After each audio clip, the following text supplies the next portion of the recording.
I've conquered. They started, now it's over. My power uncovered. Now I begin. Fate for mortals, only the brave know. Fighting the unknown, siding with bravery. I will prevail. I cannot fail. I will prevail.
knows no mercy.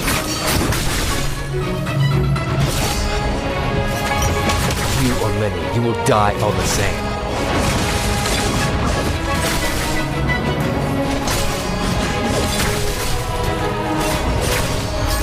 Tired of living. Leave it to me.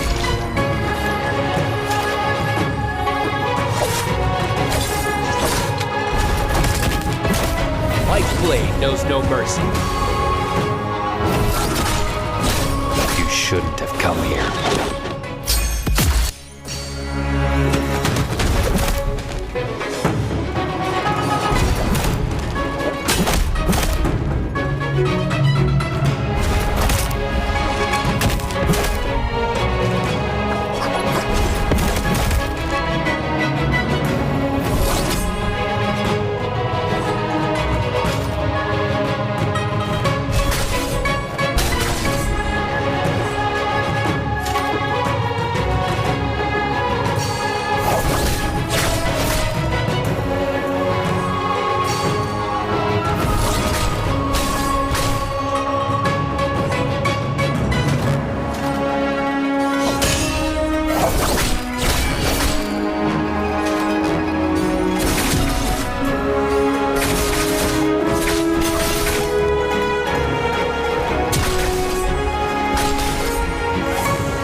I've conquered. They started, now it's over. My power uncovered. Now I begin. Fate tomorrows, only the brave know. Fighting the unknown, siding with bravery. I will prevail. I cannot fail. I will prevail.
Ladies and gentlemen, welcome to NARAKA Pro League, the 4th week of bi-weekly, the last one. I am Nbpl. I'll be giving your expert analysis, and I am joined by the wonderful, the epic, Mr. Dunkin' Donuts, the #1 target in the world. Now, we are playing trios today, and before we went live, Duncan was telling me, new patch, guys. We got the 360 parry, but is there a chance that there's going to be a Tarka today? I told Duncan, only in his sweet dreams. He did say, though, he's hoping for a Valda, which was very strange to me, Duncan. Elaborate.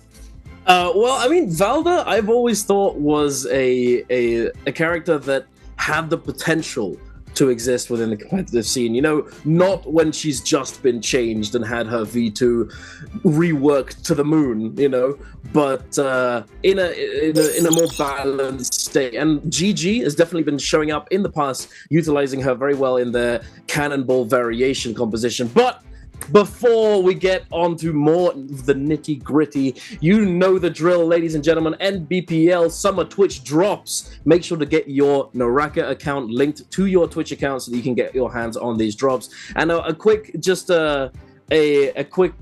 side note from last week, that there was a couple technical difficulties and the bi-weekly 4 finals drop was given out instead of the 3rd one. But if you are wondering when you can get your hands on the banner that was supposed to be given out last week, don't worry, it's going to be given out this bi-weekly final coming up at the end of next week. But let's take a look-see at some of the standings so far in terms of the regular season overall, what these teams have been able to put up for themselves as the bi-weeklies have gone on. Looking at the bottom of the leaderboard, the bottom 6, unfortunately not all that many points down there, but in the middle section, BBE, WBG, ASE, FBX, DRG, and OUG been putting up a decent few points, not too shabby at all, but I imagine it's going to be cranked up a notch as we go to the top of the leaderboard. And Raven, looking at these standings, what do you think? What are the trends, and which ones of these teams are you thinking are going to be coming out on top potentially by the end of this bi-weekly? Well, Wolves and Alliance this season really showing they're picking up where they left off last season, staying in the top 5. But JL, GG, KLA, Bauda, also one of the newcomers back, one of the most dominant teams before, but now with their pickup of you, able to come out and dominate. Remember, the top 6 teams will be going to Nbpl finals, while the bottom 12 will have another chance for the last chance qualifiers to try to make it through. You're seeing that pretty much the top 6 are solidified. I believe 7th and 8th still has a chance. They're going to have to come out big on this last bi-weekly finals, but the first step towards that goal is just getting qualified. We've seen teams have really great successes, win a bi-weekly like WBG, but then fall short, and even though they're making finals, really struggling to find that same success. Now, we're finally on the most recent patch. I'm super excited for today. We're gonna be starting out with that daytime Perdoria, followed up by Holleroth and Morris midday. So no Fireflies for the first 3 days, and then Fireflies for the rest of the half, starting on Holleroth, Morris, and then ending on Perdoria. Ooh. With the new spear change, I'm excited to see with the 360 change. Now, oh yeah, technically in ZN, they've always said spear, pole sword is kind of the staples of trios, and then your third, usually fan, longsword, something to assist. But I'm really curious how the spear is going to be playing out now that it has a reliable focus attack. For the longest time, spear's only weakness was the fact it didn't have a good focus attack. So with that new LMB, with the grapple kick possibilities on it, I'm hoping to see what these new teams have prepared for it, especially with the 360 parry. I've only really got to experience it in duos, but now a lot of finesse was flanking focus attacks. Now with the flank focus attack not being a thing, I'm curious to see how these teams are going to adapt. Absolutely. And another thing that's coming in at this bi-weekly, as we were just talking about, there's not only the spear change, the back parry, but obviously a whole bunch of different adjustments to certain characters. But look at this, my boy Fire Dog. I knew we'd see him on the stage today somewhere. There he is, hitting these two players with the back parry. It looks so cool. It's just, I love it. I love it. And for those of you at home, it's not a different button. It is literally just the parry that we've had the entire time, with its hitbox increased to 360 degrees. Another big change that what was made to Katana, not only was the follow-up horizontal strike after the focus attack changed to a light attack as opposed to blue focus, but they also gave a couple buffs over to Soul Slash and increased the width and the length of the hitbox, allowing not only for a little bit extra damage and better follow-up from yourself, but also better follow-up from your teammates, facilitating a lot more potential damage. And I do believe as well, we also got a swift cut Soul Jade for the horizontal one charge focus attack on Katana as well, which is definitely really fun to use. If you've managed to get your hands on it, is a lot of fun. But here also a couple changes to the dual wield weapons. But the main things I would say, I mean, these weapons, although they are getting adjusted a little bit, they are still going to be staple weapons. As we all well know, the focus attack from these weapons, especially from dual halberds, is very, very damaging and covers a lot of option selections. And now, my favorite Jade, Raven, Aurora Burst. I know we've talked about this Jade in the past. What do you think of this change that they made to Aurora Burst? Much needed. It already is one of the strongest Jades in the game as far as just how active its Giant's hitbox is. And the fact that it was just doing so much damage at a Giant hitbox. Now, it was fairly easy to parry, I'd say. You just have to wait for that flash. But this is what I was really excited about. The LMB focus attack on Spear. Now, it kind of reminds me of the Nunchucks horizontal focus attack, where you can dodge that initial hit from it, but it's still way faster than it was before. Before, the old focus attack was so slow to the point where you can just always react to it. Like you could have really, really slow reaction time and still have a really easy time dodge parrying it. Now, also with the Jade change, where you can curve this one. This Jade wasn't really used as much in trios just because of how active the frame was and how easy it was to come from an angle and jump parry. Now, I'm really, really curious. Still, I keep saying it because it's going to be the common theme of tonight. How much the neutral fighting, just raw weapon on weapon fighting, is going to change because of the 360 change and the change to Spear. It essentially gives Spear jabbing. Now, it's not as strong as jabbing, but still so fast that you cannot react to it at point blank. And Spear already had such a huge advantage. Same thing with Pole Sword, because you can hold focus attack for so long. Most weapons, after 2 seconds, it'll auto release, but for some reason, Pole Sword, Great Sword, Spear Staff have a really, really long hold that allows you to stall out and wait for your opponent to do something. Now, your opponent can generally just fight back and throw one charges back, but that's generally not the trend. Most players want to stay very safe, so I'm curious to see. My prediction is we're going to see staggered parries today, Duncan. Staggered parries, just parry, parry, parry, just like like Christmas lights going off. Each player going red, red, red, red, red, red. We'll see. I know the Vietnamese teams were super big on parrying. When we faced them in IUC, one of the things I always notice is that they always let you know that they are going to parry most of the time if you get close enough to focus attack. The second they hear that first charge, they're going to stagger parries. So with the 360 buff, I'm curious to see if the Vietnamese teams are going to do very well in this new meta. No, I absolutely agree. And I will say, quick side note about what you're talking about, how Staff and Spear and Greatsword and Pole Sword are able to hold so much longer. It kind of makes sense for Greatsword and Pole Sword, as they do have 3 charging states, and each of 1, 2nd, and 3rd charge. However, Spear and Staff, they only have the 2, but they still are able to hold for such a significant amount of time. And yeah, I do agree. I really love the Spear changes, the horizontal focus attack. I've been enjoying it so much fun to use. the fact that you can turn the focus attack in the middle, as it is two swings. You can turn both. I mean, you're standing in front of your opponent. You turn your camera 180, send the focus attack backwards, and then turn the second one around, or you send the first part forwards towards your opponent, and if it looks as though they're willing to parry, you can turn it around for the second part and avoid getting punished. And because Spear is one of those weapons that has a lot of end frames on their focus attack releases, you are typically relatively safe after having released the focus attack, as long as you allow the focus frames to play out fully as opposed to dodging out immediately. But no, you're absolutely right. I do think that this change is going to make quite a few adjustments to the neutral fighting, and yeah, potentially the Vietnamese teams are going to be able to come in and dominate some of those neutral fights. We've seen them do it time and time again. But when they first came to NBPL, they had to sort of adjust their tempo and conform to the way that these lobbies usually went and the ways that these fights went, and potentially they can bring back out their specialities, and perhaps we will see them perform extremely well today. But we're going to be heading into our first game of the day very shortly, and I certainly am excited to see what these teams are going to be choosing to play going into our first game, as it is going to be daytime Perdoria.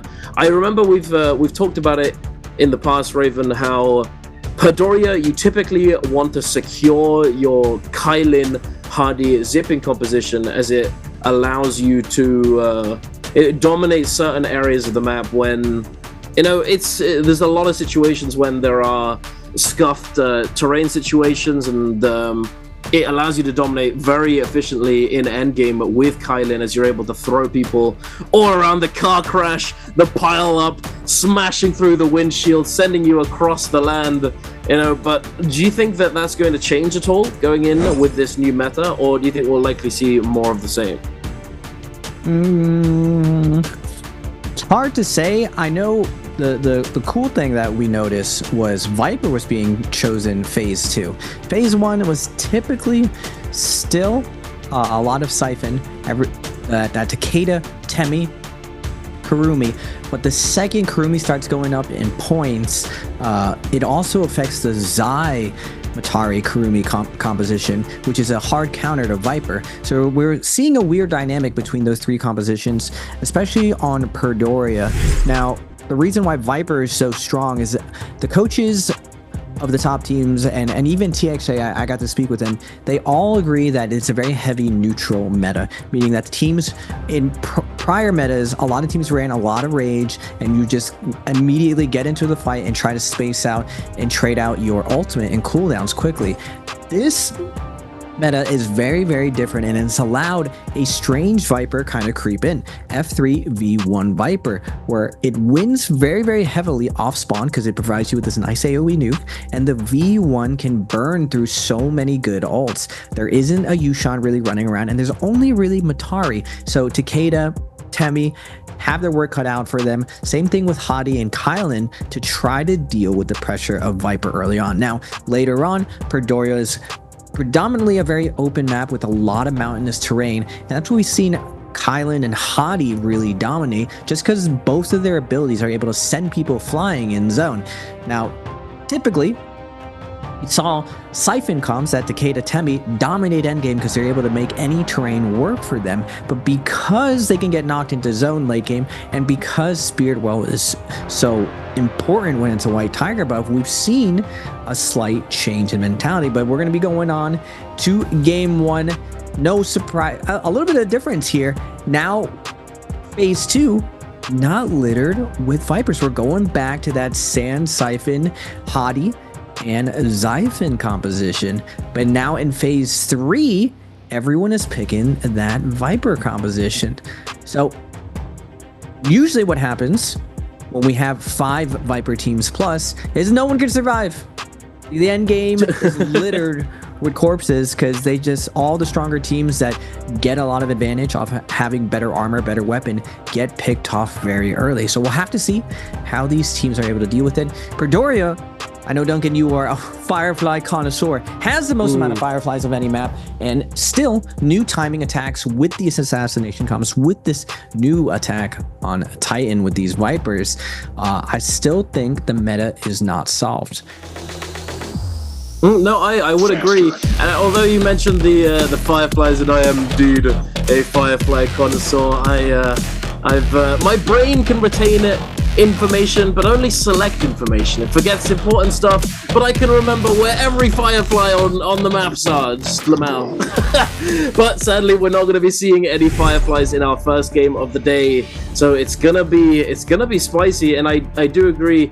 When you have this many Viper comms, it does become rather hard to survive in getting those to those end games. And you've mentioned it before that Viper comms, their objective typically is to prevent these teams from scaling up. Prevent the Sand Siphon composition from scaling up, as they function and they perform much better once they've been able to secure those higher rarity items, the higher rarity weapons and armor. They perform much better then, especially when you get that Takeda ultimate scaled up to the legendary status, giving you the extra range, the bigger hitbox, and then that last bit of pull back at the end of the animation, making it much easier for Takeda and his teammates to follow up on the Furin Blast. But we're gonna have to wait and see, and it looks as though nothing crazy is coming out in terms of ability choices. We're seeing that F3V1 Viper, as you mentioned.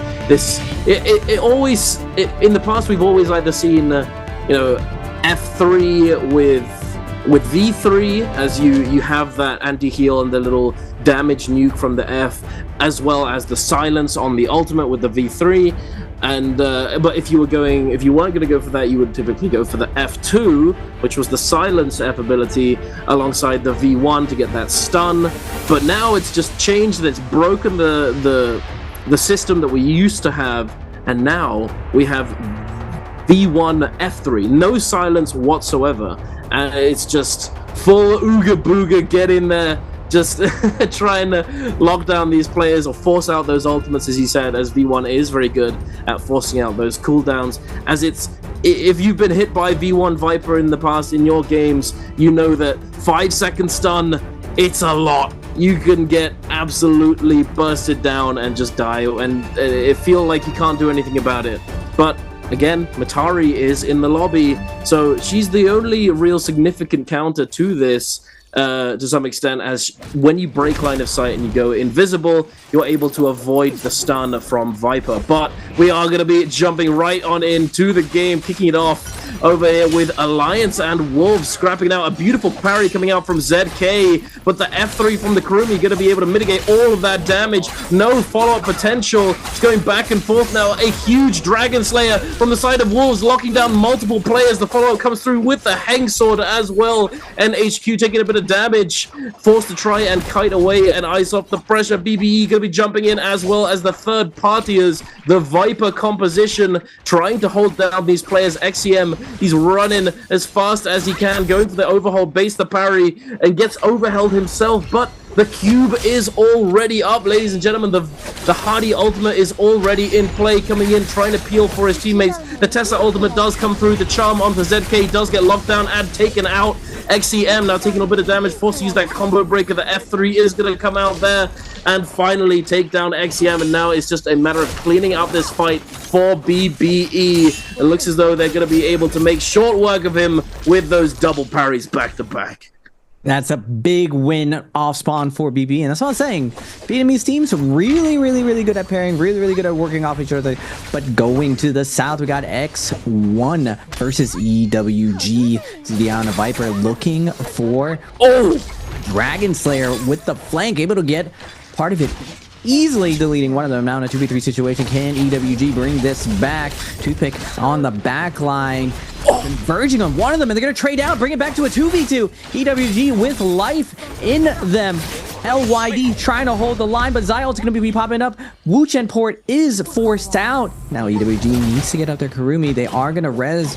Will they go and try to follow up? No, they're just going to back off. They know the Zyult is up. They don't want to continue fighting. They want to lick their wounds and see if they can re-loot up, get a better fight. Absolutely, you know, it's a bit dangerous there. That 2v2 situation, it's typically just the safer option to try and get that resurrection secured on your teammate. And you know, if they look to re-aggress, you can try and play reactively and see what happens. But neither team looking for that aggressive play. Also, side note, JDG taking a little bit of a quieter start to their game, and it looks as though they've already managed to secure that red soul jade, the Vulpine essence, onto their Wuchen, their very, very early pickup for this red soul jade, able to absolutely speed run it. The strats, the pathing to make sure that you can get those coins as fast as humanly possible. I imagine that the coaches have put these teams through the drills and tried to optimize their pathing to get as many coins as quickly as possible so that they can secure this objective early on. And it definitely shows. I don't think I've ever seen anyone get Vulpine Essence that quickly in a game. But funnily enough, we're actually slowing down a little bit. We don't have those Fireflies in play, so a lot of these teams, after the very initial engagements, have decided to go out and try and find some loot for themselves, especially those teams that have gone down and already used those rebirths. As we can see, quite a few kills have already been put up on the board. The top four, Wolves, FPX, ASE, BBE, have all managed to accumulate 3 eliminations each, and then SS1 and EWG X1 have all managed to pick up 1 elimination as well. So quite a few eliminations going down, and but I was gonna say, but it's slowed down now. No, it hasn't. SS1 and X1, the 2 1 teams, are back at it, back into the action. X1 ZDI popping that Viper ultimate within that Tamolk ult. Gonna be able to lock down at least one here. Tutu does get eliminated and taken down. LYD having taken a bit of damage on the Wuchen, looking to fade back, getting outside of that Temolk ultimate and ready and waiting with that Wuchen ult to disengage if need be. It looks as though they're going to be disengaging, but not necessarily using the Wuchen ult just yet. EWG coming into the fray, third-party situation, looking to try and focus down SS1. Rosemary in a bad spot, trying his best to stay alive, but is not to be. Does get taken down in the 1 versus 2, and now we're over to Imperium, Raven. Are we seeing the red longsword come out this game? Moonbane's gonna be invested. Will we see the red longsword? Definitely possibility. 9 players alive right now, but FPX is gonna be diving onto Alliance. FPX is gonna be invested, denying a lot of this damage onto the Takeda, but Junks on the Kylan's coming in hot, putting the Takeda into the blender. Cannon shots coming out from with a third party. Junks looking to get a kill confirm right now, putting maximum pressure onto Alliance, but on the outside there is one more team. Alliance's Takeda will fall. Junks out of his ultimate now, still trying to follow up, finish off revenge. We want all these kills right now. Temmie fighting back, gonna send that 1 charge R&B with the flank. Junkso sees the third party from ASC, and great cube coming out for them, able to avoid the third party, get a couple kills, and still stay alive, keeping that nice loot. Now the objective of ASC and all these Viper teams, they're trying to catch these Hottie teams off guard while they're fighting other teams, to try to take those purple and gold weapons away. It's one of the big things when you catch one of these macro compositions, these teams that are trying to get to these end games, you get a ton of loot from them. Now FPX is going to get sniffed out by ASC. They have a Moonbane ready. Viper's flying in, gets the F3 down onto the, I believe, zipping. B1's going to be coming out. Tessa ult comes out. They are going to capture the Kylan with the Tessa ult. They don't get the stun, unfortunately. The Tessa ult will come down. Nice F1 from the zipping to deny the damage. Oh, the back parry! The Hottie is going to get the parry. And now FPX reeling, getting fought back of ASC. We're going to get another reset from the Wuchen, using this Moonbane as protection. A little spooky for FPX. Do they want to continue the pressure, or will they back out? X1's going to be joining in the fray. bat signal in the sky. Moonbane summoning all the teams. ASC has to be careful right now. Can they pick up more kills, Duncan? This is going to be tough as the Moonbane is ticking down, and all of these teams in the area are likely well aware that this team has used quite a few of their cooldowns already, trying to fend off the assault from the third partiers, and they might have to try and cut noise and fully break away from this engagement, as they definitely are in a vulnerable state. Speaking of a vulnerable state, Junks not looking as though he's gonna be able to make it out of this, but he does pop that ultimate, looking to commit this ult as he doesn't have very much time left on his rebirth. He's certainly looking to try and hold on to the resources that he's managed to pick up so far, having that purple fan. You don't want to be giving that away, but oh my goodness, that musket shot did so much damage. What on earth? That was about 500 damage in one hit. Definitely a headshot, I would imagine. Perhaps slow shot already? Who knows, really, but that was quite a bit of damage. A very nice little snipe there on to the Kylin, not able to make it out. A little bit of a movement error, unfortunately, on his part. Not able to grab onto the lip of the roof there and scale rush away, unfortunately. And now we're seeing all of these teams breaking away, getting out of Imperium, and I imagine heading on over to a Realm of Yang portal, or the Spirit Wells. Speaking of Realm of Yang, we're going to be diving in here with DRG and Wolves going head-to-head. DRG certainly at a slight advantage, as they do have at least one of their members with purple armor on this Zai composition.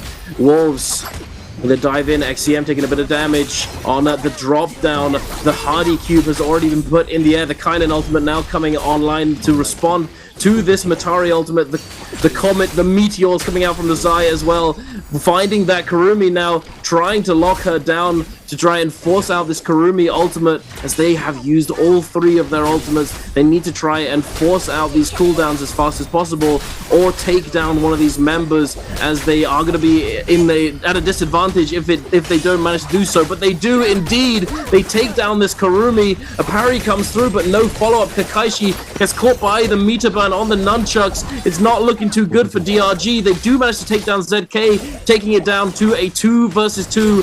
And now NHQ is in a bad spot. The Zai ultimate doing so much. The focus slide coming through. Unlosable neutral Raven.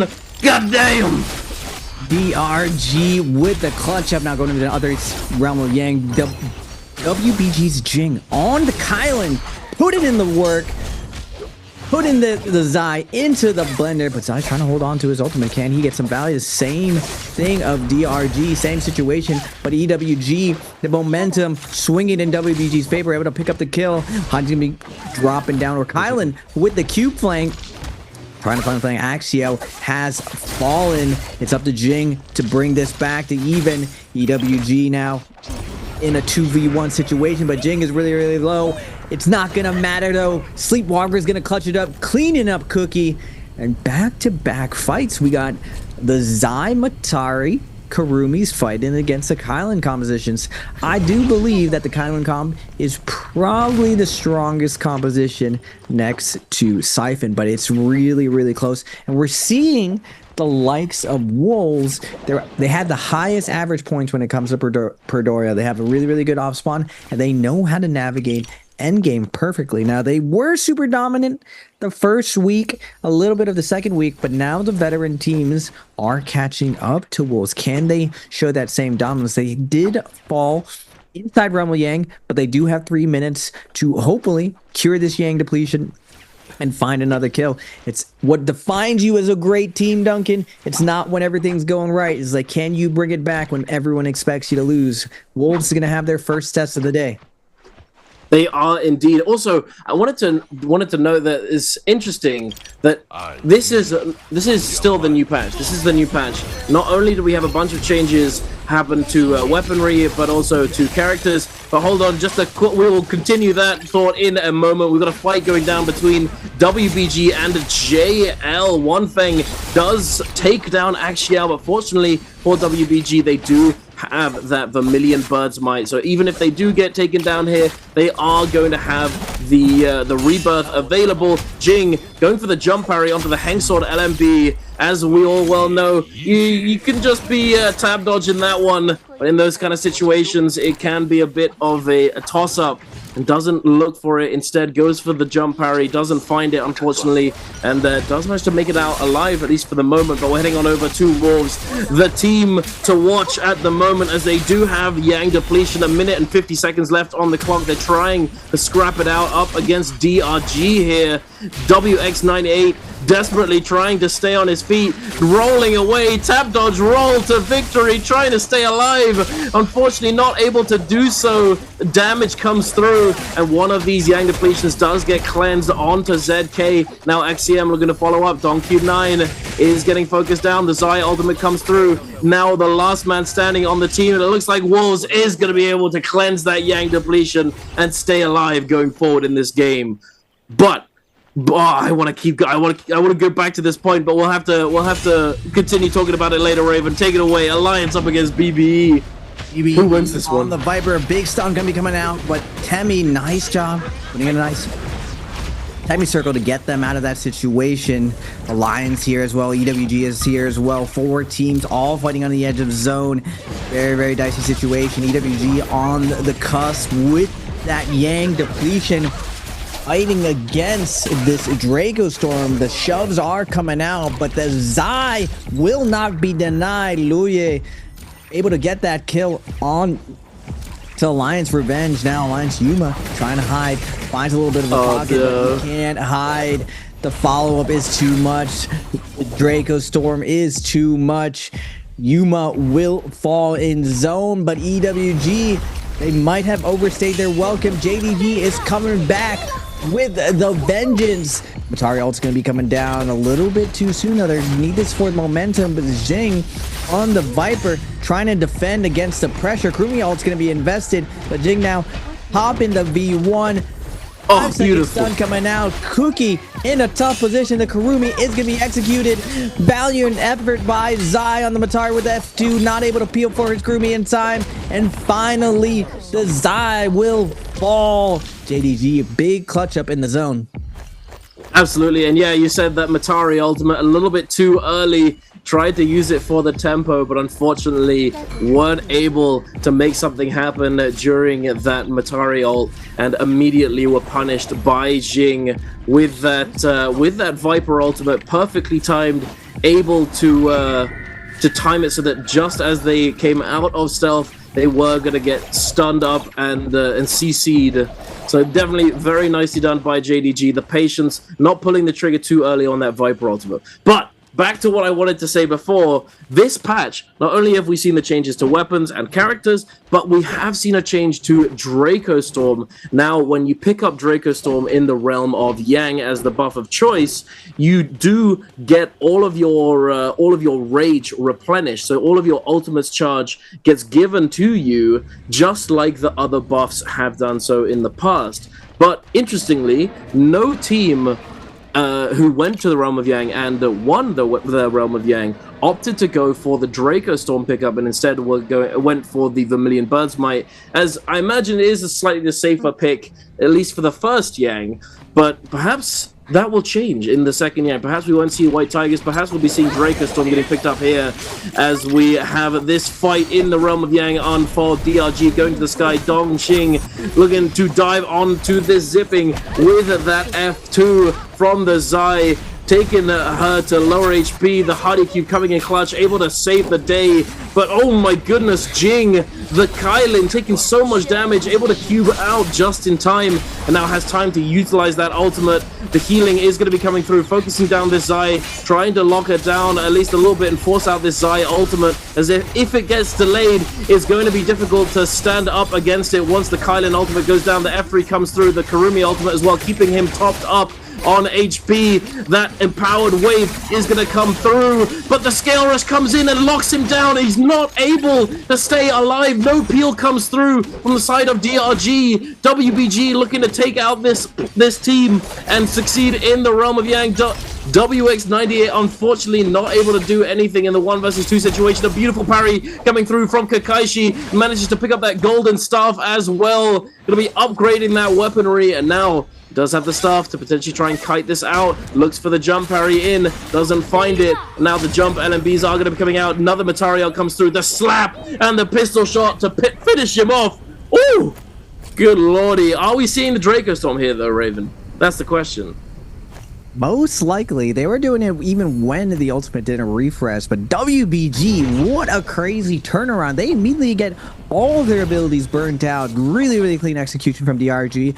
Keeping up all the pressure. There's Zai, super impressive, sticking to Axiao on the zipping and Walker on the hottie like glue. Now we're going to get a little bit of J, and we haven't been seeing them at all today. My favorite team, former world champs, VVV and TXJ, getting into that flow, dominating this NARAKA Pro League this season. Now, they were known before as group play warriors, but this season, they're warriors everywhere. They're doing it in group play. They're doing it in the bi-weekly finals. Now, DRG has 4 minutes and a half. That can we say it's a new patch at this point? The extended time, for me at least, it's still always new. Every time I look at that clock and I'm like, oh, we're real comfortable. 4 minutes and 20 seconds. They're going to find Axio in the corner. Nice stagger coming out from DRG. And this is what I was saying. Even inside the Rumble Yang, these guys were really, really synergizing, playing well off each other's abilities, getting nice juggles, nice follow-up combos. We saw that scale rush into the execution with the new Katana. Is that going to be a new trend? Are more players going to use Katana today? I mean, I wouldn't be surprised, especially if one of these teams managed to get their hands onto Soul Slash.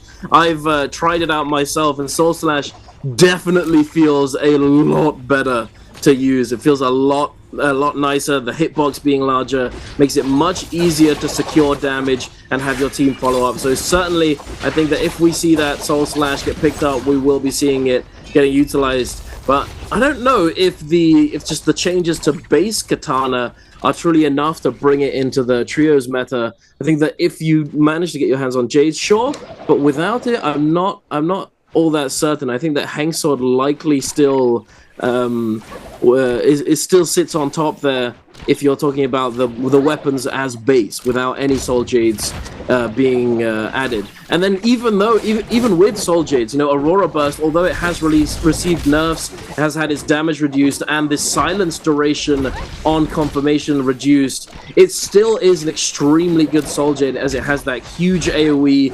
The focus armor on that Jade is golden once you get past that initial stage.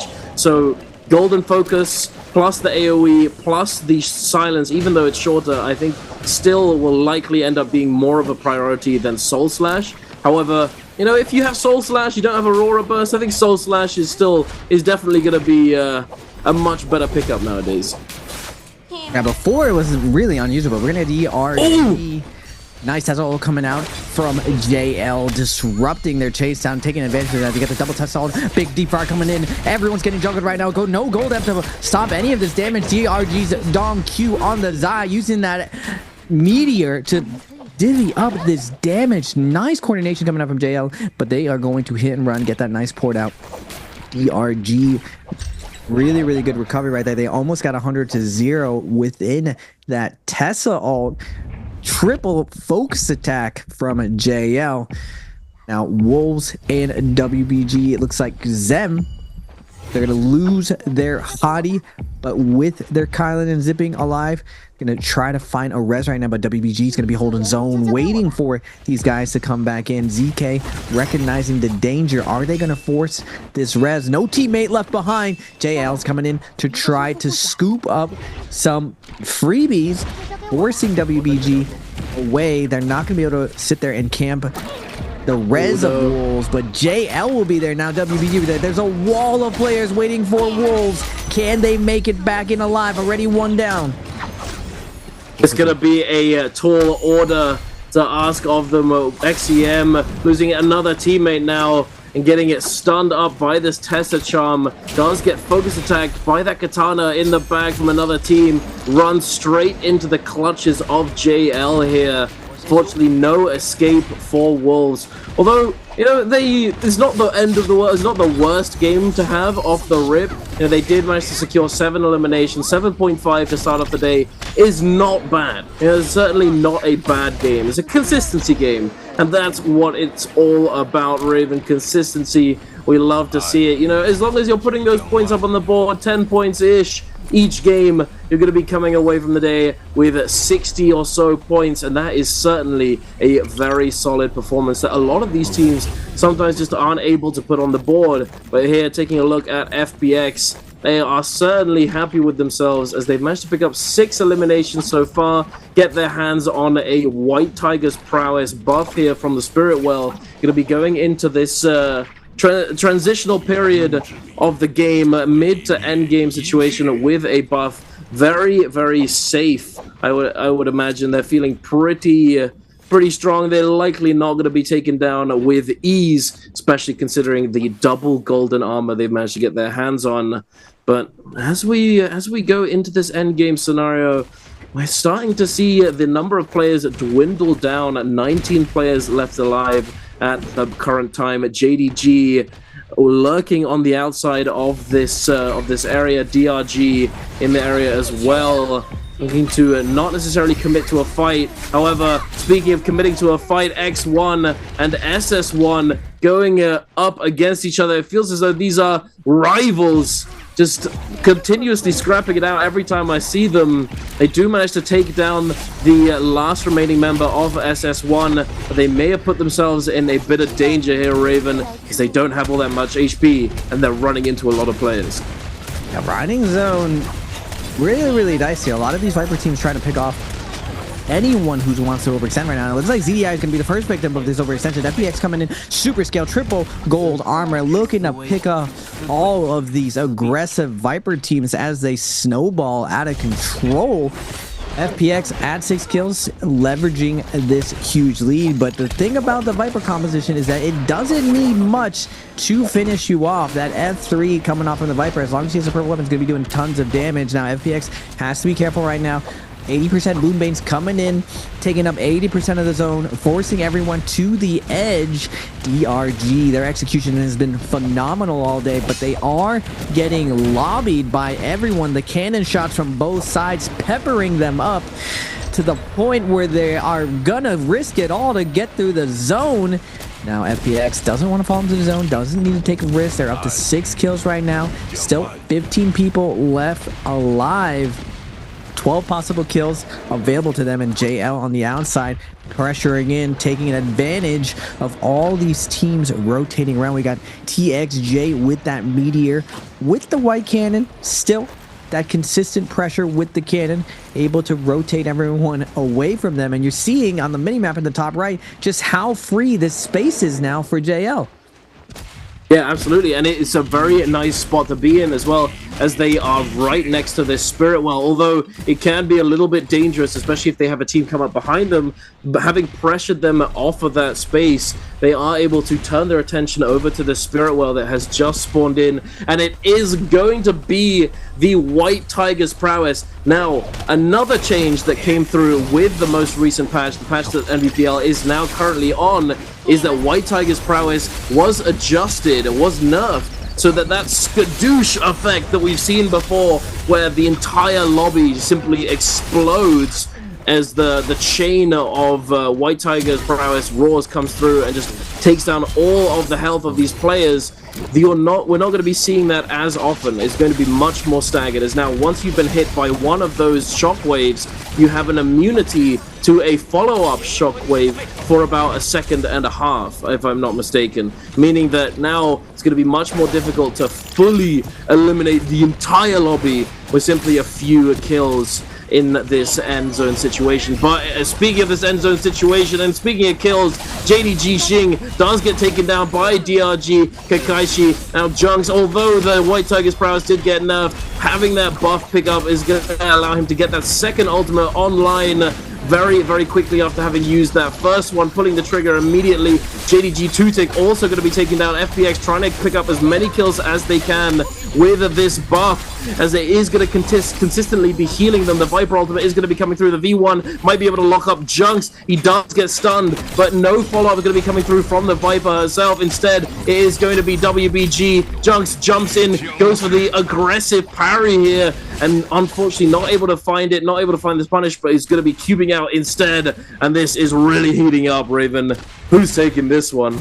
FBX doing a really good job on this Hottie team, able to ice off a ton of this pressure, and this is the part where Viper teams struggle to close out these games. As the zone is going to be closing in, the options of these Viper teams to make something happen starts becoming more and more limited. Now we do have a couple trees to make some decent plays off of JDG's Kiki. Last one left alive, just trying to survive for some placement points, but JL is going to spot him out, and they are going to take him for a ride, punt him out into the zone, and Kiki will fall to JD or JL's Fong. Now we do have 11 players left. The likes of WD, JL, FPX, still 3 trios teams left alive. WBG is going to be peppered up on the lobby. The cannon shots coming out. The flame breath coming down, doing so much work onto them. Nice Tessa all coming out from BBV, forcing these two teams to react, to try to survive. And then now they're just picking up the pieces, picking up the scraps. They're salvaging all of this free food right now. Junks on the island. All of his armor stripped, but he does have that Kylan ult up. He can create some space, but they did lose, so they're zipping. JL now getting a taste of their own medicine with WBG, putting on the pressure onto them, getting a couple of them low. JL opts to stabilize, but now big parry's gonna come out from FPX. Sanzi able to change this momentum around, picking off one of WBG's member, but DRG is still alive. JL still alive. JL's Wuchen Fong is gonna get parried right now. DRG is gonna activate, trying to find a kill, but JL is gonna be holding this tree with the last minute and a half left. Can they secure the kill? Secure the first place with 13 kills, Duncan. Oh, it's gonna be tough. They might be able to do it though. They are standing 3-man strong. TXJ has lost quite a bit of health, as well as One Fang. Speaking of, he is getting taken down even lower. The Wu Chen teleport is going to come through. One Fang not able to survive. Unfortunately, TXJ might be the next on the menu, but able to get that parry. Beautifully done, but sadly is not going to save him. He is going to be taken down by the Zai ultimate here. Now Junks having yet another ultimate to unleash upon the lobby. VVV trying to get away, trying to ice off the pressure here. Now we're in a 1v1v1 situation. Is this solos, Raven? Kakaishi grappling up in the sky, trying his best to stay airborne. No F ability available just yet. He's got another few seconds to wait. Junks is on the ground trying to heal up his health bar so that he can potentially win out in this heal off situation. VVV looking to potentially do the same. Does have double Tessa ultimate charges ready to go. Diving in with those fist blades, knocking Junks into the zone, keeping his eye on the sky in case this Matari is looking for the drop down, sending out that Tessa ultimate. Unfortunately not able to find it. The Assassin's Lunge is going to be coming through. Does get the dodge into the focus attack. Junks trying his best to stay alive. He does manage to pick up the kill, but it doesn't look as though he's going to be able to take the cake and win it all. Instead, it's going to be the Matari who's coming out on top as MVP, the Raven. It was certainly close. Are these kill points going to be enough, or will the placement make the difference? DRG is going to be winning it all in the first game with the MVP, Raven. What a game to watch for our first game of the day. That's a really, really big clutch coming out from DRG with their Matari. Remember, they did lose that realm of Yang. They had a ton of momentum going into it, but WBG did curve it, and they were able to survive that huge cluster of teams riding the zone in and still coming out scrapping, fighting tooth and nail to try to secure this win. And it's never over until it's over. We get a rare 1v1v1 for this last little bit, and we see the classic solos. Matari stall, the name of the game, and those zone end games to keep your health as high as possible, because when the zone fully closes, that damage is going to be coming in, and Matari's one of the best able to do it.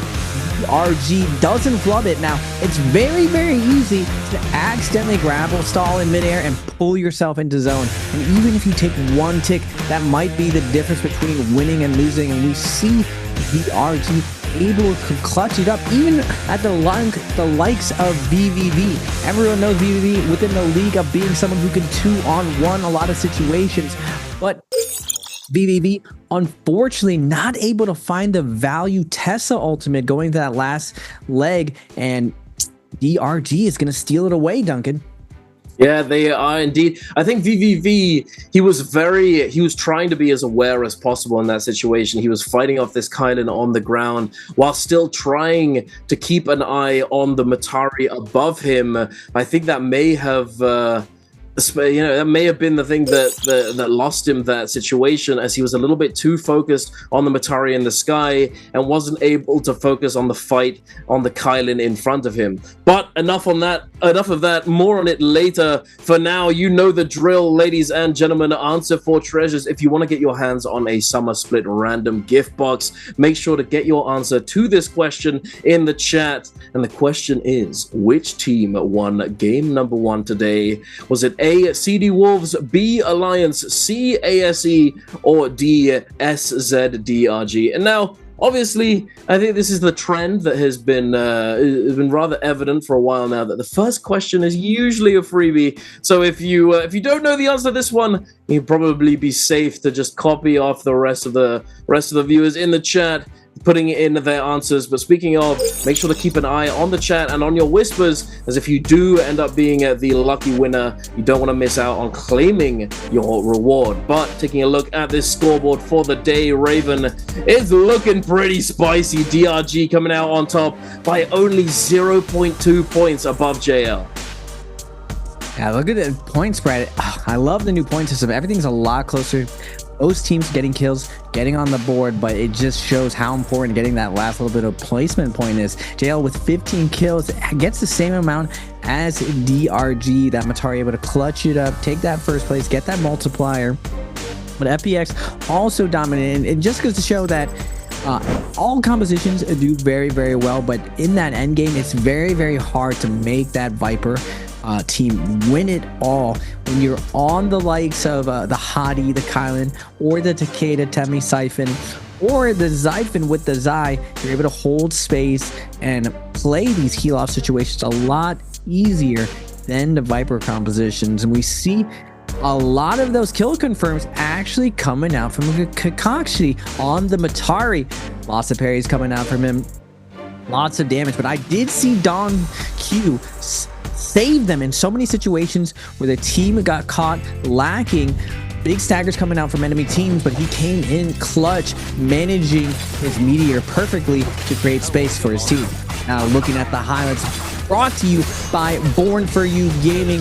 Wolves off spawn, always a force to be reckoned with, and they are going to be fighting against BBE after they've cleaned up alliance. They will end up falling to BBE, now going into the Rebel Gang. WG versus EWG. This is a back and forth fight. I thought EWG might have had it, but then WBG brings it back, closing it down. Their cooldown rotation perfectly, using that cube on the Hadi to help their teammates relieve pressure, then come back in with those safe flanks. Jing trying to close it out, but ends up having to back off. Nice job of him. And this is something we saw all day today, Duncan. Just zone fighting non-stop. The amount of oogliness in the zone, everyone committing, looking for kills right now. Now, even though the zone coverage is not very, very strong, still very, very risky to be stuck out here. We're going to see WG's cookie end up falling, and EWG does pick up 3 kills. Is it worth it, though, this late in the game where you do fall to these Viper teams waiting on the outside? And now this beautiful play from Kakashi. Look at this excellent movement coming from that grapple can, just looking nice and buttery smooth. Then with the flame breath right at the end, man, that looks like a solo play right there. Super impressive coming out from DRG this round. Indeed, looking like a solos player. Exactly. Able to stay in the sky, swap into that pistol and grappling and using that F ability very, very well. Looking at the MVP, our first team MVP for the day, Kakaishi, with that Assault Smolder, the Focus Slide, Soothing Boon. Underrated Soul Jade, by the way. Absolutely goated Soul Jade. Just try it out. It's gonna save you a lot of resources. But 8 kills under his belt, 21,000 damage, and almost, I mean, 7,000 damage coming out from the Pulse Sword.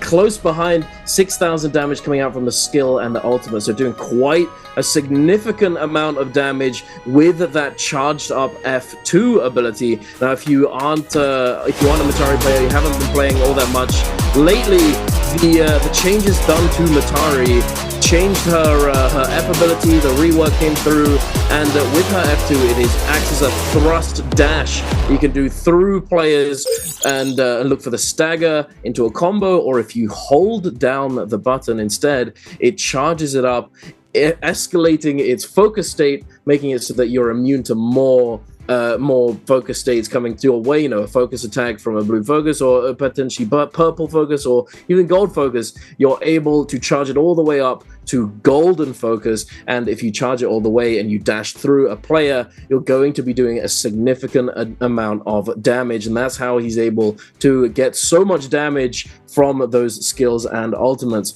But hey, speaking of skills and ultimates, I mean, the changes coming through for Valda, although I'm not too sure if she is going to show up, I would be surprised if we didn't see at least 1 or 2 teams try her, especially considering that even before the changes that were made to Valda, giving her that extra little boost in power, we were seeing teams opt to utilize her in comps such as the Valda Tianhai Matari composition that WBG was utilizing in those games, where there weren't all that many tumults in the lobby as teams had already used up those hero points and weren't able to secure the Sand Siphon composition, as well as, I mean, GG definitely made it work in the past. I'd be surprised if we didn't see it. And although T225 yesterday in his interview said that he didn't think that Valda was worthwhile or wasn't necessarily strong enough even after the changes to be played in solos, I do think that there's something there, her ultimate allowing her to have a little bit more time, especially in trios where the ultimate lasts even longer, and then having those F bubbles prevent players with gold focus going through them. Before, if you parried someone on Valda would go back with the bubbles, but you'd be able to go straight through it with that gold focus on the parry. But now you get stopped, and gold focus in trios is extremely useful, and a lot of teams try and get as many gold focus Jades as possible. If you're able to throw down bubbles and prevent them from using them, it could be very, very disruptive.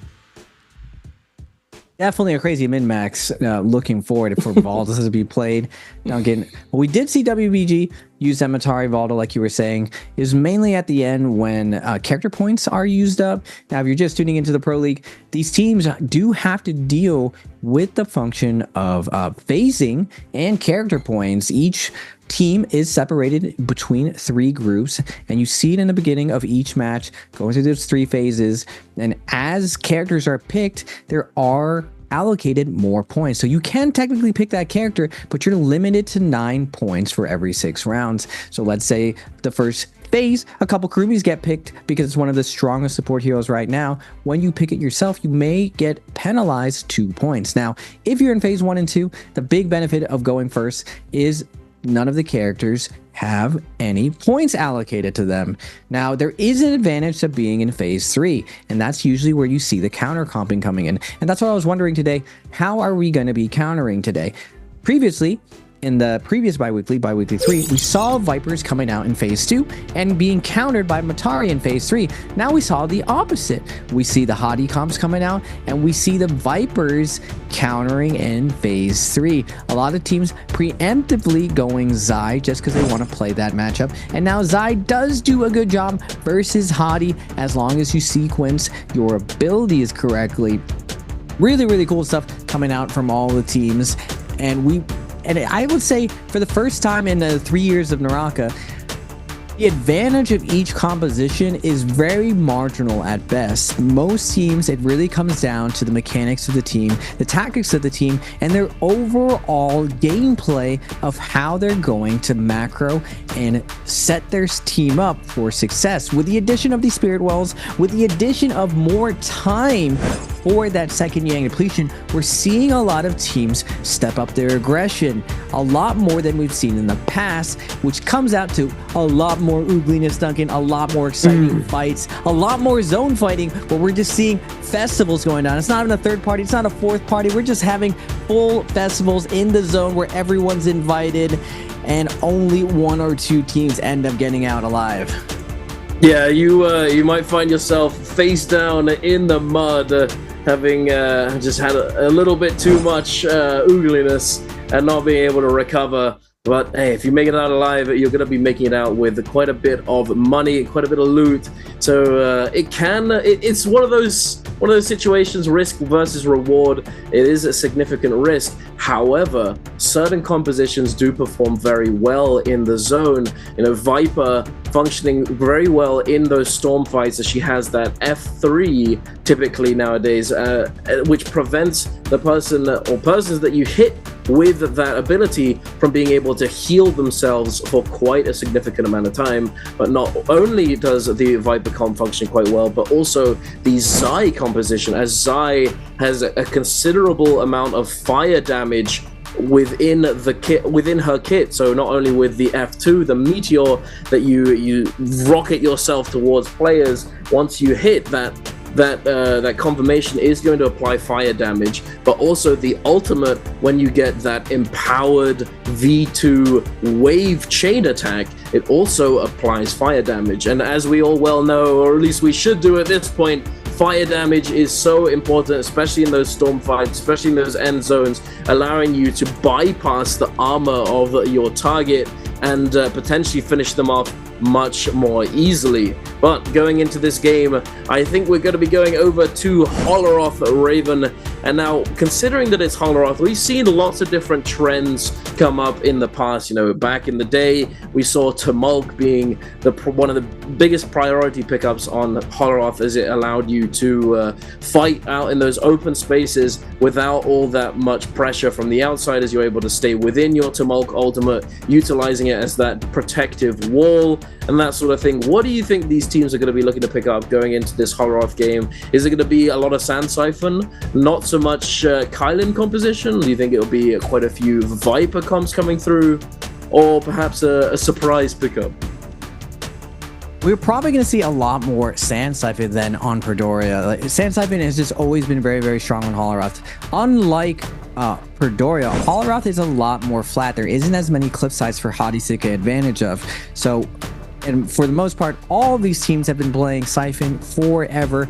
And from what I've gathered from TXJ, from talking to a lot of the coaches within the league, CN still believes that Sand Siphon is the strongest composition. Now, whether or not you can stay alive for it will be interesting. JDG is going to be running the Takeda Kurumi Monk composition. Now, I was told for the longest time earlier in the season that this was the strongest comp within the meta right now. It just has a really hard time off spawn. It was to the point where even the EU guys from BWG really loved this composition, to the point where they said that it's really hard to ever lose within Yang. The problem is, can you even get into Yang? Because unlike traditional Transformers where you have that Yuashan, you're not going to have that defense versus Vipers. And when you're asking me, Duncan, I still believe Vipers are going to be coming out, because that was a general trend we saw last time, is that the Vipers are looking to assassinate these teams before they get into that first Yang, and picking them off as they come out with that Yang depletion, because one team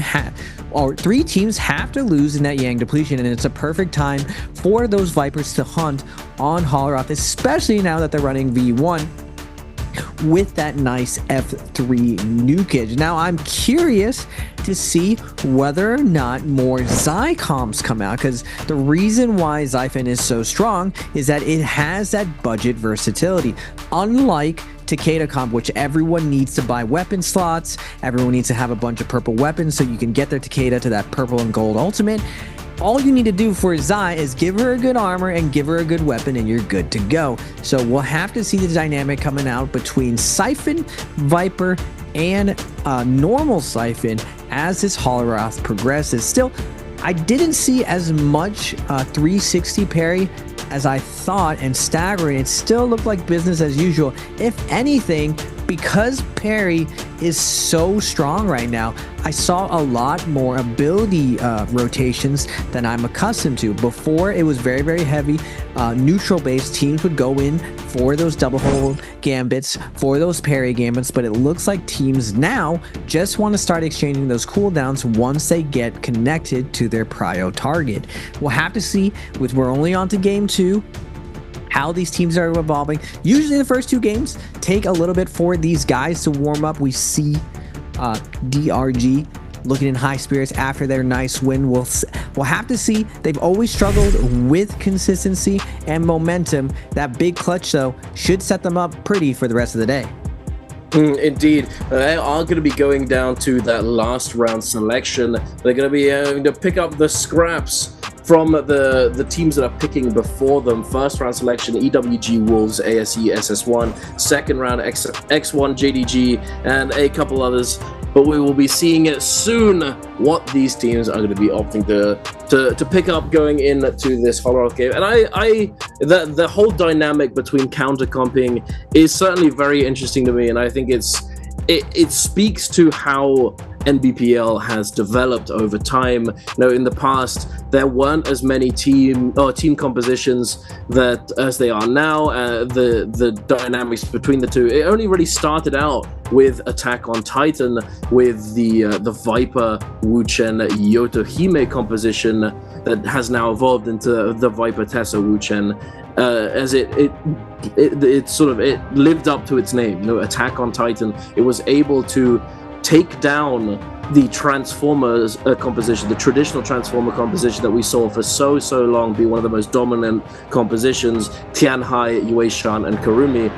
Taking a look here, though, at the characters being picked up, second round, quite a lot of Kailin being picked up here, and I imagine that's largely because of the Karumi having a point allocated to her, making it so that it would cost an extra point if you wanted to play her, wanted to choose her in that after the first round had completed the first round selection. But not quadruple Kailin here. We do have one of the teams opting to pick up that Viper composition instead. Here going into that third phase, we have Alliance going it for that Tessa, Viper, Wuchen, and then FPX. Although the Karumi had her cost increased, they seem very willing to look to pick her up regardless and opt to play that Sand Siphon Cop. Here we are, WBG with their goofy compositions, their outliers. They're going to be picking up the Tianhai, Zai, and Feria comp. A composition that I must say, I'm not sure if you agree with me, Raven, I imagine you might do, but in the past, hold on. Let me finish my point. This composition is not done all that well. You know, it's failed a lot more times than it has succeeded. But what is this we're looking at, Raven? DRG, Shiol, Tessa, Tamok? Can you break that down for us, Raven? What is that? I've actually had a lot of experience versus this composition. It was used in Immortal War and pubs consistently. I'm curious if this actually works within very, very organized pro league play. We've never seen a Shiol used with Never. the lead. Paired with Temi, I mean, Temi has always been a staple with trios meta. You basically get a turtle of Shiol that can provide that same amount of shove pressure that a Takeda normally does, with the survivability that she doesn't really need any heals as long as she's able to pop that off and you're able to put everyone in that wall. Now you still have a really, really strong opener with that Tessa ultimate, so you're able to play this pickoff game with a lot of durability. Now I think they're gonna catch teams off guard. So we got the JDG comp, we got DRG running some innovation, running some spiciness today.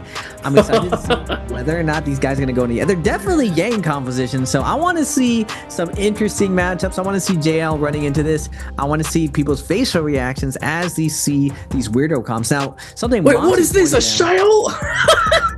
Alliance was going into Yang on their Viper Day too. I think there's a lot of shocking teams by going into Yang when teams are not accustomed to it. It takes a lot of drilling of lines to get used to countering a lot of this organized play. So when you come in with this gimmick, generally get a freebie here, so it's big brain and definitely a big risk. I'm not sure how these teams are going to survive on the outside. I mean, Monk does fine in endgame, but does Shiol, Temi, Tessa do well in endgame? We'll have to see. Yeah, I mean, if you think about it, the composition, if you were to think of all their abilities individually, it doesn't seem like it would work too well, but thinking about them combined together, you know, the synergies that can come through with these abilities, you know, if you manage to secure one of those Shiol shield grabs and then have your, let's say your Tumulk is waiting and has used his F ability and has that Wisp available, he's going to be able to lock up the person that the Shiol, or persons that Shiol is locking down with her ultimate, and then follow that up with massive damage, or potentially look to combine it with the Tessa ultimate that does have multiple charges. You can use it at 60%, so it's not going to be using everything in one go. However, yeah, that's quite a considerable amount of damage that's going to come through, because one interaction that players may or may not know, I'd be surprised if you didn't at this point, considering how prevalent Shiol has been throughout the year in solos and even in duos and trios and all that sort of stuff. You probably run into her, and Tumulk as well. He's been a very staple character for a long time. That when you are, let's say you're stunned by the Shiol ultimate, you get grabbed. When you're inside that animation, you cannot use your combo breaker. So combo breakers, they allow you to escape stagger in the majority of situations, but not when you're hit by a Shiol ultimate reactivation, for example, and also not when you're hit by a Tumulk Sandwisp. So if they're able to synergize and combine those two abilities together and chain them, they're going to be creating a situation where the person that they lock down is, even if they have combo break available, is not going to be able to use it and could potentially just get 100 to 0'd out of nowhere. And then even if they don't, if they look to commit the Tessa ultimate as well, what are they going to do at that point? You're running up against a Shiol who's got multiple shields, multiple blocks, who's going to be extremely hard to hold at bay. Tessa, again, we know Tessa, she has multiple activations of her ultimate. Her combo break is extremely useful as it knocks you back. It has that secondary effect as well, that if you catch her with some stagger after she's used her combo breaker, it will knock you back as well. And I mean, Tumulk inherently very hard to hold down, as his combo break cooldown is extremely low. And then you have the Tumulk ultimate on top of that. I feel like this could be, let's let them cook. This feels like a Michelin star dish ready to be served. I am certainly excited to have a taste, as it might be very, very tasty. But we'll see how it stacks up going into this game. As when you bring in these compositions, these curveballs, they can throw players off. And as you said, going into Yang as a Viper comp potentially can have the same effect, as teams have practiced going up against the Yang compositions, so to speak, and not against the compositions that typically you don't find going into round of Yang. So we'll have to wait and see. I'm excited, Raven, going into our second game. I'm sure you're excited as well. It's about to kick off, ladies and gentlemen. But one thing that we haven't found out yet is which variation of skill and ultimate Shiol is going to be picking up. Which one do you think we're going to be seeing, Raven? Shiol, it's probably gonna be combo break. I'd be surprised if he goes with the F2, but you can force out cooldowns with that F2. It is pretty reliable and neutral. DRG switched from the Monk composition. He is going for the combo break, F1 V1, but WBG is going to be committing to KLA's composition, that Zypheria Monk. We are going to get one Monk in the lobby. The power of WBG's Monk composition from what KLA has done is claiming those spirit wells. When you see a Feria, when you see a Monk, when you see a Zai, how are you supposed to get in there? Now, technically, Viper can come in and find an opener, but with 2 transformers able to iframe that 5-second stun, it is very, very difficult to take away that spirit wall, and they have consistent games because of it. Now, the name of the game, though, is if you want to be a top 5 team, you have to be able to dominate inside Yang, and you're seeing on this particular map some of the Zai's comps coming out with 7 points. That's generally the trend of a really, really strong team, but you're seeing on one team stick out above the rest. JL with an average points of 11. They are the innovator of most of these compositions used in the league. The Zyphon comp, that Zai zipping Matari, now with Karumi, made by TXJ. The same thing with the Hottie composition. So what can they show us today? It looks like BBE is going to be getting the puzzle for Freezies. Nice to see from them. Bottom left, Wolves Alliance going to be duking it out. JL is going to be claiming the top right. WBG going to the timing onto a Metab in the bottom left. At the top Imperium, though, JDG X1. Lots of teams setting up a little bit of a spread, but most of the teams really spread out, though. So that means the recovery is going to be good. I'm hoping for a nice, thick, fat end game, Duncan. I want to see 26 plus players alive going to this end game. Those old school Siphon end games where there's literally no room to breathe. Yeah, they are certainly very exciting to watch and cast, especially alongside you, Big Oog. I'm having a great time today, and I hope you guys at home are too. We're kicking things off with X1 up in Imperial Village, scrapping it out against SS1. Again, Raven, this team, they just got each other's number. They're always fighting it out. X1, XLY with the dunk on the greatsword. Love to see it. LYD likely going to be taken down alongside his teammate, unfortunately, as JDG come in for that third party and now going to be looking to try and close out these eliminations. XLY managed to break line of sight momentarily, activating those traps on the ground. Oh my goodness, the damage from those fist blades coming through. He's making it happen. The crouching LMB, he'll be looking for this chip damage onto Jing. JDG Jing in a bit of a dangerous spot. XLY goes for that 0.9 parry, doesn't manage to find it, unfortunately. Gets the Tessa ultimate, is going to get cleansed by one of the players, and Jing is going to be going over for the denial on the deny of that soul take back. Very nice team play coming through there. It looked a little bit dangerous there for a second, but they recover and are able to fully eliminate XLY in that situation. JDG keeping up the pressure. They don't fold under there. They don't back off. Alliance not backing off either. They're going to immediately dive in with that F3. Big damage going out. Taking down to ZK. Now NY7. Looking for the nice blue focus scale rush for the Dragons. They're able to get the F2. Gonna be invested. That Meteor coming down, doing big damage. And now Alliance, no Viper already for them. Ults are not going to come out online. Wolves able to secure that off spawn. Critical moment for this team. Wolves, one of the better macro teams within the league, one of the top 5 teams. I believe they're in 3rd going into this bi-weekly 4 finals as far as points. You need to have that off spawn when you're not a Viper composition. Now, Viper comps, all you need is a couple blue weapons or purple weapons. You don't really need the armor since most of your execution is lining up that nice ground control. But the other compositions, you need to have those weapons on deck, especially for that Zai, especially for that Matar if you want to get that follow-up.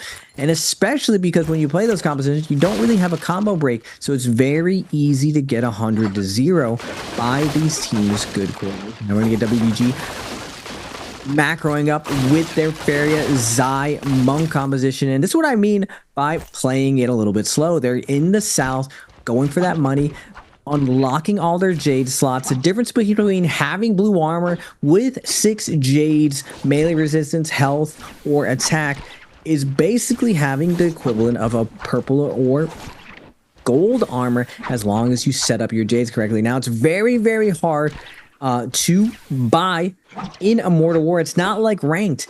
The loot is pretty much cut in half. The frequency of loot is very, very hard to get, but it does bring consistency because you get way more money from finding kills, and you can buy things from the store that you normally can't buy in ranked. We're gonna get EWG versus X1, the winners of the North, coming out from the winners of the mid game, but EWGs looks like they're gonna be backing out. They want to go into this first Realm of Yang. Indeed, they recognize that this is a Viper composition, not looking to commit to this fight. Excuse me. Whereas X1 certainly looking to trade blows with the DRG here, and they're probably looking over the. Wait, is that a shot? Wait. Do my eyes deceive me? Is that a Shiol I see on the horizon? It is indeed Kakaishi on that Shiol, and you were in fact right that he did opt to go for that combo breaker, the F1 as opposed to the F2, a far more consistent ability choice in the trios. You know, in solos we see the F2 come out for Shiol as it offers quite a considerable amount of value, but in trios it can be very dangerous not to have a combo breaker. But we are going to be having a skirmish taking place here between a BBE and FBX. That, oh my goodness, that Kurumi got taken down extremely low very, very quickly, but able to utilize that ultimate and stay alive, breaking away, getting behind that Tumulk wall and stay alive, and turning around to utilize that crossbow and capitalizing on the Tumulk Sand Wisp that caught multiple players there. But now FBX are going to be responding with this Moonbane as well that they managed to pick up in this early game. BBE taking a lot of damage, trying to disengage, rolling away. The Hardy, extremely low HP, does get taken down by Junks. Now they're responding though, fighting out even in the Moonbane. Roy Yi trying his best to pressure with this Pulse Sword, does have a lot of potential damage as well, running around holding this RMB focus. Gets a huge triple parry! What is that? Oh my goodness, the damage! So much follow-up! But FBX still has one player alive. The Kurumi ultimate still in play as well. The Moonbane coming down. Fat Milk isn't going to be able to win this out just yet. The Soul Bloom's coming through. Both of these healers do have their ultimates available. It's going to be tough. It's just going to depend on Fat Milk being able to avoid these Moonbane hits and not get locked down and bursted out by the giant purple snake in the sky. Xiaohu trying his best to lock him down. It's not being made easy though. Fat Milk continuously holding with this RMB, this vertical focus hold, and the parry comes through into the jump RMB. The Kurumi ultimate now being utilized, pulling the trigger, and he does get eliminated so quickly. The damage is immense. The parry again comes through onto the Takeda, the Kylan ultimate to follow it up, and PBE looking very strong in this one, Raven. Oh my goodness, FBX, the Kurumi with the overextension, and BBE is going to hard punish them for it. They were so stacked. This was not worth it. Kurumi could have backed off, wait for his teammates to loot up, just make sure that his opponent was good, but he ends up getting hard punched. But it's not over yet, boy. He is going to fall right now. 2v1 situation. Can FPX brings around, but SS1's going to be showing up. Now everyone is going to be getting griefed by the situation. SS1 is going to be lucky to pick up all of this loot. They're going to be looking at this nice gold pole sword, and BBE is going to make it out like bandits. What a big play coming out from BBE's zipping. And that's what I was telling you, Duncan. The Vietnamese teams do not play. If you think for a second that they are not willing to parry after icing you off for a little bit, guess again, suck up max range Dragon Slayer. That's getting buried, my boy. It is indeed the turnaround parries as well. The eyes in the back of his head with that pulse sword RMB hold.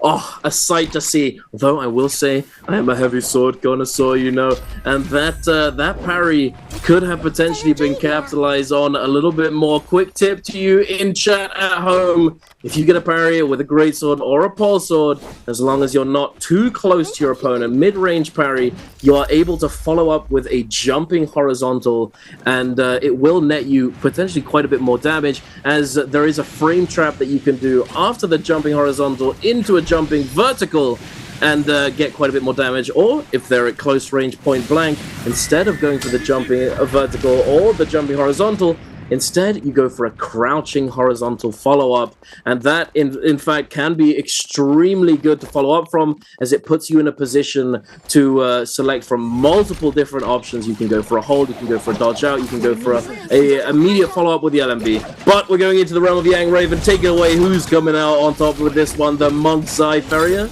or the Sansa? WBG versus Siphon. Sleepwalker's going to be opening up with the ultimate. Temi ult's going to come out in response, defending against these grabs, but the slam is coming in. Sleepwalker will not be denied. He's not going to get that follow up the wall, denying him the regrab, but trying to catch one of these players in midair. But now Ferrier ult's going to be invested, as well as Zai ultimate. Takeda has to come out. So much ultimate's coming out. What can Sand Siphon do? There's no more timing wall to alleviate this pressure, but Takeda is just in there smacking away at Sleepwalker's feet, but he is not going to care. Nice struggle coming out from Jing on the Zai, but now Takeda has a couple shots left, but the Ferrier ult is going crazy. We are going to be able to get a res from the likes of Cookie. Emi is back up, but now Kurumi down to her last leg. Sleepwalker looking for the kill, looks for the cross, not able to get it. Jing will fall on the Ferrier, but we still got Ferrier ult in play. 2v1 situation. EWG's Zai, can he bring it back? He is gonna get a parry. He brings it back to a 1v1. No armor on both of them. Tap dodge out. One light into parry. Goldev's gonna be invested. Ferrier still has her F3. Can she make this work right now? Scale rush out. We're gonna go for a reset right now. Is going to be coming out, goes for the scale rush, and he will be denied. We're going for this win right now. Double charge going to be coming out from Zai. Super tense, jumping in will be Clank. Fade back, double hold's going to be coming out, but the one charge is going to come out. Axel does not blink. He throws the one charge and is going to clutch it up. What a close fight between these two teams. Absolutely, that parry onto the Tianhai was a little spooky. The single hit parry coming out from the fist blades, able to immediately take down that Tianhai with that little bit of HP that he had remaining, taking it down to that 1v1 situation. Huge clutch up from the Ferrier. You know, Tumult does have quite an advantage in extended neutral, especially against a Ferrier who doesn't have combo break available, as his combo break, his Sand Wisp, is on an extremely low cooldown.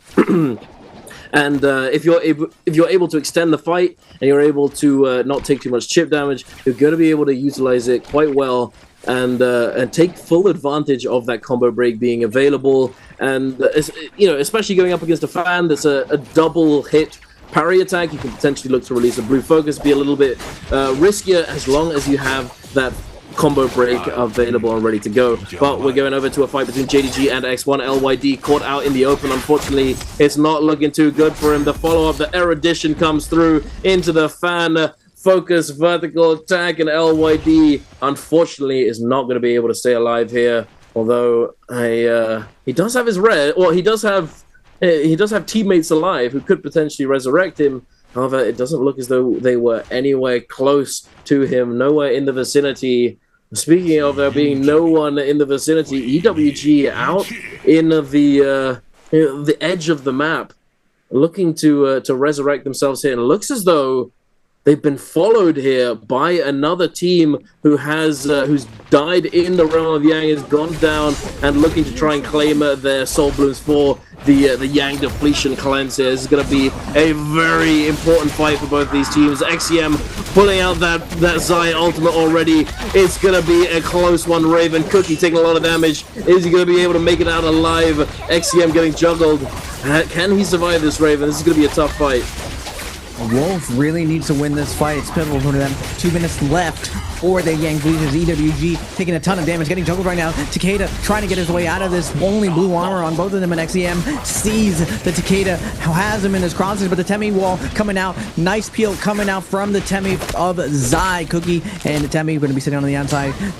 Gato comes back in to alleviate some pressure. Now XEM out of that Zai ultimate has to go back to neutral. He's going to send the LMB. Nice big focus attack into the back of that Temi, stabbing him in the back, and Wolves is going to close it out. They will not take their foot off the pedal. They keep up the aggression, and they crush their opponents. Now we're going to get JL versus WBG. They're going to clean them up, but unfortunately for them, they're going to get third-partied by SS1. No ults on all of them. They did pick up all that loot earlier from their third party, and they're going to find another juicy third party onto JL. Good thing for JL, though, they do have that Vermilion buff. They're going to be able to res and find reposition set up for that second realm of Yang. SS1 recovering their game. Will they be challenging inside realm of Yang, trying their luck into the likes of JL and Wolves? Now, they do have gold weapons on their Kylan, so really set up for this. And speaking of the Yang Demons, we're gonna get a replay of JL versus SS1. Indeed, we are. The Kylins going back and forth. The cleave. VVV did take quite a bit of damage with the zipping ultimate, keeping him topped up, keeping him healthy. They're going to kite around and use these pillars to his advantage to try and to stay out of danger. A beautiful dodge into parry there against those fist blades. Rosemary extremely at low HP here. Very dominant performance seemingly from JL, able to take down one there, taking it to a 3 versus 2 situation. Oh, grapple into jump parry. Very nice to see. Tutu not able to slip that one through the defense. Does get parried and taken down, and then it becomes simply a formality. JL winning their realm of Yang, and good googly mooglies, they're on quite a few kills. Raven, 11 eliminations already before second Yang has even taken place. It is going to be taking place very soon. These teams are very happy to handshake and go into the realm of Yang here. Wolves going up against JL here. The Kylan Hardy up against the Xiphon composition. And with this matchup, I'm not really sure who comes out on top here. I mean, the Zai can be disrupted significantly by the Kylan, but what do you think, Raven? It's all about the Zai. Can the Zai connect onto these fast characters? TXJ is going to be going on with the Hadi, put in a little bit of pressure, has a cube set up. Now, Fong on the zipping, doesn't want to get pressured right now. The Zai, very dangerous. XEM's going to get the nice stagger up, but the cube coming to come out. Neutral being played out by JL. They're trying to burn some cooldowns, but the F's going to be invested now. Kylan in a ton of pressure right now. Krumiov's going to be invested, putting on a ton of pressure on them. He has to be careful right now. The burn damage can prevent him from getting healed of that V1. XEM still holding on to his ultimate, though. It doesn't need to pop it. Finally, they are going to pop it. Krumi's going to be taking too much pressure. XEM holding that meteor, looking for a target right now, but JL's doing a good job of flying in and out. VVV coming in, out. Where is he? He's a blur. He's a figment of your imagination, XEM. XEM doing his best to try to peel for the situation. And finally connects onto TXJ. TXJ down to his last health, able to fly out of there. Zai connecting onto Fong, but Fong trying to do his best to survive the situation, makes it into the very corner, able to use his cube out, and now TXJ is able to come back in, provide some pressure. JL's gonna get that full reset. Nice job from TXJ to peel off XEM. VVV comes in with the scale rush, back and forth. Wolves needs to close out one of these kills. They are gonna pick off TXJ, but now the scale rush coming in and from VVV. Fong putting up some work. NHQ on Matari, really low, but the F3 going to be invested to defend him from his Karumi. XEM going to pop a heal, come back in, look for the back door, focus attack, but NHQ is going to fall. We're down to a 2v2 situation. VVV and Fong have brought this back. XEM looking for the peel, back-to-back double holds, deep fry onto JL. Light attack going to be coming in. Focus attack is going to get parried from JL's Fong. Nice tap is going to be coming in. It looks like we're going to go to a two-way tie. ZK is going to find his follow-up. Fong doing his best to try to secure this kill. It's not going to be able to do it, though. XEM just going with the overhold. Fong pops the V1, and it's going to be a two-way tie. Wolves and JL so evenly matched in this realm of Yang. That was a sight to behold. That was beautifully played by both of these teams. We had XEM's perspective for the majority of that fight. We could just see him like looking all around, keeping an eye on his teammates, constantly trying to find those opportunities to get damage and peel for his allies and make sure that no player was singled out. The Kurumi tether was attached to him for a very long time. The Kurumi does get pressured. Immediately, he's able to come over and peel for that Kurumi. Very, very well played from both of them. Very structured and a very nice demonstration of team play and practice that's coming through from these teams. They've clearly put in the work to make sure they know what they're doing in these fights, in these skirmishes. And it looks as though JDG going to be resurrecting themselves in this area. We might be getting the run back, the rematch between Wolves and JDG here. Are we going to see it? No, wait, they were up against JL, sorry. I'm getting confused. There's two J's. It's very getting mixed up, but same composition. The Kylan Hardy zipping. Are we going to see the engagement come through? They're definitely looking for it. Trying to find the opener. Trying to get a little bit of damage. A little bit of an advantage in neutral before looking for the commitment with those range weapons. We're diving in now, though. The Zai jumping in immediately, getting knocked down with that Cloud Weaver from the fist blades. Not able to continue the immediate aggression. But speaking of aggression, they are pushing forwards regardless. The F2 is going to come through from the Zai. The cube gets utilized, and now the Kylan is going to be diving in to peel for his teammate. Try and take advantage of this Zai without the F cooldown available, forcing out that ultimate now. So XCM desperately trying to make it over to his teammates, does find the Soul Bloom, replenishing that health bar. 2-tick is going to be biting off a little bit more than he can chew, getting caught out and taken down by this Zai. And it's not looking too good for that team, but JL going to be diving in with that third party. Gonna try and find some of these eliminations, as they still have a player with Yang depletion there. Hardy definitely needs that Soul Bloom sooner rather than later. I also believe that the zipping has Yang depletion as well. Oh no, Hardy able to cleanse it now. Only zipping with Yang depletion for the moment. They likely will be able to recover regardless, as they have a significant amount of money in the back pocket. But they are going to be able to buy that rebirth charm if necessary. The question is, though, are they going to look for the fight, or have they already decided they're going to be going for the rebirth? Well, looking at the scoreboards, JL 13 kills this round, 30.5. DRG at 4. Still alive with the Shiol composition. Wolves is going to not be able to recover their game. Just too much of a deficit coming out there. They still have Wolves XEM still alive. Still there's Zai. He has to make this work, but everyone's so good at finding these zone frags. Now JL is going to be sitting in a side zone. Bell really, really close. XEM has to be careful right now. He can't get spotted out. Looks like JL is preoccupied with Alliance. Alliance is having a slow day so far. They are one of the top 5 teams right now, but every team can have a slow start. Remember, the first 2 games, warm up games.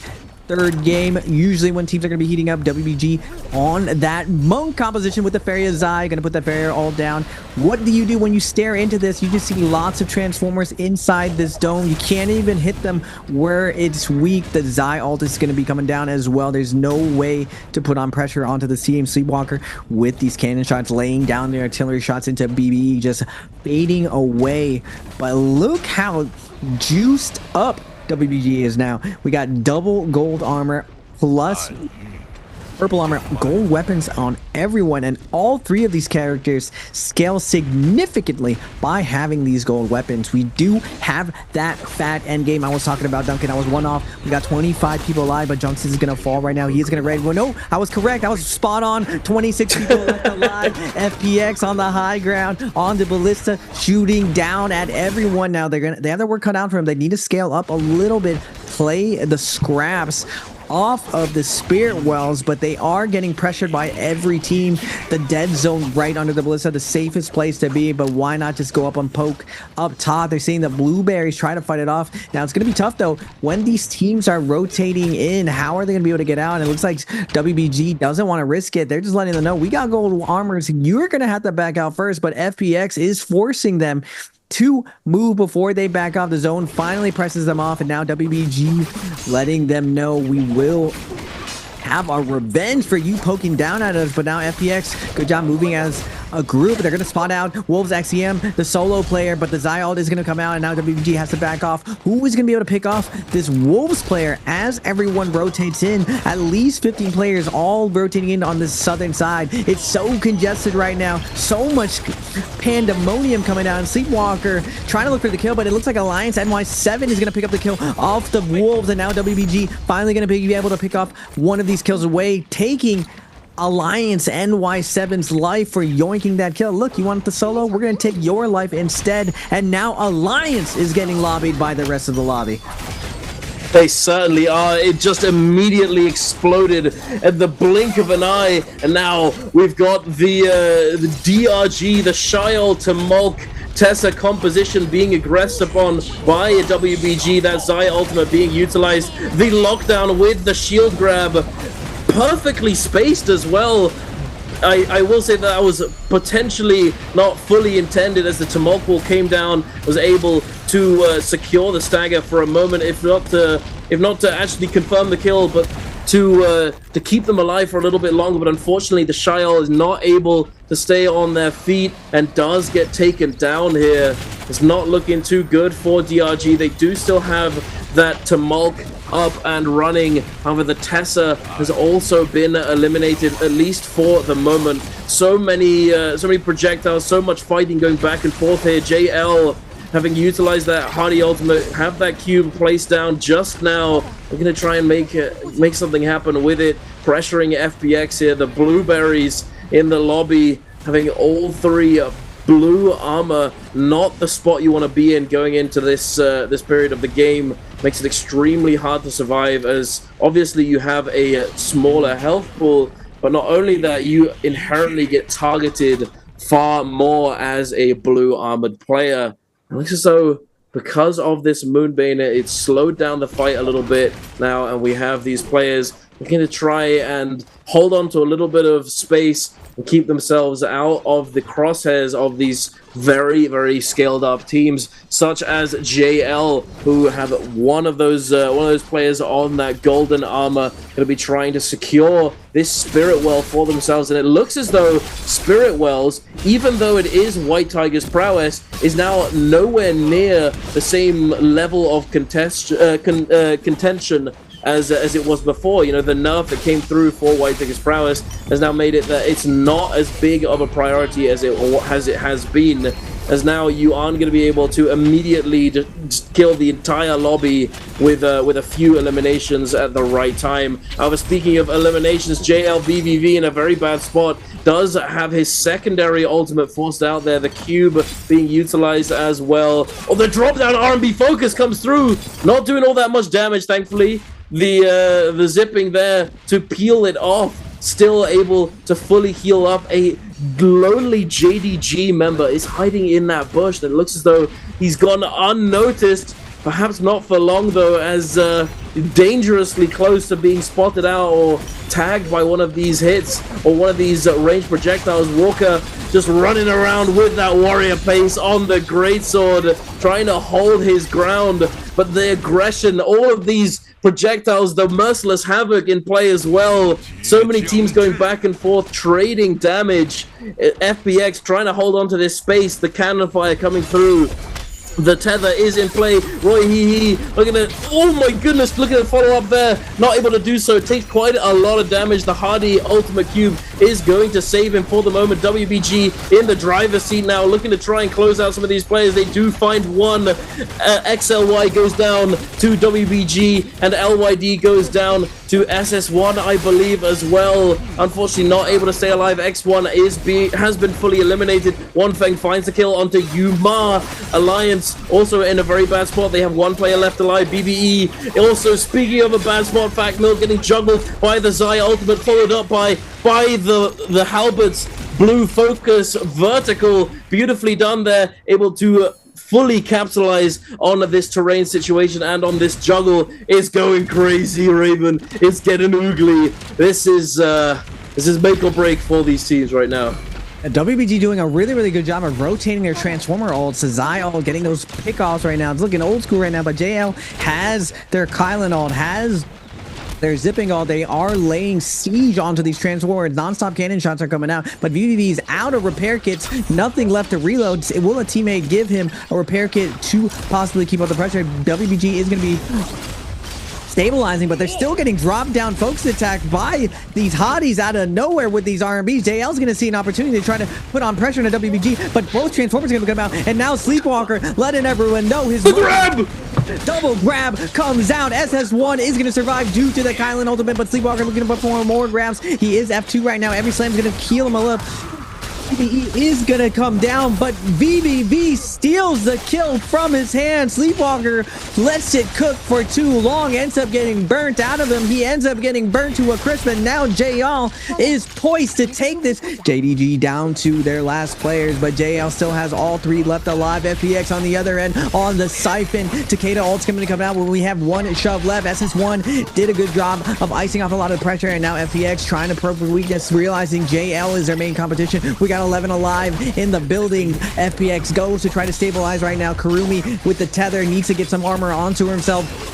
Multiple players jumping into the sky. JL on the other side. Doesn't matter where you go, to the sky, to the south, to the north, you're going to be running into one team, but everyone is trying to grapple cancel in the air. SS1 has two players non-stop up there. WBG's Axio with a sliver of health trying to survive to this last little bit, but is it going to matter? BBB at 85%. He has two repair kits set to his name. He's trying to reset, get his ultimate online, trying to get that Kylan all going to take this guy. Gets Shing on the airborne grapple. BBB dropping the cannon shots. He has his Kylan ultimate right now. 6 people left alive. JL poised to take this all. TXJ with the ult as well. Poison Masters are going to come out now. TXJ going to the skies. It's just all about cleaning up these last couple of kills. BBB is going to pop his ultimate. Last left person standing, SS1.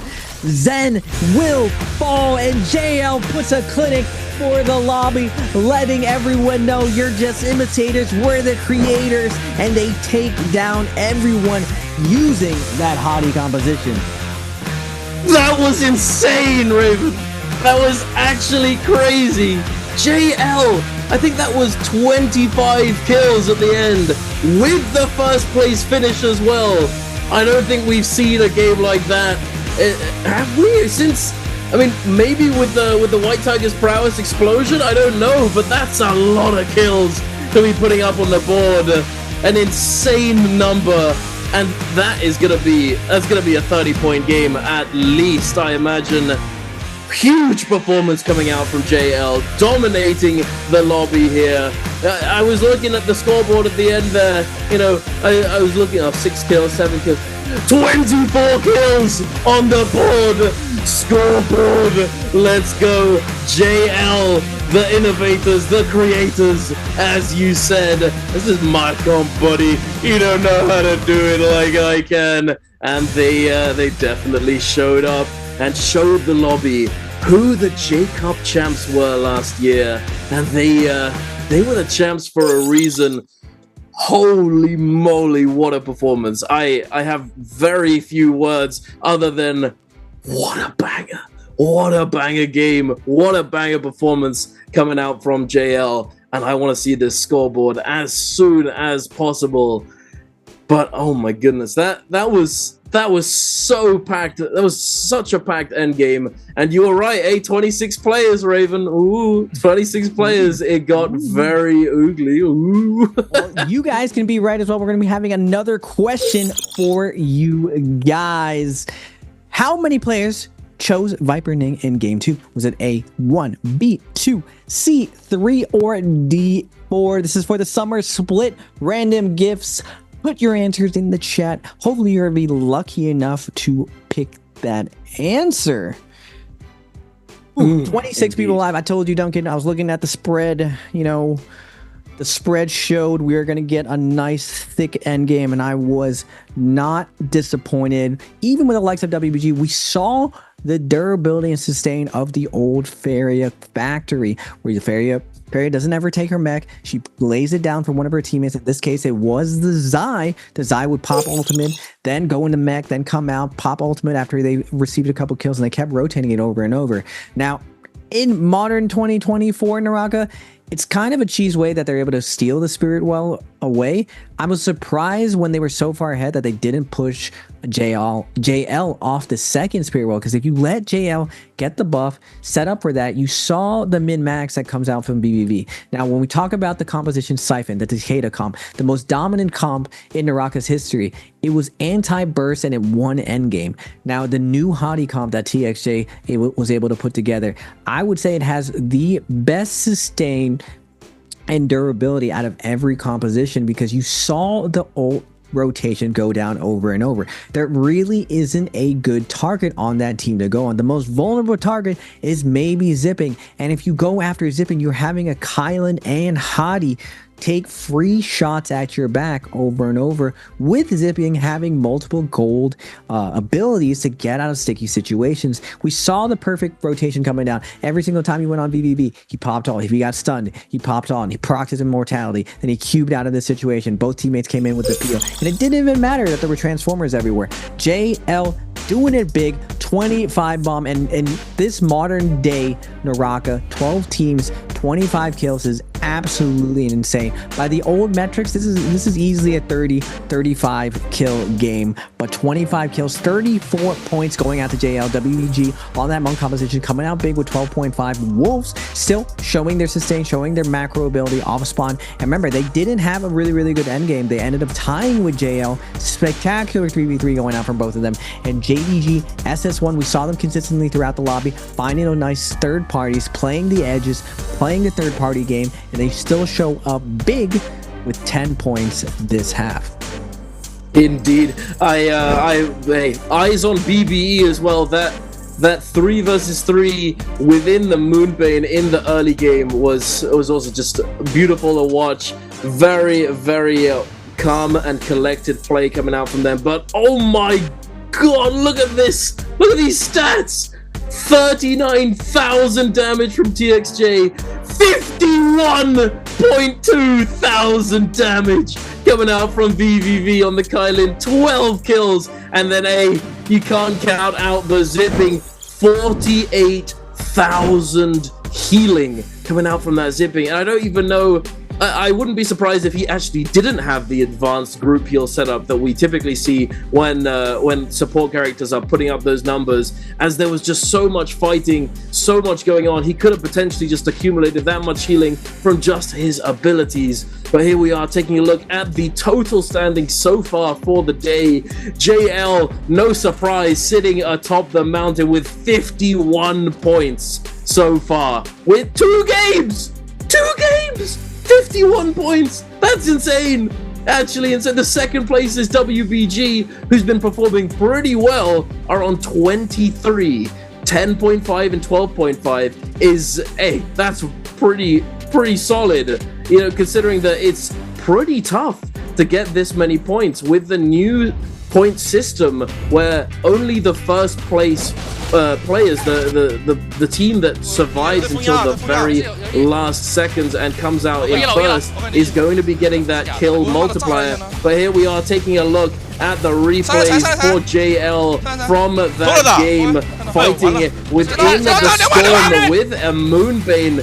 The comms going crazy, the communication able to fully lock down these players. A very tough fight for the Sand Siphon. Unfortunately, they're not able to stand up to this team. Into the realm of Yang we go. JL, the Kylan ultimate being popped in mid-air, Zipping getting juggled down, no follow-up unfortunately, but still on the chase. I remember watching this one live. This was beautifully played by JL. Oh my goodness. What's the thing that's separating them, Raven? You know, we've talked about them as just being the GOATs, but at the same time, what exactly do you think it is that separates them? I think what's really changed is that BBB has always been known of being very soft-spoken, but just one of the most dangerous trios players. But you're hearing it in his comms now, a different energy coming out from him. You're seeing him kill stealing in these end games, leading the charts. Now that he's position 1, now a lot of the times he's played Karumi for his team. Now Kong has been rotated onto the Karumi role. We're seeing BBB on the likes of Kylan just doing so much work, and TXJ being a facilitator on this position to this Hottie composition, able to really dictate the pace, counterplay all the other teams, and we're seeing now finally the cogs coming together. They're looking like a well-oiled machine. At first, when this team came together, TXJ and BBB have years together playing, but Fong was a new piece going in. It took a little bit. It took a month or two of tournament play to get them going, but they're looking really informed going into this last weekly right before this NBPL finals. Oh my goodness. What is that? Look at the damage spread on weapons, Raven. 20,000 damage just from a cannon. Rupture Gale, Flame Breath doing damage. And hey, I'm not surprised he's got Juggernaut in the pocket. 51,000 damage in total, 12 eliminations, 15,000 healing, 10 assists. Oh my goodness. What a performance coming out from JL. And yeah, I mean, I failed to remember the if I've heard the comms from this team in the past, whether or not you probably, I mean, hey, if someone's gonna know, it's gonna be you. But the fact that the energy has changed, perhaps that was the deciding factor, and having that little bit of extra time to be able to acclimatize to their new teammate and find that synergy within the team. But we'll be touching more on that later on. For the moment, before our third game of the day, we're going to be going to a short break, so we will be seeing you very soon. Don't go anywhere.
Mike's blade knows no mercy.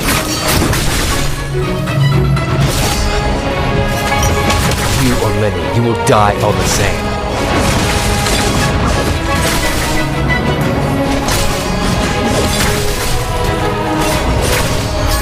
Tired of living.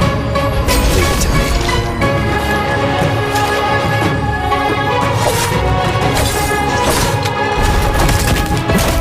White blade knows no mercy.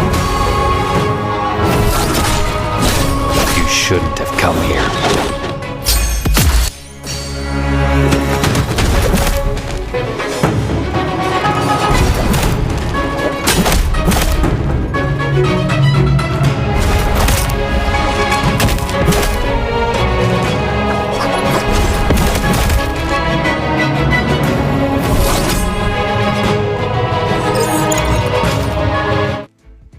And we are back, ladies and gentlemen. Just a short break. It was a little time to recover off the back of that incredible performance in that second game of the day. And it's only the second game. There's plenty more NARAKA to be played, right, Raven? We've got plenty more NARAKA to be played, and I am very, very excited to see what else might be brought into these games. You know, DRG, they brought out the Shiol to Mulk Tessa composition, and although it didn't pop off like crazy, we did see it make it all the way to the end game, and they had gotten a few kills under their belt.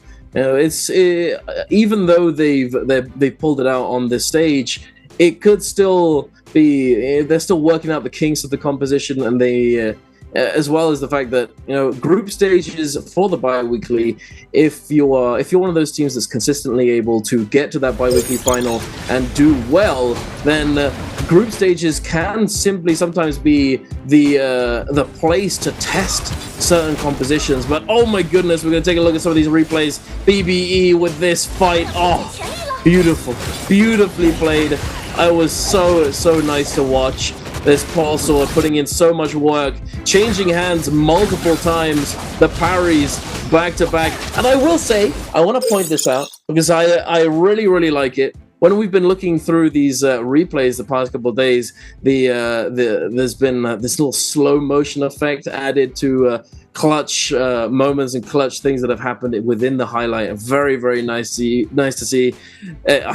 Good addition, very nice. That's to the flair and the excitement, the hype. But we're going to be going into our third game of the day, Raven. We're going to be going over to Morris Isle. Morris Isle, it's been one of those maps that we've had it for the longest time, and a lot of different metas have come through for this map. What do you think we're going to be seeing here? Is it going to be what we've been seeing before? Or do you think that based off of the previous game and the potential changes in compositions, we might be seeing something different? Oh, look at that panda. He's saying hello to the crowd. Hello. Wolves with the panda map. Now, is this in Chengdu? No, the Worlds is in Chengdu. Right now, Nbpl is played right outside of Shanghai, but pandas, we didn't get to see pandas last year. Duncan, I hope to see pandas this year if we make it to the finals, if we have the time. Indeed. And if the pandas are out and about. Last time it was really cold during last Worlds, but going into game 3, Morris, the classic match, or the classic map of NARAKA, the oldest map in the book, and one of the first maps that we saw a lot of drop down Viper stuns coming out of nowhere, and we've seen the dominance of Viper on this day. Previously, when you think of Perdoria, you think of the Hottie composition. When you think of Hallroth, you think of Siphon.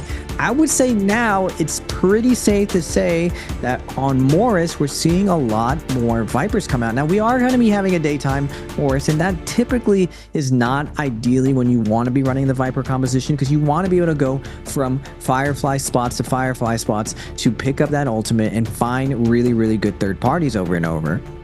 We'll have to see how these teams set up with it. Now, something that really wasn't pointed out, I've seen a lot of teams sneak in a Siphon game on Morris because it's fairly consistent to be able to scale up and find a nice fat juicy loot spot, whether or not you're landing mine, top left at Sunwing, top right of the caves from Eventide. JL takes Graveyard in the south. They've been doing that for 3 years. TXA has always loved that whole Graveyard area. There's just so much loot down there. So people do like to sneak in their Cypher team, but I think the name of the game for this map right now is how well you can perform on your Viper. Now, before, when the money position was discovered and teams started macroing, started being a lot more contested spot, that strategy's kind of been moved away from. Now, because of the new point system, teams want that off-spawn fight on Morris. It's just everyone's so comfortable on this position. Everyone has been landing at certain positions on the map, and we're seeing this first phase. JEG's going to try to sneak in that Siphon. JL's going to be going for the Siphon. What is the last team going to be going with the likes with LYD and ZDI? What are we going? We are going to be going Siphon, and this is what I was saying before. Teams like to sneak in their Siphon game. If you're not one of the premier top 5 Siphon teams, Holleroth is not where you want to play it, because you end up getting beaten out inside Yang in the mirror matchup. One of the tricks is to go into the Zai versus Siphon. Now, I wouldn't say Zai has the advantage. It's slightly losing, but that first realm of Yang, as long as you're able to macro a little bit better than the Zai team, you end up edging them out, and you definitely win in the second realm of Yang. Now, getting purple Takeda ult is pretty standard. Gold Takeda ult guarantees you to win, but there is that hill you have to climb over. That first Yang against the Zais, against that budget composition, who's going to put the pressure on you with purple weapon on that Zai. And we're seeing another stacker end game, Duncan. A lot of teams going these very, very durable compositions, and when you have the first 2 phases going these durable compositions playing for end game, we're gonna get in those thick end games that I love seeing. I love watching the chess game going down with all the positioning depending on the terrain. Now, last phase, I'm pretty sure we're going to be going Viper. We're going to be trying to get some assassination plays, but it's not going to have as much horsepower as it would have if it was a nighttime or evening day. It is daytime Morris, but we'll have to see whether or not these teams can pull it off. You don't get to choose your phasing, ladies and gentlemen. It's always random. Every single day, you get put into one of 3 phases, so you have to adjust depending on the circumstances, and it's made the league really have to adapt and show whether or not your playbook was deep enough, whether or not your skill was good enough to play under such volatile conditions. Absolutely, that truly is what separates the good teams from the best teams, being able to adapt on the fly. You know, you go through so much prep work, you go through so many drills and matchup practice, all sorts of things, but it's the thing that separates these teams is being able to take all of that in, all of that into account, utilize that. But then when a curveball comes through, or when something doesn't go your way, being able to immediately adapt and still come out on top, or at least at the very least survive and recover. But looking at this, yeah, I think that the factor that really meant that we weren't seeing all that many Vipers here is because of that Firefly. You talked about how Vipers are very commonly picked up on Morris Isle, but perhaps these teams just aren't looking to do it, considering that the Fireflies are not in play this game. Instead, we've got quite a bit of Sand Siphon, a little bit of Kylan Hardy zipping, and then Zai Matari zipping as well, coming out from Alliance, not opting to go for that Kurumi. Perhaps they didn't want to spend all that many points on the Kurumi here, as there was a lot of Kurumi pickups from the other teams in the lobby. But here we are, ladies and gentlemen, we're going to be diving in very, very soon. And we got a decent drop zone here. We got Wolves and I believe DRG up there in the Firefly Cave to the north. We have JL. Of course, they're going to be landing at their favored spot, as you talked about, the Firefly Cave in the south with the graveyard. And yes, there is a lot of loot down there to be had and picked up. So if you not managed to make it over there in your own games, have a look. It's a pretty nice spot to loot up and if no one's hit it, you can recover there as well. You can resurrect yourself in that area and come away with pretty solid resources and loot. But we're taking a look at Wolves and DRG spawning here in this Firefly cave in the north. The slaps coming through, the combo break gets forced out in a bad spot. DRG are in the driver's seat right now. They're on the front foot. They managed to secure armor for all 3 of their members, whereas Wolves has not managed to find a single one.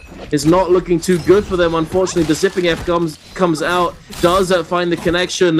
The R&B on the Pulsar comes through, buying some time for his teammates, but it's not going to be enough for them to recover in this situation. The parry comes through as well onto ZK. He gets eliminated, and now it's simply a formality. NHQ is going to be eliminated as well, and DRG on the only Viper composition of this lobby is going to be starting off strong.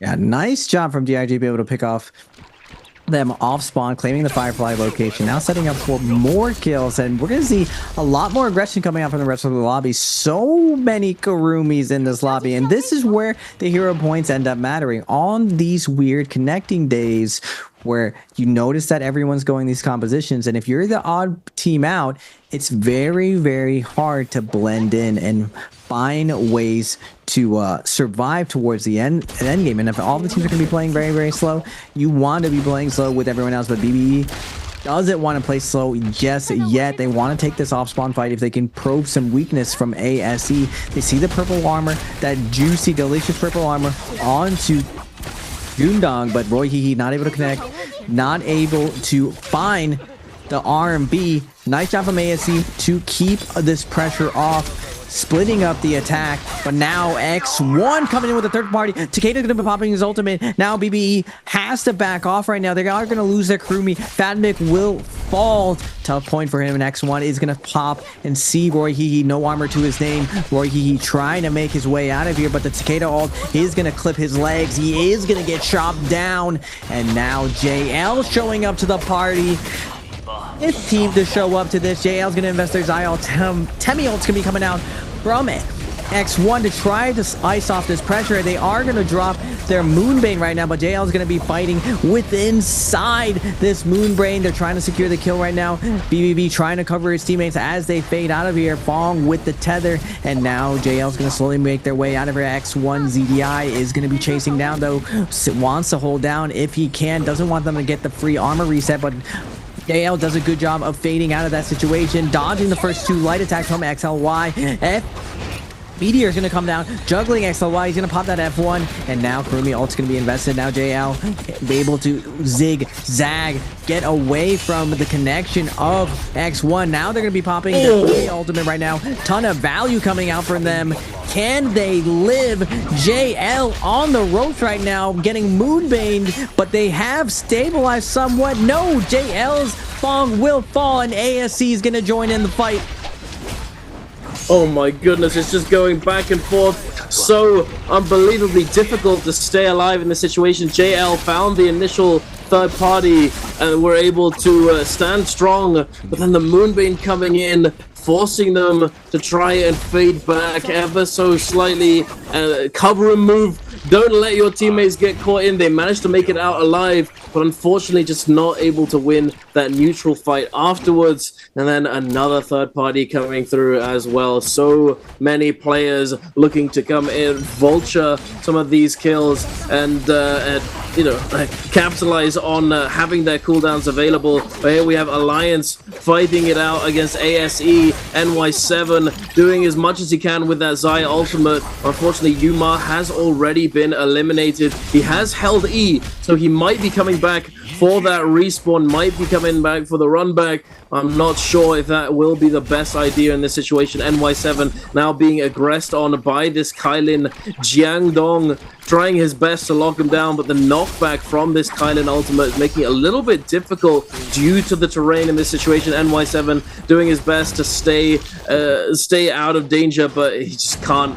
He can't get away, being held down very effectively by this team. But now over to the southeast, the very corner of Morris Isle, JDG and SS1 fighting it out. JDG unfortunately do get taken down here. I believe all 3 of them were eliminated in this fight, and SS1 picking up 3 eliminations early on with a considerable amount of Darktide coins in their wallets as well. They're going to be able to go over to that shop, grab all the goodies that they could want, as long as they manage to get there first and get there in time. As a quick side note, that we talked about it briefly earlier, one of the big differences between ranked, the Herald's Trial, and Immortal War, which is the game mode that is all these players are going to be playing today and always are playing in these tournaments, is that the shop, the Rift dealer, has quite a few more purchasable items. So, and they don't all unlock at the beginning of the game. As the game progresses, more and more items become available for purchase throughout the game, and one of those things that you can get is purple armors, random purple weapons, ranged or melee. The random jades. You can even, as the game gets to that later second half, you can even purchase yourself a golden armor, specific golden soul jades that are random with each Immortal War lobby, golden weapon as well. It's very nice change that they made to Immortal War shop. It was different before, but then they made it even more different as they adjusted all of the money that you could get from the game as well, from kills, as when you do pick up these eliminations, you are rewarded with money, just not just from the money that the person you take down has in their wallet, but also the money you just get money for taking them down in the first place. And as the game goes on, you get more and more money for each kill, as the shop also gets much more expensive as more and more things become purchasable in said shop. But it looks as though we're going to be going to the Realm of Yang relatively soon, as they are spawning in a Moonbane down here next to Wolves. Not sure if it was theirs or not, but going to be seeing a lot of these teams rotating over, see if they can make their way into this Realm of Yang and scrap it out. As I imagine, a lot of these teams will be looking to do so, considering that we have quite a lot of Sand Siphon compositions in the lobby. Yeah, looking at the spread, FPX looking to fight this challenger, or they have the challenger buff up. ASC setting up to go Realm of Yang. And remember, 36 people alive, no one died off spawn. Everyone's setting up for this first Realm of Yang. That's all I'm saying. Your first Realm of Yang, your objective is to get all 6 jade spots open, get a blue jade, divvy up the loot, usually giving your melee resistance to your support player. But with so many teams playing Yang compositions, it's going to be tough piling in. There's going to be lots of opportunity to make some pretty grief plays right now, holding out possible supports. We got Alliance and WBG both standing up nice cordially, spam clicking in, and we're going to get a full piling in Alliance versus Wolf, WBG versus EWG, ASC versus BBE. But for us, ladies and gentlemen, we're going to be watching WBG versus EWG. Who is going to be taking this one, Duncan? It's a hard thing to say, hard thing to predict, and we don't want to be cursing these players. And WBG diving in. Ooh. Is the Kylan ult opener the better option here, Raven? I've seen it go either way. If Kylan ult is going to be going off first, you have to bait out some cooldowns right now. Hemi ult's going to be coming out, and you're not... Technically, you do have Hottie ult waiting in the favor. Now, you can just play neutral and wait things out. But you want to have that Kylan ult to deal with the Takeda pressure. And now, Luye on the Takeda is going to have tons of chances to make a punish play off of this. Temi ult's going to be coming out. Cube's going to be coming out. Then good job from Hottie to tempo ult before it snowballs out of control. And they're able to keep everyone alive. Now, Temi ult's going to be forced out. And Temi is down to no armor. Loye on the Takeda, trying to find a follow-up, not able to. All ult are out, and now we're down to straight and neutral. Loye going to be dropping down with the focus, and not able to land it through me. Zipping, peeling him off right now. Nice flank going to be coming out. Zipping, trying to put some pressure on, but Takeda doing a good job of staggering for his teammates right now. Going to get the jump parry off. Jing is going to fall with that parry from Loye on the Takeda. Thaf going crazy. Jump parries in the center. He's just throwing reds out non-stop, trying to look for the parry. Jumping LMB, going to close it out on Axiao. Nice job from EWG, and Siphon just has a little bit better neutral abilities than that Hottie composition. Nice job from EWG. I cast the curse to WBG. That's my bad. It is what it is. But one thing I did want to ask you is, I don't think I've had a chance to already talk to you about it. What do you think of the F2 Takeda being picked up instead of the more commonly picked F1? Because we see EWG Loyer picking it up here. Oh, I know BBB was doing it for a while, and he was using F2 on Kylan as well. It just gives you a lot of neutral options. Speaking of neutral, though, Blistering Edge coming out from ASC, juggling Ruye on the Takeda, and he is going to fall. No ult's going to be coming out, and that's the problem when you don't pop the ultimates. You play neutral a little bit too long. Just the amount of burst and juggle that comes out with this Kylan. He's just cutting through everyone like a butter. Zhang Dong. Absolutely devastating them, but he is taking a lot of damage from the slashes. EWG will fall, and now FPX coming in with a third party. All the ultimates are being used, but ASC does have that Vermilion spot. They're able to get a free fight in. FPX wants to secure one of these kills. Probably has Yang depletion on top of them, but ASC is going to get topped off with that V1 reset from the Zipping. So much healing going to be coming out on the Buttery Rocks. Yang trying to make his way out of it. He's going to pop his V1 to get out of there. But ASC super scaled right now. They got gold weapons on everyone, keeping up the pressure. FPX has their work coming out for them. Jumping LMBs coming out. The nice chain stagger attack is going to be coming out, and Zhang Yu is going to make that noble sacrifice for his teammates to get out of there. But it looks like that max grapple distance is going to be paying off for ASC as they are in hot pursuit for FPX. Sanzi is not going to be able to get away. The difference between max grapple and no grapple is huge. Hottie ult is going to be coming out. He does have a lot of space. That Hottie ult's going to provide a lot of tree cover here to get out of her. Cube is going to come down. Can ASC hold down the likes of FPX's Sanzi? Cube is going to be coming out. Wild Goose Chase. We're down to 3 grapples right now. The grapple count is looking dire, and it looks like Hottie will survive. At the very least, for the moment, we're heading on over to a fight in the desert next to this tower.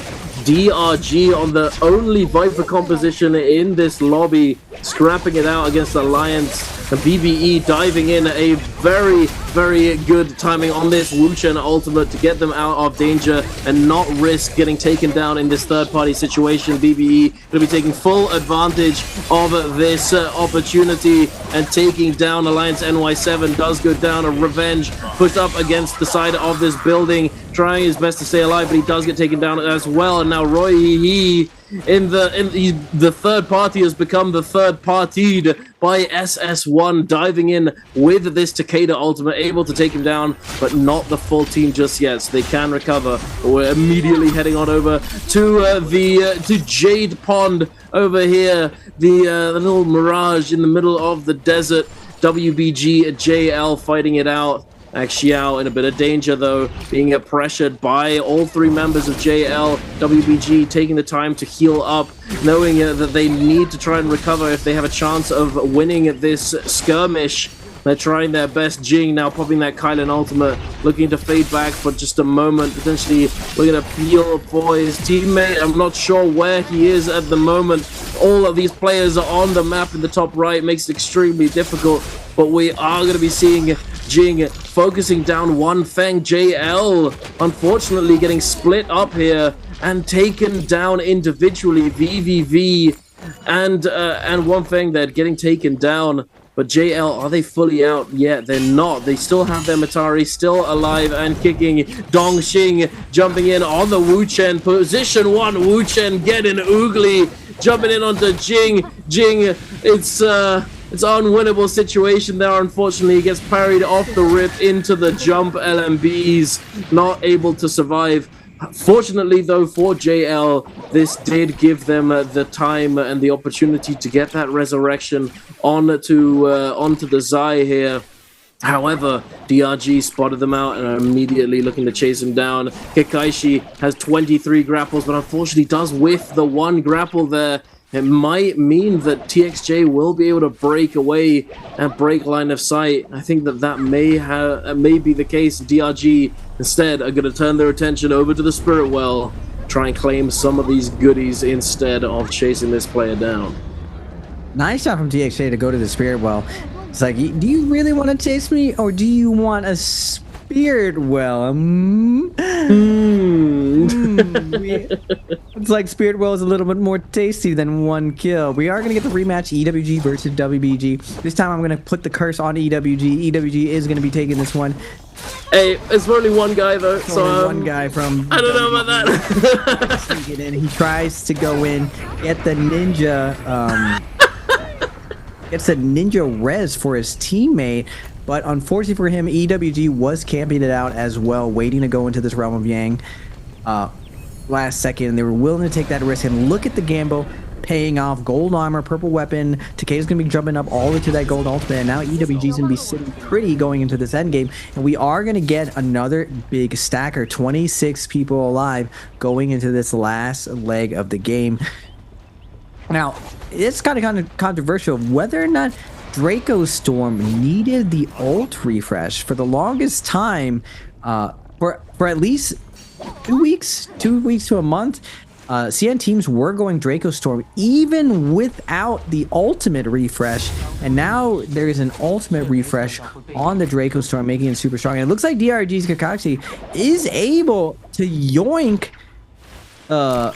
res as well. Oh, never mind. DRG was setting up for an ambush play. Now, Crazy to go live. BBE, tough break for Roy with the white armor. He's going to get caught out by the likes of JDG. Now, looking at the scoreboard, ASC at 14 kills, but their zipping is down. Everyone else kind of in the middle right now. 6 kills, couple kills everywhere. Everyone was having a slugfest off spawn, but DRG able to get 10 kills on their Viper composition, and we just saw them playing an assassination play on that Spirit Well. Unfortunately for them, EWG is going around the Yang winners with this Draco Storm. So everyone is tucking tail, hiding in their holes until the coast is clear. We got a minute 40 left on this Draco buff. Now, Alliance to the south. Slow day for Alliance. They've usually been very, very dominant, just like Wolves. Wolves in the middle of the pack, though, with that top 9. And I keep saying this, like the point spread is a lot more even than any other previous seasons. We are seeing, though, JL breakaway with their first 2 games, getting that massive multiplier. But since the fall of like placement multiplier, less and less teams are having those really, really big games. Like, you have to win it all in order to have it. We are going to get DRG versus DWG. Draco Storm on Draco Storm. Not an ideal situation. I'm surprised DRG is going to take this, but look how much stagger coming out from that. What is that? R&B straight up juggled by Draco Storm. Axio is going to fall with the likes of that F3 Kablowy. Bye-bye, my guy. Oh my goodness. That was insane. People say that lightning doesn't strike the same spot twice. It does in NARAKA with the Draco Storm. Good lord, that was absurd. I think that was like 5 lightning strikes in one spot within the space of a second. A poor player just getting absolutely exploded. Oh my god, that was ugly right there. But speaking of poor player in a bad situation, JL unfortunately did lose their Matari, and now VVV, having been hiding in this tree, it looks as though it might be cooked for him here. Does pop that ultimate. Oh wait a second. This is V1 Raven for VVV. Omnidirectional on the side. Omnidirectional V1. Interesting. For those of you at home who don't immediately know what I'm talking about, there was some changes done to Zai in within the new season, and one of those changes was that obviously they took out one of her F abilities and one of her ultimates, but they did also make a change to V1, the first variation on the ultimate, as it's not the one with the wave fire attack. It doesn't have any fire on that ultimate, but what they did instead is with the empowered focus attack on that ultimate, before you could only use the light attacks omnidirectionally, so you could throw the light attack with Zai ultimate directly upwards wherever, you know. But now with V1 you're able to send the empowered attack omnidirectionally as well, which I mean, initially we thought, oh wow, this could be really cool, and then we tried it out and it didn't seem too impactful. However, perhaps JL has been cooking something up in the lab, as they are opting to choose V1 here for the Zai. But taking a look here at this quick replay, Raven Alliance versus Wolves here. ZK does get taken down. Yuma on a sliver of HP. Who wins this one though? This is very back and forth, 3 versus 2, but the 2 are relatively healthy. 1 gets taken down, the 1 versus 3 now. XEM, there's work cut out for him. The scale rush, the dash comes through, and there it is. He does get taken down. Alliance come out on top. As scale rush stagger, when you're low health like that, is invaluable for your team. As long as you read the situation, you don't throw the scale rush if that person is just looking to parry, obviously. Your teammate covers with light attacks, it's very, very good. We're going to see JDG investing that Temion, having that Aurora Burst, setting up for this end game. And this is what I mean, that ranked play just doesn't match at all tournament play. That Aurora Burst, saving your money to make sure that you're able to buy that Jade before everyone else, sets you up pretty. Versus ranked, you can just get this Jade off spawn pretty commonly. We're going to see JDG perfectly set up. Yoink this with 23 people left alive. JDG is looking like one of the favorites to scoop this lobby down, but it's still going to be pretty volatile. This end game, very, very flat, and this is going to benefit Takeda a lot.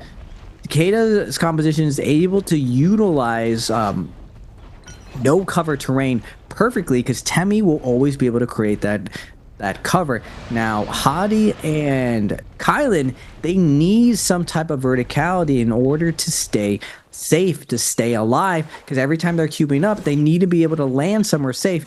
But if this end game ends up closing more and more, they're not going to have some type of high ground to secure and hold in place. Instead, they're going to be surrounded by these Takeda, these Siphon compositions, all posted up, waiting to range. And they don't have that Temi already. So I imagine the name of the game here is try to get someone lobbied before you get lobbied by pressuring them with these cannons. And we're seeing this rolling out with EWG and SS1 poking at each other as we're going into the 7-minute marker.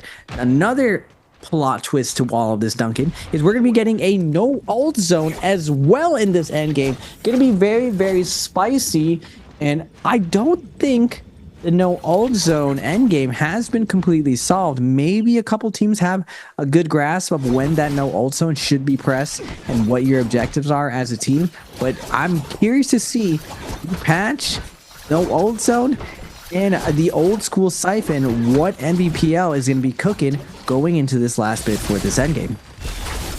Yeah, no, absolutely. That is a question to be answered. As it's such a rare occurrence, it's very plausible that not that many teams have opted to try and figure it out fully and fully find out what is the best option in those situations. But just a quick replay here of this Realm of Yang ASC up against BBE. It went very favored on the side of ASC relatively early here. They were able to take down that one player very quickly. Unfortunately, BBE weren't able to recover in that Realm of Yang fight, weren't able to get res or get all that much value. Taking a look at ASC now, they are very, very stacked. I mean, well, one player is very, very stacked. 2 of them only have blue armor right now, but they're very stacked up on kills. They managed to accumulate, I think, 12. It was, unless my eyes deceive me. But we are in this situation again with the Moonbane coming down. The 80% Moonbane, as you like to call it, takes up 80% of the safe zone. We're going to be seeing the Spirit Well coming through as well, spawning in. And as we've been given this very nice little graphic on just below the map in the top right, we can tell that it is going to be Mystic Might buff, the buff that gives you the UAV, essentially the information this pulse that goes out like a bell. It tells you where the players in the vicinity are, and it also gives you a defense buff, a damage reduction buff on top of that, which it wasn't the highest priority buff, and it hasn't been for quite a while now, but it certainly is nice if you're able to get your hands on it. But back to touch on what we were talking about before with the no ult zone, I think because it's such a rare occurrence, you know, with these teams, these coaches, they're trying to prepare their players for all of these situations. But of course, you can imagine that they're going to prioritize situations that are more likely and happen more often. So as you said, I wonder which of these teams is taking the time to truly figure out the better timing and the optimal play to make when a no ult zone is a factor in these end zones. With 4 minutes left, Cicadas are activating SS1, taking advantage of that situation, coming out with the blue buff. They have the momentum for them, a free ult charge. They can get this, they can trigger the lobby into forcing ultimates out of who they choose, depending left or right, who our neighbors are, who do we want to get focused right now. DRG, tough situation for them. There is at least a tree for their Wucham to put a port down, so they will be able to have some maneuverability with the solo Viper composition. The wind walls from the Wucham being critical right now, but SS1, FPX, EWG looking very, very healthy. Now they are getting pressured. EWG chose to go in this fence area, and they thought it would be a nice little wall to get teams to stay away from them, but instead they're just getting cannon shots lobbed into them. Hazy's Yangdong already popping that Kylan ultimate, trying to create a new home for his team, clearing out the way, sending it into DRG. Couple slashes left right now. Tessa ult's going to be coming out, but DRG is able to fend away ASC. ASC is going to find refuge into the center of the map, going up the trees left and right, but JDG on the outside is going to be putting pressure, and now DRG forced to make room for themselves using that V1 to set themselves up pretty, and it forces EWG into SS1, and now EWG is going to pop that Temi ult, sitting in the wall, getting that heal off. Nice job. No need to panic. They still have double ult let up, but lots of opportunity on the outside. FPX trying to take advantage of Tessa being pushed to zone, but instead Jinx going to be forced into his Kylan ultimate, stuck in zone. Ton of zone damage going to come out. Has to be careful. His Cuban out, keeping his health up, but his ult is going to run out. Zhao Hu, they're zipping, will fall. FPX, no support to their name, looking for a new home. We're just sending light attacks like, hey, knock knock, neighbor, you got a cup of salt? Because I'm salty that my zipping is down, but last 2 minutes left. Kato's going crazy, Duncan. Who's going to take it? Can Viper survive this Temi apocalypse? Oh my goodness, it's just exploding. The Aurora Burst, the Tumult Ultimate 2-tick just stood still for a second there, just collecting himself, preparing for the onslaught that is beginning to unfold in front of him. 2-tick now pulling out those fist plays after getting parried, diving in, the Karumbi circle coming through, healing him up, keeping him full HP. No ultimate to speak of right now. 2-2 does get taken down by the blue fan, able to catch him on the drop down. The F2 comes through there, or the F comes through there from the F1. 2-tick able to lock that player down, does get eliminated by a different team though. I believe ASE taken down extremely low. The Kylin very, very low, but does have ultimate available, is going to be able to stay alive. The Soul Slash coming through, catching 2-tick and Jing in the back, not expecting it. The Takeda ultimate keeping them in the zone. He's trying his best to stay alive, tries to pop the ultimate, but isn't able to do so, does get taken down. Luo Ye, the F2 comes through, doesn't get the confirmation, goes wide. The Hardy Cube coming in clutch. Now Alliance in the zone, trying to confirm some of these kills, does manage to find 2. The Karumi tether is attached to that player, to that Takeda that was just taken down. Luoye looking to try and dictate the pace of this lobby. The F2 comes through, doesn't find the full follow-up. Luoye now unleashing the ultimate, pulling the trigger yet again. We find the kill onto Kiki. EWG trying to close out this game as fast as possible before these players are able to get their resources back up, get their ultimates back off off cooldown. Jiao Wen getting juggled into the zone. He is going to go down to Luo Ye. Now he picks up that Soul Bloom, going to try and make his way back into the zone, but this Tumulk ult is going to slow him down. He's trying his best. He makes it back in, keeping his health topped up, just barely still alive. Cookie now popping that Karumi ultimate, going to try and keep his teammates alive, but not able to do so. They do go down. Junks now unleashing with the Kylan ultimate, trying to knock Cookie into the zone and take him down, and he manages to do it, just about securing that first place finish. Good googly mooglies. EWG able to close it out right at the end there, Duncan. Zai, I'm surprised just how well JG was able to survive there with the Viper composition. They had a singular tree to play. Yeah, true. And just Temis everywhere, walls coming down everywhere. K to all, and we're seeing the changes in the Spirit Wall. No more Thanos snap. It's going back to that traditional end game. And so far, games 2 and 3, we're going back to daytime days. More heavy end games, teams playing slow. We're still getting that super hot drop off spawn where everyone wants to take that ISO fight.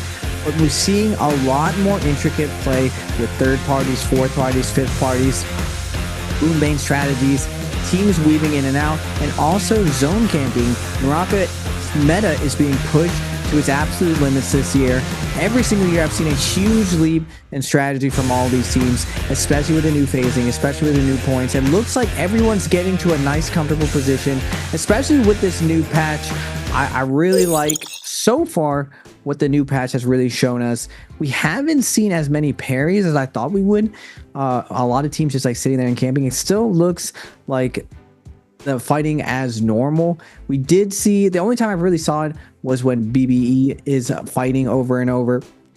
But other than that, every team is just rotating their cooldowns as usual. We saw a little bit of innovation. Today was a very, very normal day. It kind of looked like a Holleroth day with how many Temis there were, how many Takeda teams were out there. Not as many Kylans were able to make it out. And this is what I was saying before. A lot of teams, based on their hero points, they like to play their Siphon composition on Morris right now just because it plays really, really slow.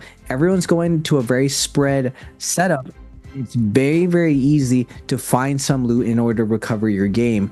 Now, that doesn't mean that you can't be successful if you don't play Siphon. A lot of these teams invested all of their points into this day, so moving forward, they're not going to be able to really pick one of the stronger composition if they're on the cusp. Now, technically, this is day 1 of the fourth bi-weekly, so no one's really in the pressure. You can have a bad day today. You still have one more day to go, but still, in the future, having more points for that end game gives you a lot more flexibility. So we'll have to see what these teams will go with, and hopefully we see more of the Valda composition you want to see when WBG is forced into a weird position with not that many character points. Yeah, absolutely. Also, sorry about that. I don't know what happened. It just crashed to my end. I had the hourly red bar. But we are back. And as you said, the Valda composition that I do want to see. And although I'm not a Valda player myself, I'm not necessarily a Valda connoisseur, I always like to see different compositions come through into the meta and shake things up, you know? And I think that if there's going to be characters that can do that, Valda is certainly one of them. You know, Valda has had some potential there. It's just been on the cusp of being good enough to bring it into Nbpl. But here we are taking a look at the scoreboard. EWG with a massive game for themselves, 16.5, getting that multiplier and just edging past ASE, who are actually ahead of them in eliminations. Only take that first place with 0.5 points. And then ASE and DRG sharing second spot there, but ASE coming out on top slightly due to the kills, the number of kills, I believe. But taking a look at the stats off the back of that game, EWG 22,000 healing coming out from Cookie, 26,000 damage for XZE there, and hey, a solid performance, staying together, staying calm and collected. Now that was a lonely Kylan at the very end. He's able to make it happen, make it work, stay alive, and utilize that invulnerability and those dashes to secure the victory. Very well done by them. But taking a look at the total standings for now, JL still at the top, but the gap has been closed somewhat now, as unfortunately they weren't able to find their footing in that third game. And I'm not sure if that necessarily speaks to the potential of Zai V1, as I talked about earlier on in that game, where I noticed that they were running the first variation of Zai's ultimate, not the fire chain wave, but instead the single attack, the sort of like the empowered attack that heals more. Essentially, it gives you more healing, and it does significantly more stagger, or has a higher stagger property, and is able to stagger even transformers. But now with the most recent change, is able to be sent out omnidirectionally as well as the light attacks. So perhaps we'll see more of that in future coming out from JL, or perhaps this was a test run, and because it didn't do all that well, they're going to put it back up on the drawing board and see if they can figure out something else, or maybe try it again another time. But we will have to wait and see. For the moment, we're taking a look at some of these highlights from that game. And as you said, Raven, surprising that DRG was able to survive that long with that Viper composition. They did not have very much vertical terrain to work with, to look for those drop downs. But hey, they were able to make it work and survive for a significant amount of time. But here we are, the man of the hour in this game here. Look at that FPX coming in with that Kylan ultimate, coming through with the slashes, doing work. But EWG gonna take it regardless and claim that MVP. But look at this, Raven! I feel like that's one of the first Kurumi MVPs we've had in a long time. Yeah, very, very rare for support players to get the glory right now. One MVP coming out from Cookie, able to do 15k damage with that 20k healing, 11k damage from the fan. That is absolutely insane, considering that most CBS players probably doing like around 5 to 8k, but 11k, absolutely insane for him. That means like the flanks he's coming out huge. Max melee resistance, doesn't even have straight up a lot of attack, but wow, Kurumi MVP. This guy, you got to give this guy the max contract now. Who is doing it as big as him on a Kurumi, Duncan? Hey, it's I've talked about it multiple times, when I've casted trios before, that surely this time is gonna be the Zippy MVP or the Kurumi MVP. It hasn't been. But here we do finally get to see the Kurumi MVP, and yeah, they aren't always in the spotlight, but they are they're the framework and the foundation that holds teams together, and they definitely need some love there, as he does receive it, thankfully for once. The Kurumi getting that MVP, very well played to EWG, and. Yeah, my thoughts just jump to the future for the upcoming games. But before we get to them, we're going to be jumping over to a interview. So stay tuned for that, and we will be back for the next games in a short moment. Ladies and gentlemen, welcome to the post-game interview. This is Jaeger, and I'm standing here with 晚风. I'd like him to say hello to our audience. 来吧，晚风，先和观众朋友们打招呼吧。大家好，我是各位的晚风。欢迎晚风来到我们赛后采访。Okay, so first, we don't like you guys really did great job in game 2, and congratulations, you got the winner. But I would like to know, so what happened at game 3? 那首先我们这边要恭喜一下 GoL 在第2把发挥，哇，真的是那把打的真的太爽了，发挥的淋漓尽致。哎，但第3把出了什么小问题，能不能跟我们分享一下？第3把就是前期。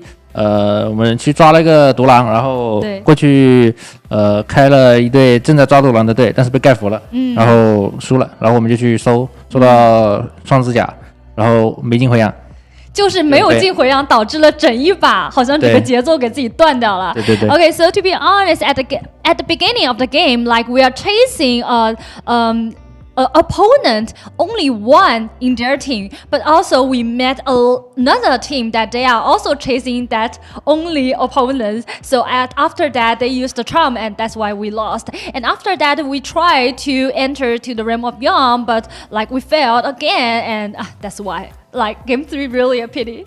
好，今天也是非常有意思。虽然说第3把没有就是达到一个自己很好的节奏，但是也是听到了勾 L 跟回阳镜啊那些年不得不说的故事。我们先来看一下这些题目，一会儿继续聊，好不好 ？Okay, let's move on to next part. Answer for treasure.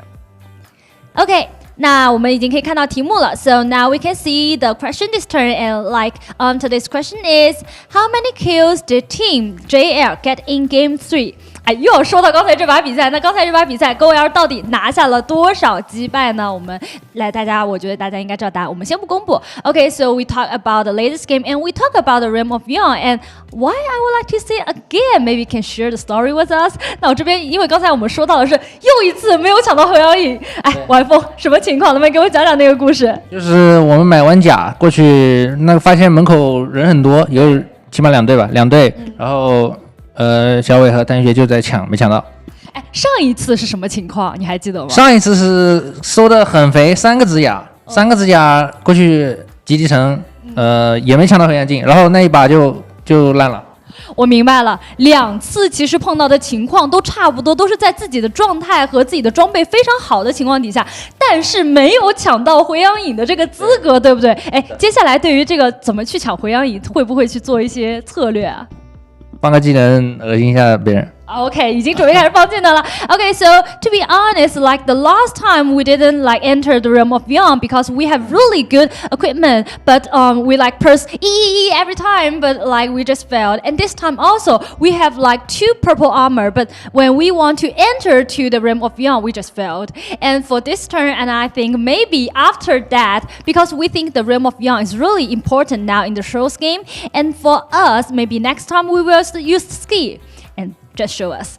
Okay, I think our players prepared and let's start counting. 那我觉得晚风应该准备就绪了。那接下来就让我们进入倒计时。3, 2, 1. Screenshot. Okay, and at last but not the least, we know that everyone have like pay attention to Team GoL, and I would like to say. Do you think they will give you some like pressure on you guys? 那我这边要问一下，因为其实大家都非常的关心 GoL， 也非常的关注你们，特别希望看到你们拿到一个周冠。那目前为止，我特别想问一下晚风，这样的这种关注度会给你们带来一些压力吗？其实并不会吧，主要还是自己会给自己压力。I don't think so because I think more pressure is from us. Okay, thank you for today's interview. 谢谢晚风今天带来的一个非常精彩的小故事的分享，感谢接受我们的赛后采访。那接下来几把比赛就祝你们好运了。对，那 OK, I think it's time for us to find out the correct answer. 也有请晚风给我们公布一下，刚才这道题 A. Yeah, the correct answer is A. A pity, really pity, but it's okay. And next time, I wish you that you can enter to the realm of beyond. OK? 那我这边只能祝福一下，说下一把想要进回阳的时候可以抢到，好不好？希望是一个很好的祝福。OK, thank you for today's interview, and we will take a break and be right back later.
Ladies and gentlemen, welcome back to NARAKA Pro League, the 4th bi-weekly trios. I am Nbpl and I'm joined by the man, the myth, the legendary Tarka, Dunkin' Donuts, and we're at that halfway point. Dunkin', it's been a spectacular display of trios on this new patch, and we're only halfway through the day.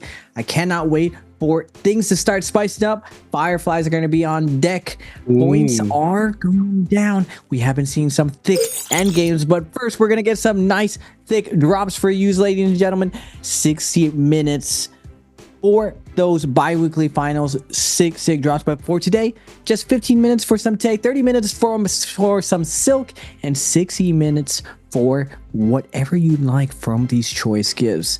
Free stuff. There's nothing like free stuff. Delicious stuff for all of you guys, but we're going to be going into game 4, first Firefly day. Now this is always the weird mix-up for me, Duncan, that I'm always ready for Predoria, but we always end on it. We go back to Holoroth Firefly, then back to Morris, then Predoria.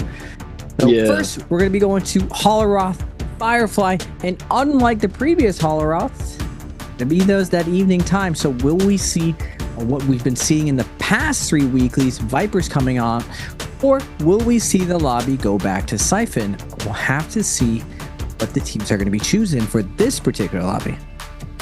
Yeah, absolutely. We saw quite a few hero points getting used up in the previous game, as we saw so many Sand Siphons, quite a lot of Kylins as well being picked up. So we're definitely... We've still got some points, but we're running low. We've used up a few, or at least I imagine a few of these teams certainly have. And let's see what they're going to be picking up. As you said, are we going to be going to the Sand Siphon, or are we going to be picking up the Vipers, as we've seen that quite often as well on the Holoroth? And these sort of counter comp matchups, the dynamic has certainly shifted, and it's much more interesting to be able to see how things end up playing out with the selection phases, the first, second, or third round selection in trios, as it's definitely changed things up from how it used to be. I will say the solos selection phasing is a little bit more. It's got a little bit more depth to it, because there's far more selection phases there. There's far more. There are little pairs, and each pair can chooses one after another. But here we have 4 teams choosing at once in each selection phase. We'll have to wait and see. I'm certainly hoping for another curveball, another interesting composition being picked up by one of these teams, as it is always exciting to see something new and innovative come to the Nbpl stage, like that Shyle to Mulk Tessa. Unfortunately, we didn't get to see too much from them, but that doesn't necessarily mean that it can't come back in future. And who knows, we might be seeing something entirely different.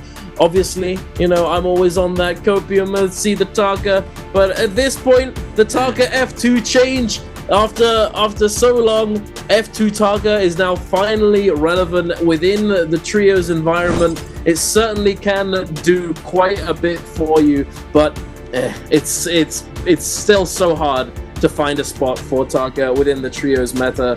So a man can hope. A man can hope, but it would certainly make my month to see a Tarka get picked up and do well in Nbpl trios, but I highly doubt it. I reckon we'll probably be seeing more of the same.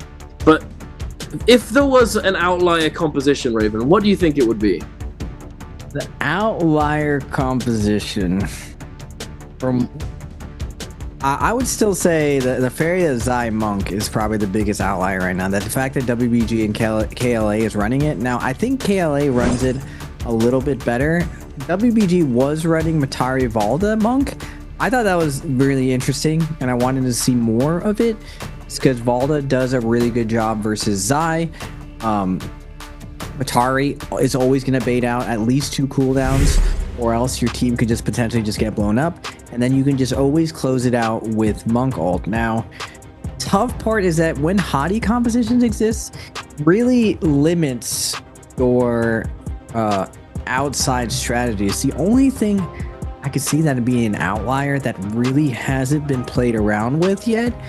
Something played with Wu Chen, where you're playing that hit and run strategy, but it's not with the traditional Viper Tessa, just with Wu Chen and trying out some different type of rushdown strategy.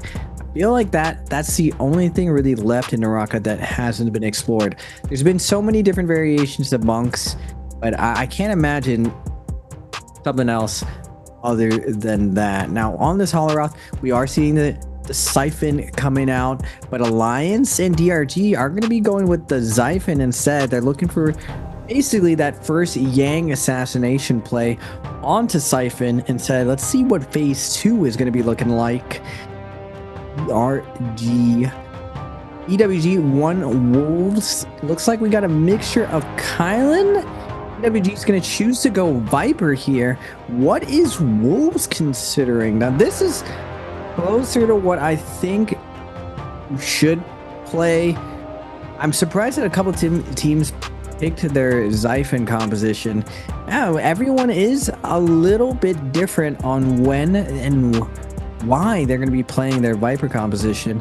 Still not really solidified within the league of what should be played on each map depending on Fireflies, and it's very, very strange to me that for the counter pick, we are letting everyone be able to go Siphon on Holoroth. This is absolutely wild to me, and it doesn't look like if you went Viper, going Viper into these compositions, not very good. A lot of teams ended up going the counter to Viper on that Matari composition, so it's gonna be slim pickings or pickoffs for these Viper compositions on Holoroth. Very, very interesting, and you're seeing the intricacies of the counterplay depending on which phase you are, depending on the map. And I'm excited to see just how this is going to evolve moving forward towards bi-weekly finals. Now, for the teams who are on the cusp, right, they have to bust out their ace cards, but for teams like JL, teams like Alliance, a lot of them are going to be limit testing going into this last weekly finals just to see what they can get away with so they can set up to win it all. Because even though it's really nice to win the day, win the group play day, win even a weekly final, so like there's been 3 weekly finals so far, we're on that 4th one, it really means the most if you win it all for the bi-weekly finals. No one really cares that you were dominant throughout the whole season. They care whether or not you came in first, and really only first. It's very hard to remember the 2nd and 3rd place teams when it comes to these bi-weekly finals. The last one being GG, I believe. So we'll have to see how this looks moving forward, Duncan.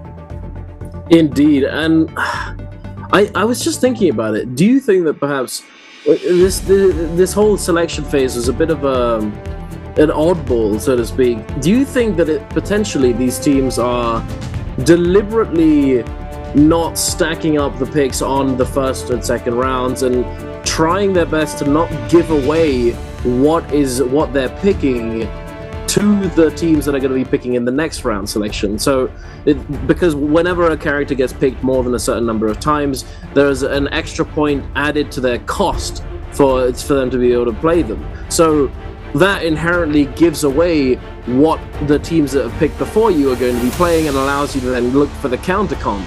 But do you think that perhaps they're trying to big brain it somehow and trying not to give it away, and so that they don't get counter comp and they can play the game that they want to play instead? It really depends on which phases you are, depending on the spread. Because remember, the days are not even anymore. We're not playing 3 games of Holoroth, 3 games of Morris, so it really depends on which composition you like for certain maps, and then your matchups as well. So there are a lot of different circumstances that help you decide this, and I would say it's definitely going to be a case-by-case basis depending on which team you are, because not every team likes every composition. That is true. Well, we're gonna be kicking it off right here. BBE DRG to be spawning on this Firefly spot here. Dongjing immediately being able to grab up both of these Fireflies and getting that ultimate ready to go. The 3-ban zone, the no ult zone is gonna be popped though, and force Dongxing to stay on the outside, preventing him from being able to help his teammates if they decided to go inside this dome. But he's managing to position himself very well on the outside, still finding value. The spacing, very nice to see, very well done. As obviously, whenever you look for a hold dodge into a hold animation, you get pushed forwards, and being able to space that perfectly, so he's able to maximize or minimize the distance away from the dome, while still being able to impact the fight going down within inside that zone. Very nicely done. We're not seeing too much action unfold. We do see a player go down here. ASC looking to get involved as well, but nothing too crazy is going down for the moment. We are going to be heading over to Wolves and EWG, scrapping it out over here next to Metab on the low ground. Cookie, unfortunately, is getting juggled and gets taken down. Wolves picking up 3 eliminations to start off with on their Viper comp. A very good start for them. You know, Viper being able to win off spawn, is definitely what you want from this composition, as you're able to immediately then start looking for those third-party opportunities and look for those timing attacks. As if you have your initial off-spawn delayed, it becomes very difficult to find those opportunities, as you're preoccupied with making sure that you have enough loot to actually go and do it. Here, Kakaishi managing to make it out alive, just barely. Heading on over to Alliance. Who's that as well? I can't. Alliance and I can't tell. I can't see. SS1. That was it. Thank you, Mr. Raven. Take it away. And NY7 in his ultimate. Alliance. NY7 going to be popping that Zai ultimate right now. Nice job from SS1 to ice off the pressure of this Zai ultimate. Hadi giving the cube to his teammates, able to heal for them, but Zipping isn't going to get connected to. Forced to pop that V1. The bird damage is going to be coming out. Matari also going to be invested to try to keep it alive, but they have the Zipping right where they want her. Able to execute her, and now it's up to SS1 Skyland to bring this back. No more Zipping, though, for him to stay alive. NY7 look for the drop down. Focus X flying in, not able to land it. Revenge is going to be stuck against his corner, trying to use his haystack. Can he get away? Revenge will fall. NY7 trying his best to peel for his teammate right now. But now Rosemary is going to get deep-fried. Meteor is going to come out. Nice job from Rosemary to fake the scale rush into Perry. Spicy. Now Rosemary down to 1 HP. Nice chase down from NY7, sticking to him like glue. And Zen is going to fall. But really, really spicy stuff with that scale rush parry. Now something that we haven't seen before. A 3-2-1 in NARAKA. Duncan, JL on the high ground, ambushing Kakaxi on the ballista. Now, it would have been even better if they landed that Temiev, but I have not seen teams really 3-2-1 ambush teams going up. A lot of the times in NARAKA, people overlook the value of sneaking up on teams just because you're not really punished or being very, very loud. It's one of the reasons that I like the Jade soft step. You can sneak up onto your opponents very, very easily. And I really have not seen a 3-2-1 shoot inside NARAKA. This is very, very common, though, within other battle royales where it's more FPS heavy. But in NARAKA, finally, we're seeing some type of ambush play. And if that Temiev would have came down, JL would have picked up that easy frag. And they still almost feel him drop Kakaxi just with 2 white muskets. It's pretty, really cool stuff coming out from them. Yeah, absolutely. The 3-2-1, it's certainly rare. As you said, you know, the sneaking up on your opponents. It's not something that typically happens, as the time to kill in NARAKA can. I mean, obviously it varies depending on the weapons that you have and the armor and jades that your opponent has. So it's not always. It's not standardized as it can be in other FPS games and battle royales. as the armor that you typically have is somewhat standardized, whereas in NARAKA we have multiple different rarities and health pools. But here we have JDG looking to try and potentially sneak up and find an entry onto ASE, but immediately get fended off by ASE. Jiandong's Kylan ultimate here with that purple weapon doing quite a bit of damage. Now forced to use that Wuchen ultimate to disengage. Looking to try and chase this down. They do find that cleave onto Jing, but the Tessa ultimate is going to come through, and now Jiandong is in a dangerous position. He's going to get charmed here. No peel seemingly, but he doesn't need it. The cube does get placed down. He's immediately able to teleport to safety and keep himself alive. Jiandong, we're going to follow up now, having fully reset, get that full armor back up. They are able to find the stagger and the follow-up onto JDG Jing. Teleporting away again, though, having picked up those fireflies. For a sec, wait, didn't they just use Wuchen? Oh, there's fireflies now. Fireflies, ladies and gentlemen. We love to see it. Jing, unfortunately, though, is going to get taken down. Unfortunately, not able to stay alive. No ultimate to self-peel.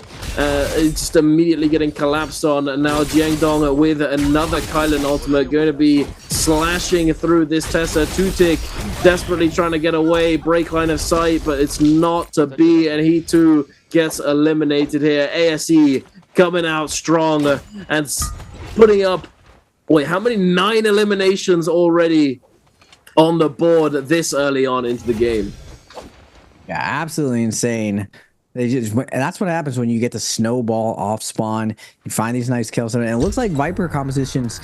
It's one of the, I wouldn't even say it's one of the weaknesses going for the Hottie composition, but you definitely need to catch the Hottie if you're going to be going for it. If that Hottie manages to defend against your execution, it becomes very, very easy for the team to cube out of the situation and hard to lock them down. So you end up, it's almost like going for another enemy Viper team where you're trading out such defensive cooldowns, and there's always a chance that your opponent just runs away and doesn't really want to fight. Now looking at the map spread, or you get WBG setting up from Realm of Yang. Looks like BBE was trying to, but they're in a little bit of a scuffle. FPX in the south, able to get a nice ISO Realm of Yang. Same thing with ASC, super juiced up. I don't really see where the likes of JL. I believe they are in. Oh, they're right there. They were on the screen just now. Yeah, they're out. They were the ones scuffling out with BB. I wonder if they're gonna be able to get it in now. Waiting for the Jades in order to set up for that run. And you see again, ASC, all of the Jade slots super open. This is the power spike that you want to hit.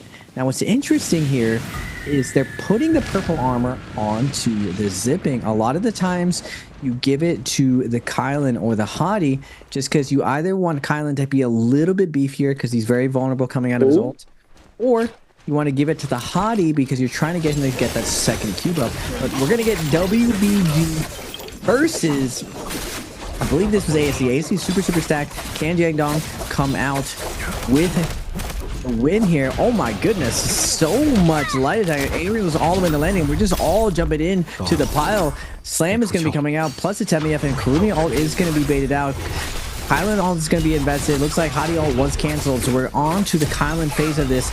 Triple ult invested from the Siphon team. Temi ult's going to come out for the peel, and now Kylan is in a tough position right now. He can fall right now. B1's coming out, but his over mentality was already popped. Takeda trying his best to close the distance. Double hold dodge in, goes for it, but Jiandong doing a good job of getting out of this situation. Scale Rush is coming out, back and forth, jumping LB to deny the grapple stagger, but the zipping coming in hot. Nice Q going max range again, but can he get a heal off?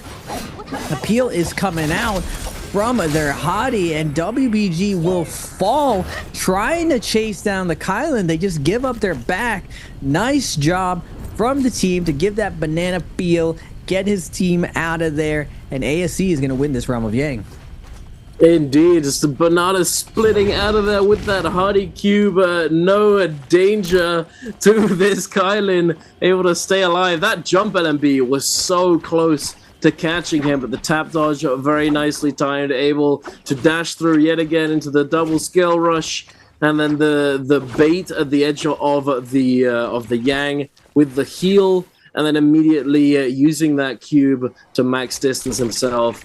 And as you said, the entire team are looking to try and lock him down, but inherently giving their backs up to the other members of ASE, making it. It all came down to that kind of. It all came down to him staying alive, as they were fully investing into trying to fully eliminate him. If he had been taken down any sooner, it could have gone the other way.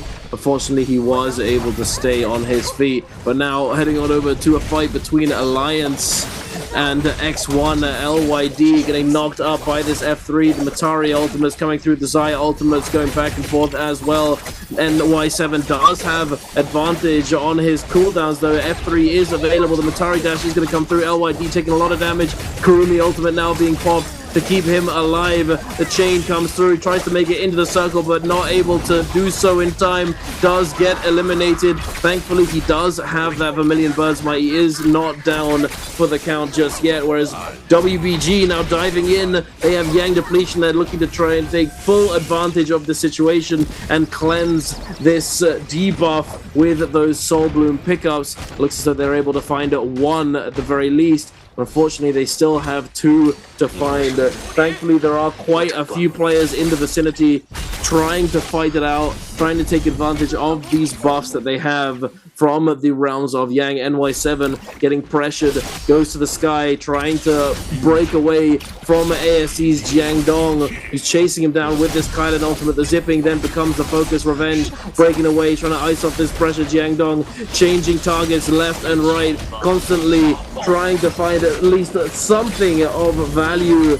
Now getting that zipping F pickup, does get sent back to full HP. The Tessa ultimates are going to be coming through. One player goes down. Revenge eliminated. Still has Vermilion Birdsmite. Wolves XCM going to be diving in with this huge Viper ultimate, stunning so many players. But there's another one coming through. The ult saves Wolves. But are the other players who got hit going to be able to stay alive? So much happening in this small confined space, this valley between this path.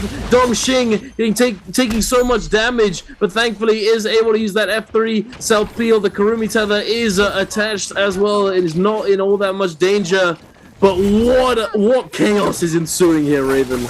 It's an absolute slugfest. Everyone just moshes in, and it's still going right now. Wolves are going to be coming in. FPX can respond with the Takeda ult, but the XEM doesn't want any part of it. They are going to be fading out, and now WBG is going to be coming from behind. We heard Ballista shots going off as well. FPX pop their ultimates, and now they're just getting full fiended. Just everyone is committing right here, and they have to be careful. Multiple teams are just looking in from the outside to capitalize. And the semi ult is going to be coming down. Kurumi ult is going to be invested. XEM again just going to waddle his way out of there, sitting on the outside. And these two teams can pay no mind to anyone else. They're just going at each other's throats right now. Sleepwalker double tap outs out. Gonna pop the able to F1. FPX will lose one of their players though to Wolves on the outside. Now WBG spacing out, going to go to the outside, but Wolves gonna be diving in with the V1 Viper ultimate, looking for a stagger right now. They are going to pick off WBG. So many bodies being littered right now. JDG trying to make their way out of here, and then looks like Wolves able to get a chunky amount of meat out of this. 8 kills to their name. Everyone is gonna spread though. WBG going to the max range of the map. A little hasty for Jing to go for that quest. He is gonna pay for it for his life, just not paying attention. A little bit of a mental lapse coming out from Jing, and Wolves is going to be capitalized on this. Wolves up to an even 9 kills now. ASC at 12, Wolves at 9. I believe WG at 9. There are 3 different teams, 3 different compositions, all at 9 kills. All 3 strategies having success. That's what's very interesting about this meta, Duncan. It doesn't look like one comp is really edging out. It really depends on whether or not you're successful at executing your strategy. Both compositions, or all 3 compositions, seem to do well for what they are designed for. Yeah, absolutely. I do like that aspect. Trio's meta has certainly evolved so much over time, and we've gotten to a point where it doesn't necessarily feel like there's one comp. As you said, in the past we had the traditional transformers that was so dominant. We would see lobbies just fully stacked with all the players going for that traditional transformer pickup, and then we saw that shift when Attack on Titan came through, and then Sand Siphon became was discovered and created and brought into the meta. Things have just progressively become more and more in depth, and it's definitely very nice to see for a competitive game like NARAKA to have such diversity within the meta, within the competitive scene. But here we are, Alliance going up against ASE in the realm of Yang. NY7 with that golden armor and golden weapon on the Zai, looking to try and make something happen.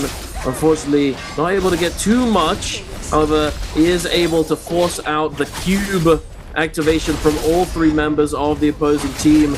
Now getting pressured by this Kylin. Jiao Wen, oof, that was unfortunately just mispositioned a little bit there. Miscommunication coming through, not able to get any peel from the Kylin in Ultimate, and Alliance are just, hey, it's just textbook. Stays together, stays calm and collected, and takes the cake away from ASE, who unfortunately just weren't able to stay stabilized and keep that team play up. And they get punished heavily for it. Hardy caught in a bad spot when he doesn't have that ultimate available and has already used the cube. Being able to force out this cube activation from a Hardy Kylin composition is extremely valuable. So although NY7 wasn't able to get all that much damage from his ultimate initially, being able to force out the cube certainly spelled disaster for that team. Yeah, Alliance taking the cake, and it's a lot of cake when you win that second Yang. You get the Draco Storm plus the gold weapon and gold armor, setting up pretty for the next possible Spirit Well. It looks like we're going to be watching DRG on the Xiphon composition. X1 looks like they're going to be able to take that White Tigers with us. Lots of teams rotating around. 18 players left alive, 6 full teams alive, or actually is a duo and a solo. Either of these solo player trying to survive right now. But first we're gonna get NY7 on the Zai. He's been impressing me all week. Past 2 weeklies, his Zai has stood out above the rest. Same thing with his Viper. He leads the charge for the target selection for Alliance, and they're gonna have that Zai or that Draco Storm buff. It looks like they're going to be setting up to loot up. X1 try to make their way to the next bush, sitting on the dead side of the zone rotation. They don't want to appear for the next minute and 30 seconds while the Draco Storm is running around looking for possible kills, looking for that Yang depletion situation. SS1 to the south, looking really shambles, and looks like ASC scouting out in ghost form is going to spot out this shambles team in white armor. Can Jiangdong secure their location? A little bit of a grapple mix up. Did see them going around. If he just spots SS1, Rosemary and Tutu both have white armor, he's going to hit this. Oh, looking good. Has been going on. Tutu is gonna get caught out. He's gonna make a noble sacrifice, go the opposite way, gonna get parried. Nunchuck just doing a massive amount of damage. That Nunchuck gold Nunchuck parry into the huge kaboom. Zen is gonna double back. Tricky. Nice job from Zen to wrap around. There's no way ASU's gonna predict that he fell back that other direction. They are gonna try to camp the body. And now, surely he doesn't get this. I'd be very surprised if ASC does not camp the Bobby. There's almost no reason not to do it, especially after they lost sight. But Zen is going to go for it. Slap is going to come out. Wait a second. We can't win this. Instant light coming out. Zen is not able to get it. He is at 86%. And now more rounds going to be showing up. Slap.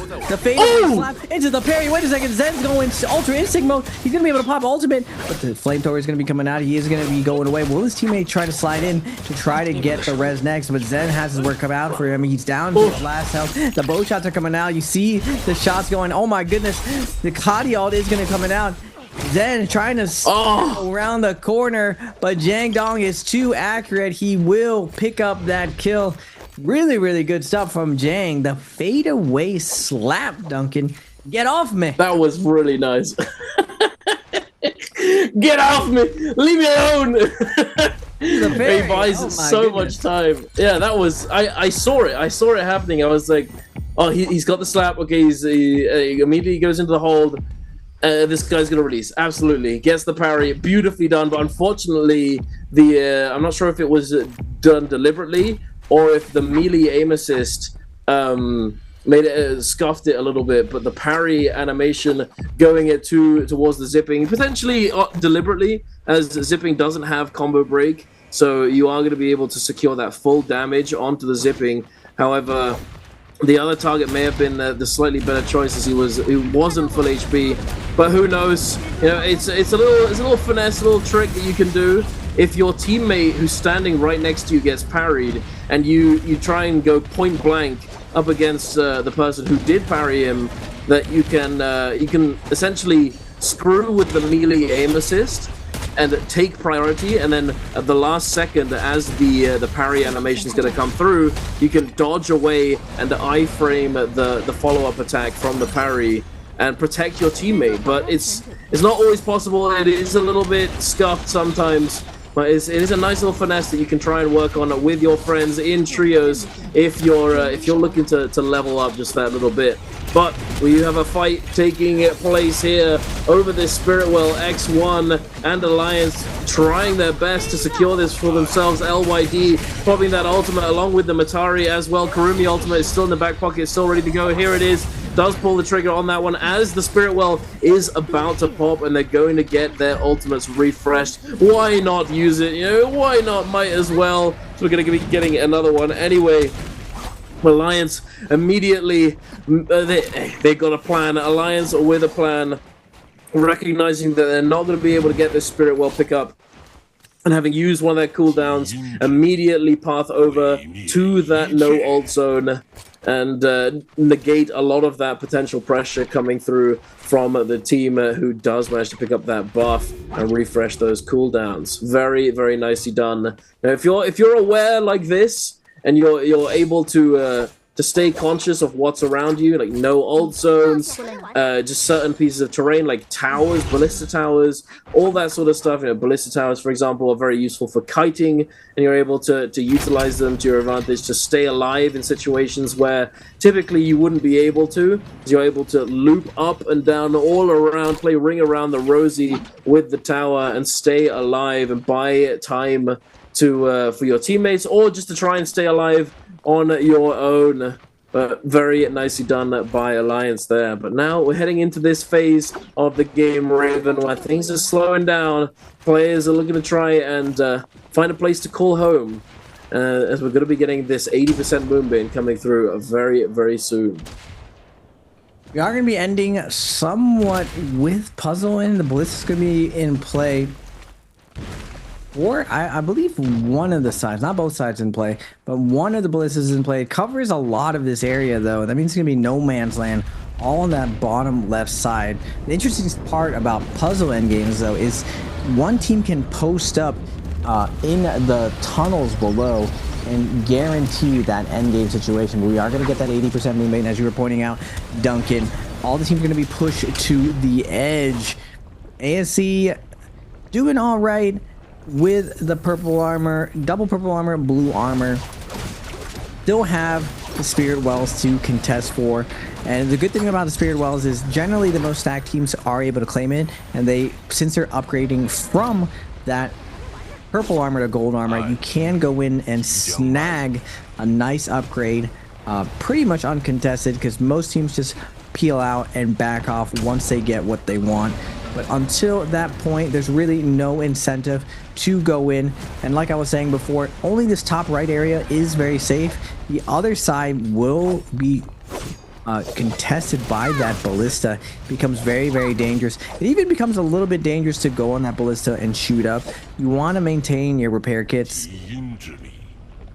especially because you become vulnerable to the Nbpl. So fun fact about the ballista, though, when you're moving on it, you cannot be grapple staggered. But the second you stop moving, if a grapple hits you, you will be staggered out. It looks like X1 is going to be challenging for this Spirit Wall, but everyone else wants to pile in as well. BBE doesn't want to give it uncontested. They're probing for some weakness, holding that fan R&B over and over, but X1 has laid dominance to this, has alpha this location, letting everyone know we are willing to fight this to the death.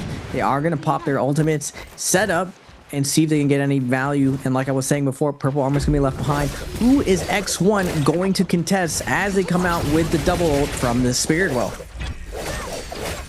It's looking like it's gonna be DRG here. Kakaishi getting stuck on the buttery rocks, forced to use that ultimate now to stay alive. The empowered dash attack from the F2, keeping him out of danger, able to dash all the way up the terrain, swapping armor with his teammate as well. Very nice team play there. The Kurumi dropping that armor for the Matari to make sure that he's able to recover and continue fighting and make use of that ultimate. The Kurumi able to use that Kurumi circle at a moment's notice and replenish that armor if needs be, if the aggression continues, as it seems as though that is the case. X1 trying to push their advantage as much as they can, but now looking to fade back and go to this low ground instead. LYD now using that second ultimate, has F3 available yet again. Instead going to be saving it for the moment, looking for the grapple up, trying to find the tech chase, looking for this chase down onto Dongxing. Has that F3 ready to go at a moment's notice, gets the juggle down the terrain, out of the air. LYD getting disrupted by the Matari ultimate. The Tessa ultimate is going to be coming through as well. LYD now in a little bit of danger. If he does get focused down, Kurumi doesn't use ultimate, he will be eliminated most likely, but the Kurumi is ready and waiting. Has he used that ultimate to keep them alive, keep them out of danger. BBE now looking to come online. Only 2 blue armors and a purple. Not the best spot to be in, but they're still going to try and make it work. Use this Takeda ultimate to their advantage and see what they can accumulate for themselves in terms of kills or loot pickups. But after that explosive scenario, it looks as though it's slowed down yet again for a moment, Raven. And in this situation, where's the best terrain to be? Ultimate low or ultimate high? Obviously depends on the comp, but it's looking pretty oozly, regardless of where you are right now. Gotta kick up the hill, going into this last 2 minutes and a half. Don't get X1 looking really stacked on the slow ground. You definitely don't want to fall into a Zai on the low ground, but ASC has Flame Breath and Flamethrower. BBE holding that high ground, laying down cannon shots on everyone else. X1 finding a nice little dead side to the left side. Viper ultimately going to coming out from Wolves, going to be clearing out all of this high ground. Everyone's going to be going into zone, getting huge tick on zone. Temion's going to be invested. Wolves sitting on the inside of it.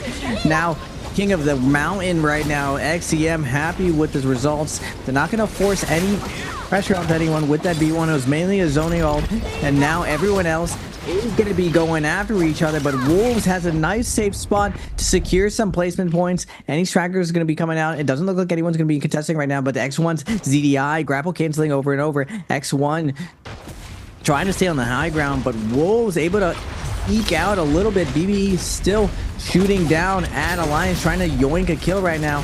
Good job from ASC. On the outside, able to pick off X1. X1, the first one to suffer from this lobby reckoning.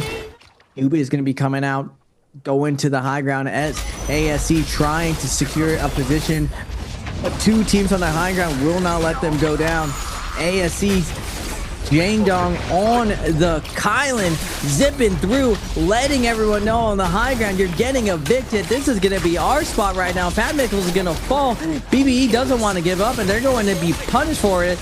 ASC is letting everyone know you should have got off of high ground. BBE will fall. Double Soul Bloom is going to be going to Wolves still on the high ground, though. They cleared out everyone with their Viper ult, but they're going to be forced off now by Jangdong. Jangdong is going to secure the kill onto the Wuchen. ASC is absolutely going crazy. We have Alliance NY7 trying to play stall in mid-air. Grapple canceling over and over. BBE's Roy Hee is going to take the sky as well, but X1 ZDI is trying to peel for his teammate, and it looks like ASC is going to be controlling the low ground perfectly. NY7 trying to hold his ult for this last little bit. It's going to be dropping down with that Zai ultimate, but Jangdong able to build his ultimate up again. He will have that Mortal Defiance. He's holding down. Oh my goodness. Right Slash is coming out. ASC is going to be cleaning up the lobby. Alliance's NY7 tries to secure more kills, but he cannot get to the wall. That is Kylan, and ASC is going to have a massive game, Duncan. They are indeed the truck, the freight train that is Kylan, just ramming through the entire lobby, crashing right through the windshield. Hello there, buddy. You're going down. You're getting off this high ground. This is my rock. I am king of the hill. And they certainly were, coming out on top with that first place finish, able to secure and maximize their kill points. What a game. What an explosive finish to that fourth game of the day. ASC gonna be taking that MVP. We're gonna be taking that MVP perhaps, boys. Yes, we are. They're certainly very happy with that one. But hey, you gotta stay calm, you gotta stay collected. Hey, don't let it get to your head. We've seen it plenty of times in the past, teams doing well and then getting a little bit overconfident and falling short in the following games. Speaking of, it's very unfortunate to see that JL, after they had one of the most insane games early on in the series, game number 2, they were able to put up 25 eliminations. Since then, have unfortunately not been able to find their footing again and continue with that momentum that they had going in the early couple games. But hey, who knows? Perhaps they've still managed to hold on to that first place spot on the leaderboard. But hey, we've seen quite a few players, quite a few teams leveling up as the day's been moving forwards. But hey, speaking of leveling up, you gotta level up your Answer for Treasures game, as this one might be a little bit more difficult, and I am indeed right. If you want to get your hands on a Summer Split random gift box, make sure to get your answer to this question in the chat, and a lucky winner will be chosen. Only one to get their hands on these goodies. And the question is, which player used Kylan Zhang in game number 4? Was it A, SZWBG Axiao, B, X1ZDI, C, JL Wanfeng, or D, ASE Jiang Dong? Make sure to get your answer in the chat and have a chance at winning this Summer Split random gift box. And as well, make sure to stick around once you've done so you don't want to be the guy who misses out on their reward having got the question right. But back to the action, Raven. What a game. Hey, we've been blessed today, truly. I've been blessed to cast with you, my brother in arms, the big Oog himself, the mastermind, number 1 coach, my boy. What are we seeing for the rest of the day, though? What are we seeing? Because we've had quite a lot so far. You pointed out exactly what I always say. Some teams, they start off very hot. JL starts out the day super fiery, and the rest of the lobby gets really stomped, caught off guard by JL. But then monkey see, monkey do. It's very easy to mirror once you see a good example ahead of you. And we're seeing ASC doing the same amount of damage as JL doing. 24 kills, 32.8, and it really goes to show that the hottie composition is just so powerful in these endgame situations where you have a cliffside where you can push people out off these high grounds over and over, just because you have so much versatility, you still have so much killing potential, and as long as you have the right cooldown rotation, it's really tough to die, even with very strong teams focus firing to you. Now, finally, Alliance waking up. They started out the day really slow, and now up to 17 kills. That's a massive game at 19.5. Same thing with Wolves. They've been in the middle of the pack, still slow and steady, wins the race. Tortoise in the hair, definitely doing really well and consistent.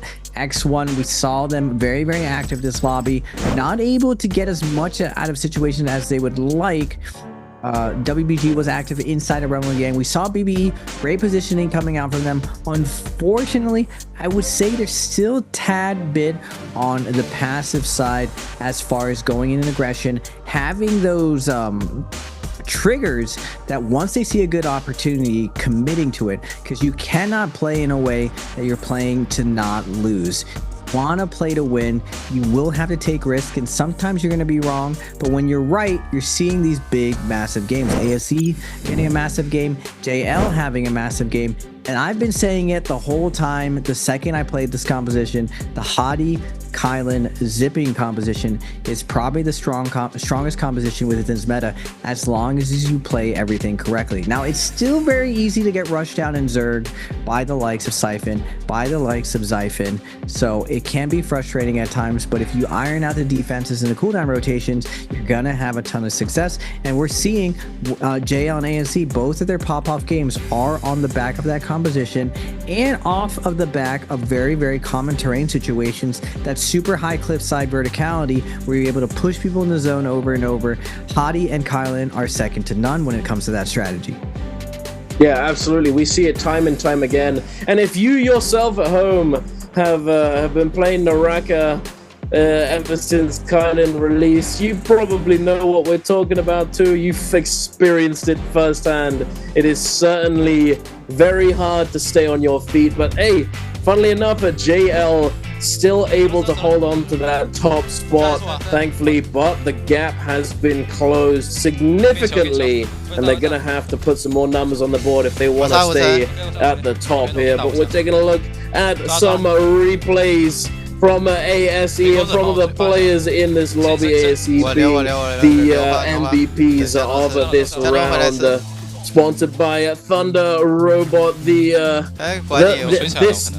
was one of the best plays from Jiangdong here. This was beautiful. The ability to just stay alive, the tap dodge roll there into the dash to against the other player, buy himself a little bit more space, double scale rush away into the heel to bait the Kurumi to come over, leaving her teammates behind and try and confirm the kill into the cube, buying so much time, so much space for his teammates dismantle the defense of the opposing team. Very, very nicely done. And then this cliffside, this rocky endgame, the buttery rocks coming in clutch for Jiangdong on the Kylan. Hey, listen to the comms, just calm and collected, no yelling necessarily, very, very calm and collected. They know what they're doing, they're prepped, they're ready, and they put all that work to good use in this lobby. The Kylan coming through and doing so much. It's crazy how quickly he's able to get his ultimate back online after having just used it as well. All of the soul blooms that were left on the ground from all of those eliminations, making it so that he can immediately bring it back online and clutch it up in the end. Yeah, really, really good stuff coming out from the team. And like you were saying, okay, very, very cool and collected, navigating through that situation. And it was really on the back of that Kylan play where he went to the high ground and just cleared everyone up, slashing back and forth. And I was really surprised at how stubborn teams were, just not giving it up. Like, you have a Kylan who probably has gold weapon slashing through you over and over. It's time to go low ground. It's time to find a new home. At the very least, get to the cliffside and try to scale rush up. Don't just eat multiple scale slashes through, because you're always going to eat 2 to even 3, and you're hoping for no follow-up from a teammate. And not only that, you couldn't get unlucky where he just instant slashes you and sends you flying into zone. So it's 100% a disengage angle when it comes to that high ground. But both, I think it was BD and one more team just sat there and just tanked the full Kylan ultimate. Now, props to ASC. They pop their ultimate a little bit sooner than everyone else, and they get the most amount of value out of it. So it's no surprise that they're able to pick up those 24 kills. Because as long as you maim a lot of your competition, so you take down the zipping or you burn some of their cooldowns, they don't become a threat as that circle closes. You get a huge advantage versus them. We see ASC capitalize on that. Will we see it again into Game 5? Now, this is what I always call championship round. We got the first 4 games out. 5th game, everyone's warmed up. You're usually on a pretty standard map like Morris or Hall. If we've played this a million times, this is when you want to play one of your best strategies. Make sure you end up doing super well, because Game 6 is very, very volatile. The bottom half of the lobby ends up sending it, the top half of the lobby ends up sending it, and if you're somewhere in the middle trying to do a little bit better, you end up just getting sandwiched into this full send-off lobby. So Game 5, definitely really important. We're going to be going back to Morris Firefly. Now, we saw Hollowrath. I was curious to see whether or not Vipers were coming out. I believe this time around on Morris, Vipers will be coming out for those assassination plays, for those timing attacks, and for the first time, we're actually not going to get a full stacked endgame game is what I'm expecting. The second, third, and fourth game all had solid end games, above 20 people going into it. So I imagine everyone's warmed up. It's going to be a lot more violent off spawn this next game, Duncan. Yeah, absolutely. I completely agree. There's been a trend that I've noticed taking place within Nbpl on these Firefly maps where the initial off spawn just gets very, very oogly, very aggressive, as all of the teams who like to spawn on these Fireflies just go head to head at the very beginning and try their best to have the best early game as they can. But then immediately after that situation happens, usually we see the action die down for a moment and calm for a few minutes, as all of the teams that have just gotten all these kills from the Firefly situations, they've used their ultimates, and they have to then build that back up. And then the teams that don't opt to go for those Firefly drops end up in situations where they have their ultimates and they're looking. So it's a bit sort of some teams are very apprehensive, and some teams are looking to find those opportunities to jump in and use the resources that they've gotten. They spent time looting instead of fighting off the rip and that sort of thing. But we will see. Now, in the past, I've seen typically, because of this trend taking place in the mid game, that the end games end up being relatively stacked. But as you said, it might become very, very explosive going into this end game for this fifth game of the day, the championship round. But we'll see. We'll have to wait and see. For the moment, though, we're going to be jumping into the game. We're going to be seeing these character picks come through very shortly. Alliance looking pretty locked in, looking pretty chilled out. Nothing. The coach smiling, making jokes, trying to lighten the mood and make sure that everyone's having a good time. A W coach. You gotta have the good mental. You gotta be having a good time. I will say, obviously, it's something that happens in everything. If you're enjoying yourself, you're going to do better. It looks. Hey, look at them. They're all smiles across the board, very happy. And I always talk about this. Hey, I didn't talk about it so far today. You thought I wasn't gonna mention it, but no, I'm mentioning it. Mental is one of the most important things when it comes to competing, and in general in a lot of things. But in trios, especially for NARAKA, you need to keep your mentality up. You need to stay locked in, and you need to not let things get to you when things go wrong, because they will. The likelihood of you having a flawless day is very, very low. So you have to be able to mentally recover and keep the spirits of the team up, as if one person in the team is down in the dumps, it can spell disaster, because a chain is only as strong as its weakest link. But we shall see going forward. Raven, do you have any predictions? I ask you this, and I've been asking you this every game. We've typically seen more of the same, but I don't know. I gotta ask again. Do you think there's anything else that's gonna be coming through, or no? I mean, it looks like JL is gonna be locking in. CTXJ putting that serious face on. He's gonna want to lock his team in. We saw a lot of energy coming out from them. ASC doing really, really good on that hottie comment. Now Morris. I mean, I've seen Morris play so many times, so are we going to see something new? We're going to see Wolves taking up the cave in the top right, JL in the bottom left, everyone else filling in somewhere in the middle, looking for timing attacks. And I was saying it before, but I believe Viper will be coming out today.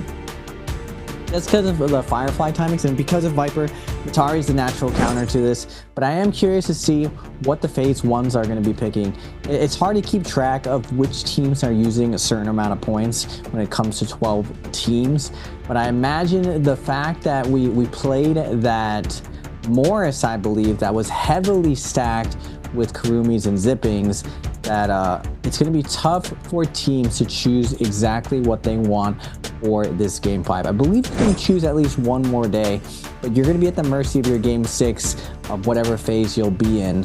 I am curious though of what teams are thinking for phase 1. Like I was saying, I believe it's going to be Matari. It's going to be the natural counter to Viper. And then if that is the case, I believe Hottie is still a good answer in between both those teams. It gives you versatility of getting away. It also gives you the ability to win at Yang and win endgame.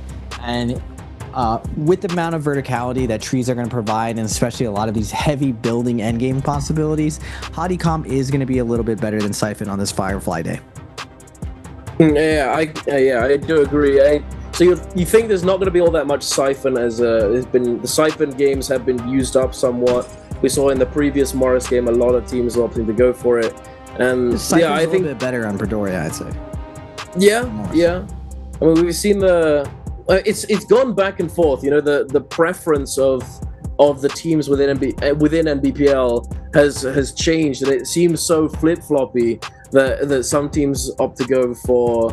You know, I remember there being a time where it was all Sand Siphon on Holoroth, and then we'd have like Transformers and other things on Morris, and then it swapped around. That Sand Siphon ended up being the favorite pick on Morris, and then the Transformers and all these other compositions were favored on Holoroth.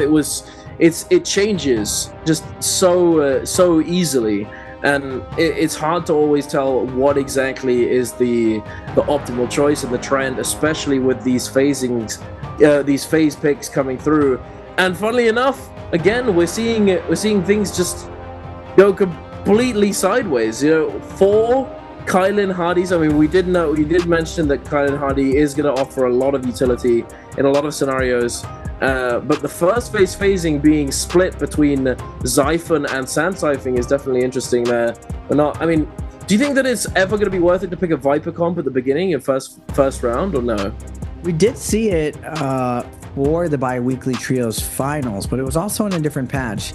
We are seeing Alliance run the Viper, but this is what I was saying, is that if the rest of the lobby doesn't go Viper, it puts you in a very awkward position as Viper. Now, if the zone pulls top left, if you imagine like an upside down L that's backwards, all of that high tree line is very, very good Viper drop down stun terrain. And if it goes to that end game, Viper definitely has the advantage to get cooking and set up for even possibly winning, just because of how much verticality the trees provide. The Wu-Chen port is very reliable. If you port your team into the tree, you can usually find a decent reset under those instances. But what we saw this lobby go, everyone anticipated people going Viper, so they end up going full counter to that. And now I'll be very surprised if we go to a very stacked endgame, but with so many durable comps coming in to this round, I imagine we're gonna get another stacker going into this endgame. You can look at THI sitting up straight. He's locked in, bro. He's locked in. Look how locked in, my man. VVB is just like, I trolled. I trolled. You know what? I trolled. It's just like, man, it's stuff being support life. Everyone's just hitting me all the time. You see, they're getting locked in. They're definitely prepping for this bi-weekly finals go. They're not taking this very lightly. They are high energy. Now, they started out the day very strong. Can they bring it up? And that's definitely a difference between other teams. When they heat up at the very beginning and they start cooling off, a lot of teams just kind of fizzle out. But JL is one of those teams that definitely bounce back. They lock back in if they have a couple bad games. And with how competitive these lobbies are, like, it can go bad really quickly with how aggressive teams are now off spawn and in the mid game. Plus, every week teams are creating new and newer strategies, so it's very easy to get gimmicked in your looting path as you kind of progress to that middle stage of the game. So we'll have to see how this is going to be going forward. Looks like we've got a little bit of a tech issue. This is a lot longer than usual that we're looking at the teams over and over. Indeed, it occasionally happens. Someone spills something, whatever it might be, but we're gonna be going in. We're gonna be locking into this 5th game of the day, ladies and gentlemen. Strap in, as it is the championship round, so to speak.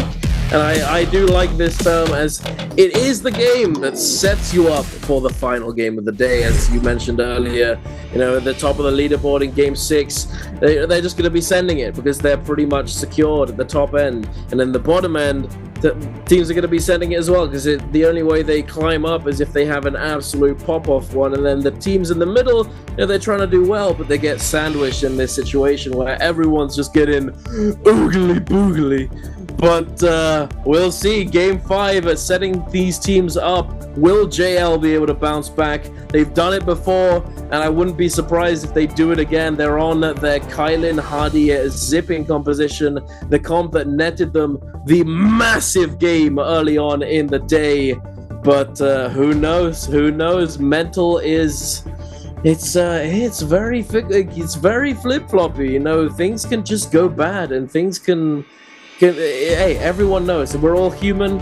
Emotions sometimes get the better of us, but we shall see. FPX on one of the only Viper comps in the lobby alongside Alliance. The two Viper Tessa Wuchen compositions of the lobby. They're going to have a tough time, especially if they don't have a good off-spawn situation. We're definitely... Well, I'd be surprised if we don't see them looking for that off-spawn Firefly drop and looking for that early aggression, and we'll see what happens. But EWG on this Zyphon composition, there's only a couple of them as well. I think there's only 2 there, so hey, they're definitely looking to see if they can find the Viper teams to try and eliminate, but that's it's not always easy to find the team that you want to take down. It's sometimes you just get forced into a situation that you just don't want to be in. But looking at these drops, we do have wolves spawning up in the top right for the Firefly Cave as we expected. But where's JL? JL doesn't look as though they're not too close to their typical spawn in that graveyard area. Instead, I think they're going to be looking for a Firefly spawn just to the south of Celestra. And we'll see if they're able to be successful in their off-spawn situation. FPX going to be heading up to Sunwing, potentially looking for the scale-up opportunity and just get all the loot that they can in Sunwing, and then look for a timing attack to the south, potentially looking for these teams if they still happen to be fighting off-spawn in that Firefly scenario. But Raven, take it away. What's going down? Who's coming out on top? Give me a prediction right now. Is JL gonna manage it? You got EWG, X1, and JL all playing Firefly just south of Celestra, but JL gonna slow it down. They got one of the Fireflies on the VVV. They're gonna prefer going for this loot first. Loye on the Zai is gonna be going in immediately. Slaps are gonna be going off. Alliance trying to fight back here. I hear just non-stop slaps going on. Tessal's gonna get invested, and now Yuma is gonna follow up with that 1.5 charge release on that R&B, but now they have to deal with the likes of JL looted up right now on the outside. They will have ult advantage going into this because they found that Soul Bloom, but JL did pick up the Firefly at least on VVV on that Kylan, and it looks like Alliance is going to be coming in. You shall not pass. V1's going to be in events, but NY7 is going to lock down Fong. The F1 is going to be pressed. Oh no! It is going to get peeled by VVV. JL doing a good job of icing off this pressure, but VVV now no more ultimate to his name. Going to switch back from that Grey Sword. Fong is running for his life. Good grapple cancels onto Loye. Jumping or uppercut into the toothpick, and JL so far coming out on top. VVV with the cross, looking for the wake up, not gonna be able to get it. Hookie with the double charge. Slaps coming out from, I believe that was Fong slapping back, but Alliance is coming back. EWG is coming back. So many people flying in. Alliance is gonna go for the Viper F3, and it looks like JL's VVV. He's still fighting, looking for the juggle. Unfortunately for him, Tessa ultimate becoming a line. He is gonna fall, and off spawn, JL is able to pick up 2 kills. Alliance though coming out with the better end of that hold engage, up to 5. A very solid start for them, and they're on the Viper composition. That's exactly what they want. And I said it, I'd be surprised if they didn't look for this Firefly spawn situation, and that's exactly what they did. They come out on top with 5 eliminations. We're heading on over to ASE up against DRG. It looks as though DRG in a very bad spot. Dongxing, oh, with a double parry though into the Dragon Slayer follow-up, but it's going to be negated somewhat by this Kurumi tether into the slabs, into the wisp. Nowhere to go. And Dongxing is going to get taken down. ASE also starting strong with 3 eliminations and a whole lot of money to spend at the shop. Very happy with themselves as they are indeed on that Sand Siphon, looking to scale up and prepare themselves for Yang and try and snowball the lobby moving forwards. But are they going to get their legs taken out by WBG here? So they've made their way over, spotted them out, and they do have the advantage in terms of ultimate. They have their ultimates up and ready to go. Jiangdong defending him off momentarily with those bow shots. Walker doing a little bit of jumping jacks through the window. The slaps going left and right. The Moonbane is going to be committed as well. Walker going to be trying to lock these players down. The Tumult ultimate is going to come through, holding them in place somewhat. The Wisps going crazy, locking down multiple players. It's not looking good for ASC. WBG going to be doing work with this Moonbane, with this Tumult ultimate. The F3 comes through, keeping this Karumi on her feet for a moment. Walker with a bit of an error there. Doesn't get the full combo, gets a jumping RMB. The overhold, the F3 comes through. He's still alive, gets the Soul Bloom and takes him down. WBG are going to be able to take down one. ASC trying to salvage it. The meter burn comes through, equalizing the fight, but the Moonbane is going to come into effect, and ASC are going to get taken down. WBG with the slight blunder, making themselves work for it, but they do come out on top and get all of that money, all of that loot. Thankfully for them, as that would have been heartbreaking if they hadn't been able to succeed, having committed all of their cooldowns as well as that Moonbane. A nice job with that Moonbane. It's just one of the things that all the Viper teams do is they rush that Moonbane off spawn. When you get those kills off spawn, a lot of times people underestimate how much money you get from that first plus. It sets up to get that first Moonbane, and it really makes it easier to either secure loot with the Moonbane or follow up with some kills. Now, FPX with the Viper, Sanzi up to, where's FPX on the scoreboard? We are up. Oh, we actually don't have any kills, but we are looted up. EWG recovering their game off spawn, getting some nice loot up for this first Rumble Yang going to be popping up. The EWG up to 1. JDG at 6 kills with the Hadi Kylan composition. JL at 2. ASC at 4 with Siphon. Alliance's biggest games is their Viper Morris nighttime, but we're going to first get JL versus EBE. Bad Milk going to be fading out with the zipping. Nice job avoiding the focus fire of JL, but it looks like Alliance is going to be sitting out. This is what I was just talking about. Alliances, this whole left side of the map. NY7 setting up for this, the fattest Viper drop. BBB is going to have his ult up. Oh. He is going to be fine, but NY7 out of nowhere. 6 staggers to his name. Tesla ult's going to be coming out. BBE, the victim of this. Hotie's going to try to get out of here. Fat Medical's going to go down. Slap's going down. I've been as well on the Wuchen. He will fall. Nice job from Alliance to pop out of nowhere. Scouting out the fight, waiting for that Kylan ult to be coming down. And WBG's going to be coming out to pick up the scraps, but NY7... telling you, every time I watch them, we're doing nice drop downs. These guys pass perfectly to the situation. They're going to pick up Roy Hehe as well. WBG tries to steal the kill away, but they're unable to. Now JL on the outside, they did all the heavy lifting for that situation, not able to get any of the kills. Ooh. On the outside though, sending in the artillery, Kablawi, but it does not matter. WBG is going to keep up the pressure. It's going to force out Alliance's Wuchen port. Do they see the beacon though? Where is that port out? Alliance ends up porting right next to them, but they have cover technically from VBB on the high ground. NY7 uses his V1 to zone everyone out, and they're going to make it out of line of sight. Nice job from Alliance to use this cover after he's going to be invested.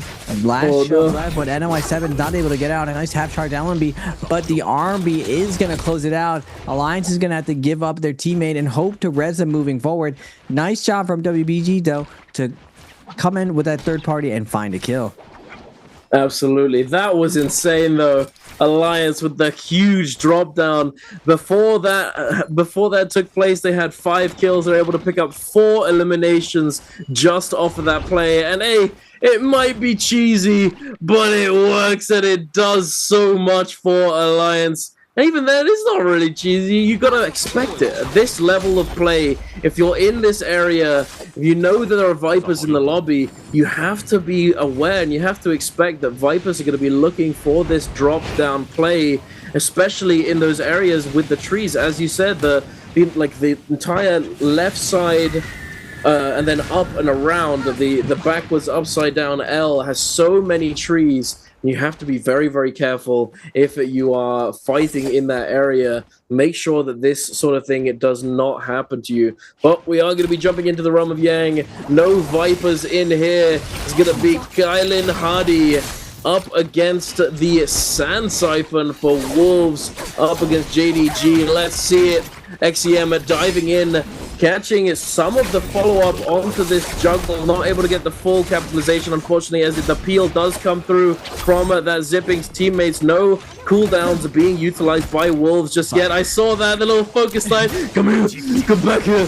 He's trying to chase him with the focus slide. He's not able to catch him though, unfortunately. But an HQ, speaking of getting caught, he may have gotten caught slightly there, forced to use that ultimate, losing quite a bit of his armor, but able to get that reset. And now the Takeda ultimate is going to be coming online. The Kylan ultimate being used to peel the tap dodge, roll away. XCM trying to stay on his feet. The tether is attached, so if need be, he is going to have that damage reduction in play. If he takes a significant amount of damage, Kurumi ultimate is now going to be placed down. The follow-ups with these fan RMBs. The Kylan ultimate still in play. The Zipping ultimate allowing him to get so many more slashes in this ultimate. So much damage going back and forth. XEM goes to the sky, uses that F1, gonna try and make use of this aura effect and prevent any blue focuses coming through, but instead he sends one of his own, gets parried for the damage reduction from the F3 on the Kurumi, is going to negate all of that damage. XEM sending the 0.9 into the Thunderstorm, into the combo break from the Kylan. ZK is down, NHQ is in danger, and XEM trying his best to stay alive, was about to unleash the Thunderstorm, I believe, but wasn't able to. The focus light comes in and stops him, and JDG going to be coming out on top in this realm of Yang. Yeah, the whole sword focus slide, unlosable neutral, just really, really tough to deal with.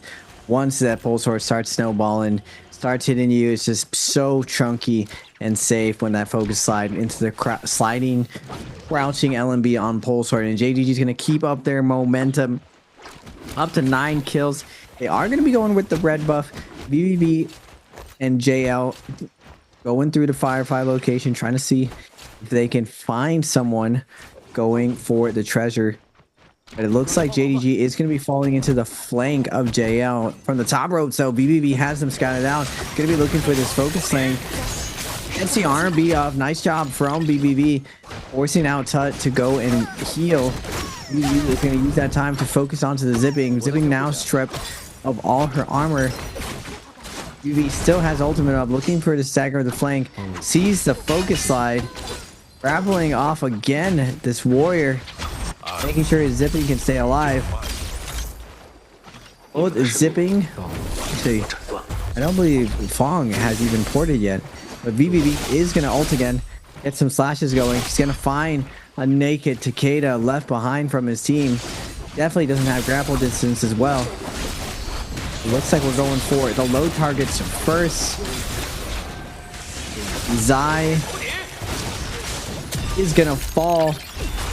Audio is gonna be invested now, but it looks like BBV, in all of his journey to try to find these kills, his 2 teammates will fall. He has to be careful not to die after Yang depletion. But Wolves and JDG still slugging it out, probing for weakness. We are going to be going into the second realm of Yang now. We are indeed going to be going to that phase very soon. Still have a couple teams with their Vermilion Birdsmite trying to make use of it, trying to get as much value as possible. Wolves still with their Yang depletion, 2 minutes left on the clock. So many players on screen right now in this open area, this slight rock formation, this slight elevation, this cliff, making it very good for this Kylan to try it and make use of it and get as much value from these slashes as possible, cleaving through. But it looks as though we got another drop down from Alliance, a huge one at that, getting multiple stuns, picking up one, I think, 2 kills there. We're gonna get a third. More is yet to come. Wolves are still in play though. They're trying their best to cleanse these Yang depletions, and I believe they've done so. Able to cleanse all 3, and they're not done just yet. Trying to get as many kills as they can. Unfortunately, ZK does get singled out and focused down there within the Tumult ultimate from NHQ.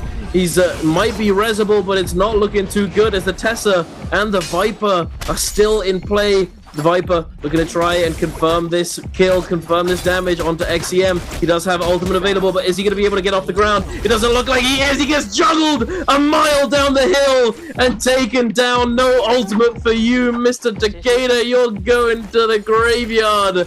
And only one member of Wolves is able to make it out alive. And it was, in fact, it was the Tumult, in fact. And WBG is the one that's only got their Karumi left alive. But here we are again with another storm fight. The Vipers just getting crazy within this storm, cleansing their Yang depletion as well. It looks as though there was a Viper comp who went into the realm of Yang in the first set, but unfortunately they weren't able to come out on top and had Yang depletion to cleanse. But they have been able to do just that and recover their game. But what an explosive mid-game, what an explosive Yang depletion situation, Raven. You've told me about this many times in the past. The Yang depletion situation is such an important thing to be mindful of, as there are going to be so many teams desperately looking for these soul blooms and trying to recover their game, that you have to be very careful. Things like this, these explosive situations can occur very easily, and those who come out on top are usually very happy with themselves. They come away with a hell of a lot of loot and a hell of a lot of money. Explosive situations indeed. We're in a DRG versus WBG. White armor, I believe that is Temi. Is Temi. WR98 gonna get the nice surround onto them. Light attack's gonna be going down. Jing will fall. We are down to 23. Wolves ZK able to get the rebirth charm for his teammate. One of the bad parts too of many Vipers going around, your ability to res. All the Viper teams are all going to be camping around those areas as well. It's very, very hard to get your game going. And we are going to get JDG versus JL. Last second Realm of Yang coming out from JL, and I believe they are on the Hottie competition, so it's going to be a mirror matchup. What's BB going to be opened up with on the Kylan? It's going to be Obi putting some pressure onto Zipping, but it looks like he's going to target swap to... Oh, he's still going to stay on Zipping. Forced to use Cube now. Going to be very dangerous for him if this team opts to op him, or opts to Temi ult him. Opts to op him. Focus side is going to be going out from Jing, doing non-stop damage onto his teammate. Kiki trying to violate as well, but VVV coming in with the peel. No one's going on my teammate besides VVV.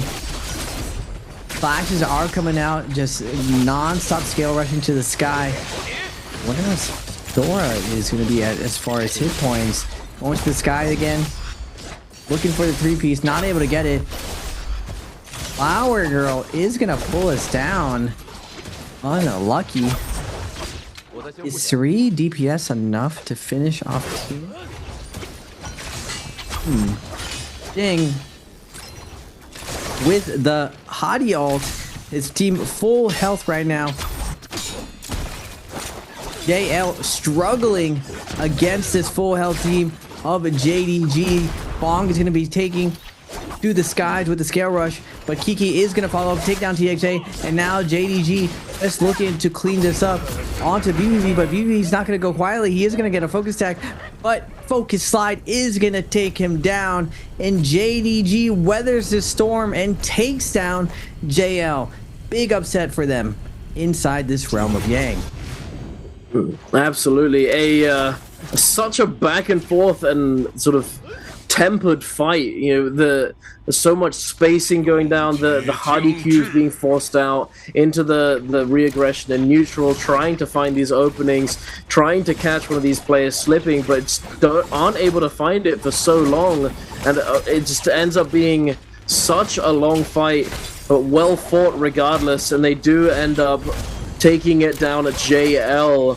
Both teams doing extremely well in this situation to fight it out and be so evenly matched for so long. And we have a quick look at, unfortunately, SS1 Rosemary on their own, taken down at the edge of the map by this Draco Storm X1. Not where you want to be in the 1 versus 3 against Draco Storm, the buff that just spells disaster for your game if you don't have anything to match it. It looks as though the remaining member of SS1 may be taken down very shortly, and there it is. Zen1 is going to get found out and eliminated by JL, allowing JL to cleanse at least one of their Yang depletions onto VVV. The question is, will they be able to find more players and another fight, allowing them to fully cleanse the team and recover their game? But speaking of recovering, they've certainly recovered in terms of in terms of just how like their game. The first 2 games, we talked about it earlier, they did extremely well. But then for 2 games they've not done, they just couldn't find their footing, and now back into the game number 5. They're on 8 kills. They're doing that pretty well, but off the back of that Yang loss, it might be cut short, and I would certainly imagine if it does get cut short, it will be extremely hard to recover from moving forward into the game 6. And more focus slide coming out from FPX. BBB just sitting there on the ground, just like, really? More focus slide? We were saying earlier, Alliance had a bad first 2 games, and they have heated up. They have climbed up the leaderboard all the way up to the top 3. I was saying before, like, they're definitely a top 5 team, and after the first 2 games, you definitely can warm up. ERG as well at 6 kills, WBG at 7 kills, and JDG surprisingly having a massive game at 14 kills. And now they have to do at this point, they're on a hottie comp. They need to secure this win. That's how you have that massive point jump. And if you can qualify off just one day, you might as well do it this one day. We are still on game 5. Everyone's sweating it out. JL still has a work cut out for them. They have to cleanse 2-4. Unfortunately for them, they're going to be fighting next to this tower, where if you go too far away, you possibly can get shot. And if you fight too close to it, there's just so much terrain kiteability. VVB's trying to look for the opener right now. Perry's going to be coming out, I think, on to Long. I believe he got the parry then, or TXJ got the parry. Now it looks like JDG doesn't want to take this fight, but JL still needs to find at this fight. VV going to be engaging, probing for some weakness, waiting for his team to link up with them. Jumps in, looks for the parry, not able to get it. Coxie throwing the fade away, 1 charge, catching VVV off guard, and now TXJ is going to invest his hottie ult. And we are all in, baby. The teammates need the soul blue, but they are going to get a Tesla ulted.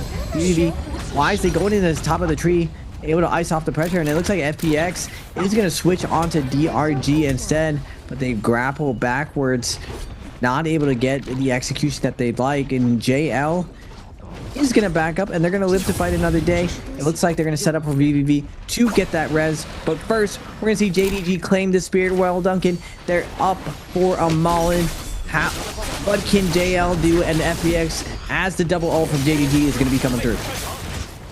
Indeed, it's going to be rough. The Tessa Viper Wuchen composition immediately disengaging, recognizing the threat coming through from JDG. Unfortunately, even though JL was able to find that rebirth, well, I mean, it was at the very least, it was the Hardy getting taken down there and not VVV initially. But as I was saying that, as I was finishing my sentence, VVV also gets taken down.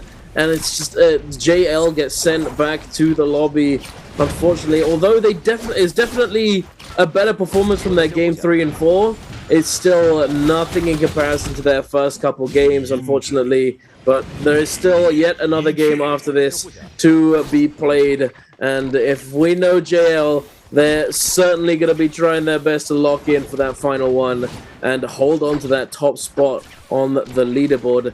But speaking of locking in, JDG certainly very locked in right now, sitting on 15 eliminations already, now going up to 16 there.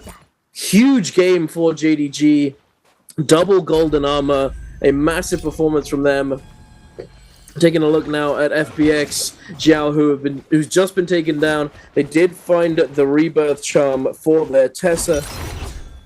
So not the end of the world. If you want one of your, if you have to have one of your teammates eliminated on this composition, Wu Chen is probably the one to be the sacrifice, as he doesn't offer as much value when it comes to these end game situations, as there aren't all that many places for you to teleport the team away to if you're in danger. And I mean, you can do a few aggressive plays with the Wu Chen teleport, but it's something that's rather niche and it's not seen all that much anymore. We've seen it plenty of times in the past, but it's definitely something that we don't see very much anymore, as it's come out of favor somewhat. FBX still under a lot of pressure. Junks does find that armor swap, fortunately, heading over to an old body, finding that blue armor swap, staying immobile, staying on his feet with this pulse sword. Unfortunately, the same cannot really be said for Sansi, as he is trying desperately to get away, but does get eliminated there by Alliance. Junks does take the hit from the Moonbane, but still alive. Thankfully, because of that armor swap, he did have enough of a health pool to stay alive off the back of that hit. But I doubt that his Dessa is going to be getting back up anytime soon, if at all, in this situation, as he's died right smack bang in the edge of this Moonbane. The 80% Moonbane, forcing all of these players, all of these teams to the very edge of the circle. It's certainly tough to recover if you get stuck in the middle. I was wrong. Only 15 people left alive. Everyone is going after each other. Even though they have a slow composition, I'm surprised at how aggressive everyone's playing against each other for these kills. It's very easy to get third party. With how aggressive all these teams were. Now, we got Wolves, DRG, and JDG all challenging Spirit Well. Kylan F's going to be invested. Nice parry going to come out from Tut, stripping all of the armor away of the enemies. Kylan. Now DRG going to be fading out from the top row. X1 now coming with the charge with the Dragonmore and the Merciless at the same time. Looking to take that center for free using these OP aids to create some space, but they will not just go in for free. Multiple teams just dove in on them as they're trying to hold the center. Cloudburst on to Tut. He's looking for an opener right now. Ooh! But this team is like heavily parry camping for the Spirit Well. Can JDG do this?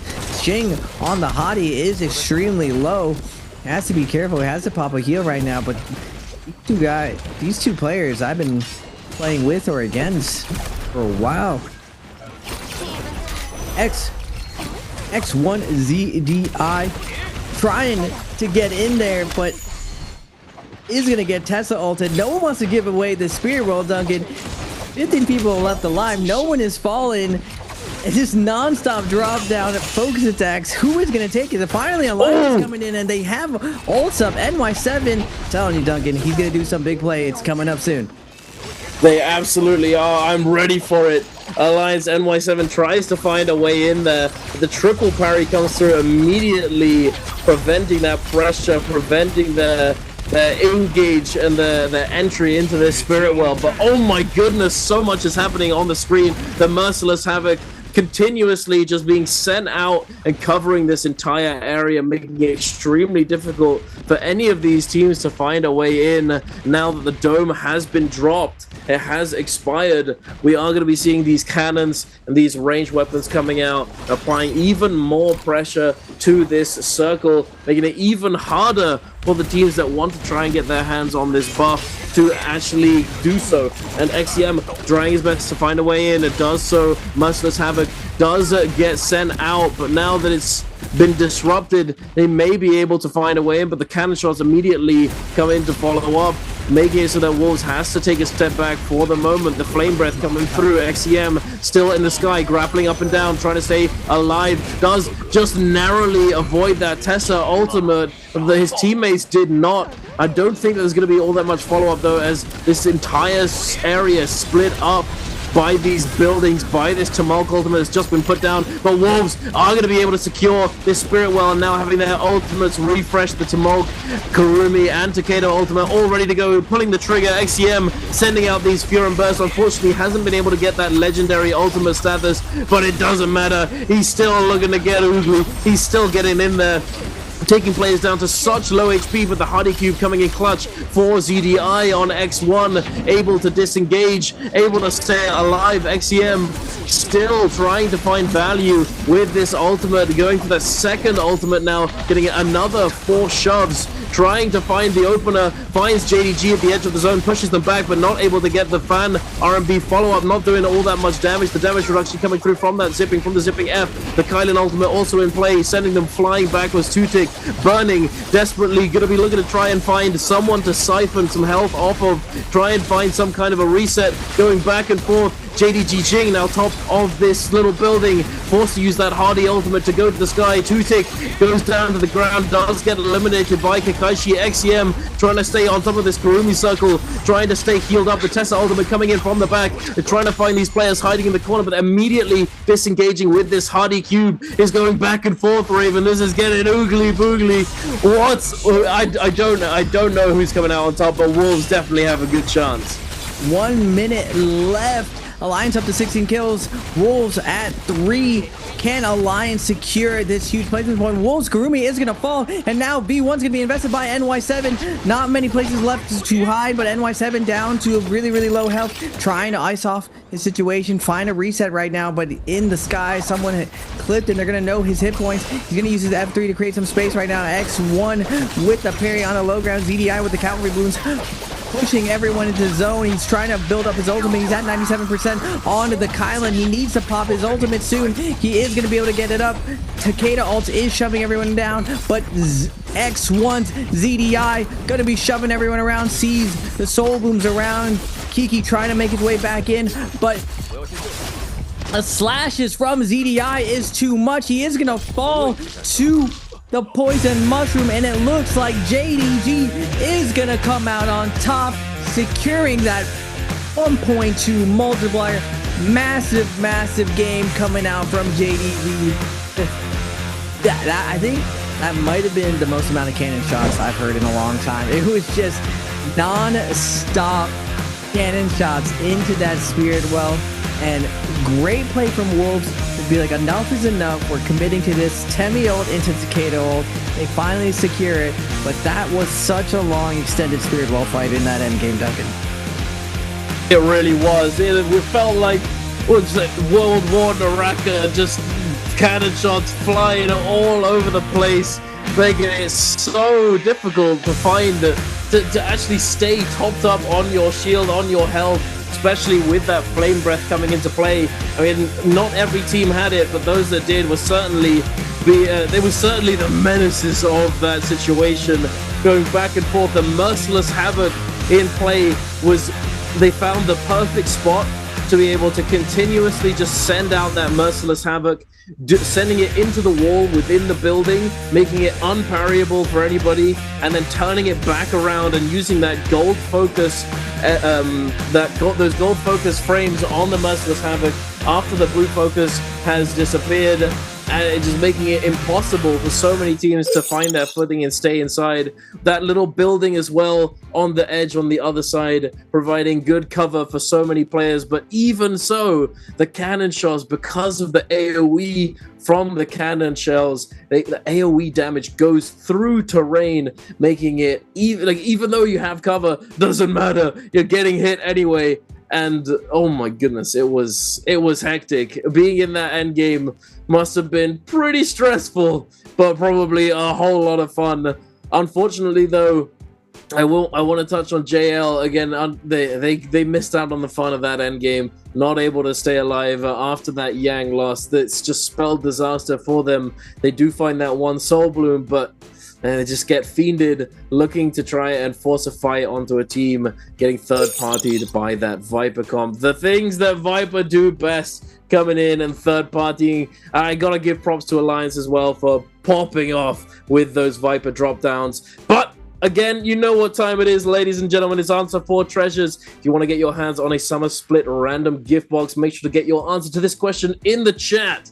And the question is, which hero did JDG Kiki use in game number 5? Was it A, Zipping Yin, B, Hadi Ismail, C, Kailin Zhang, or D, Tessa?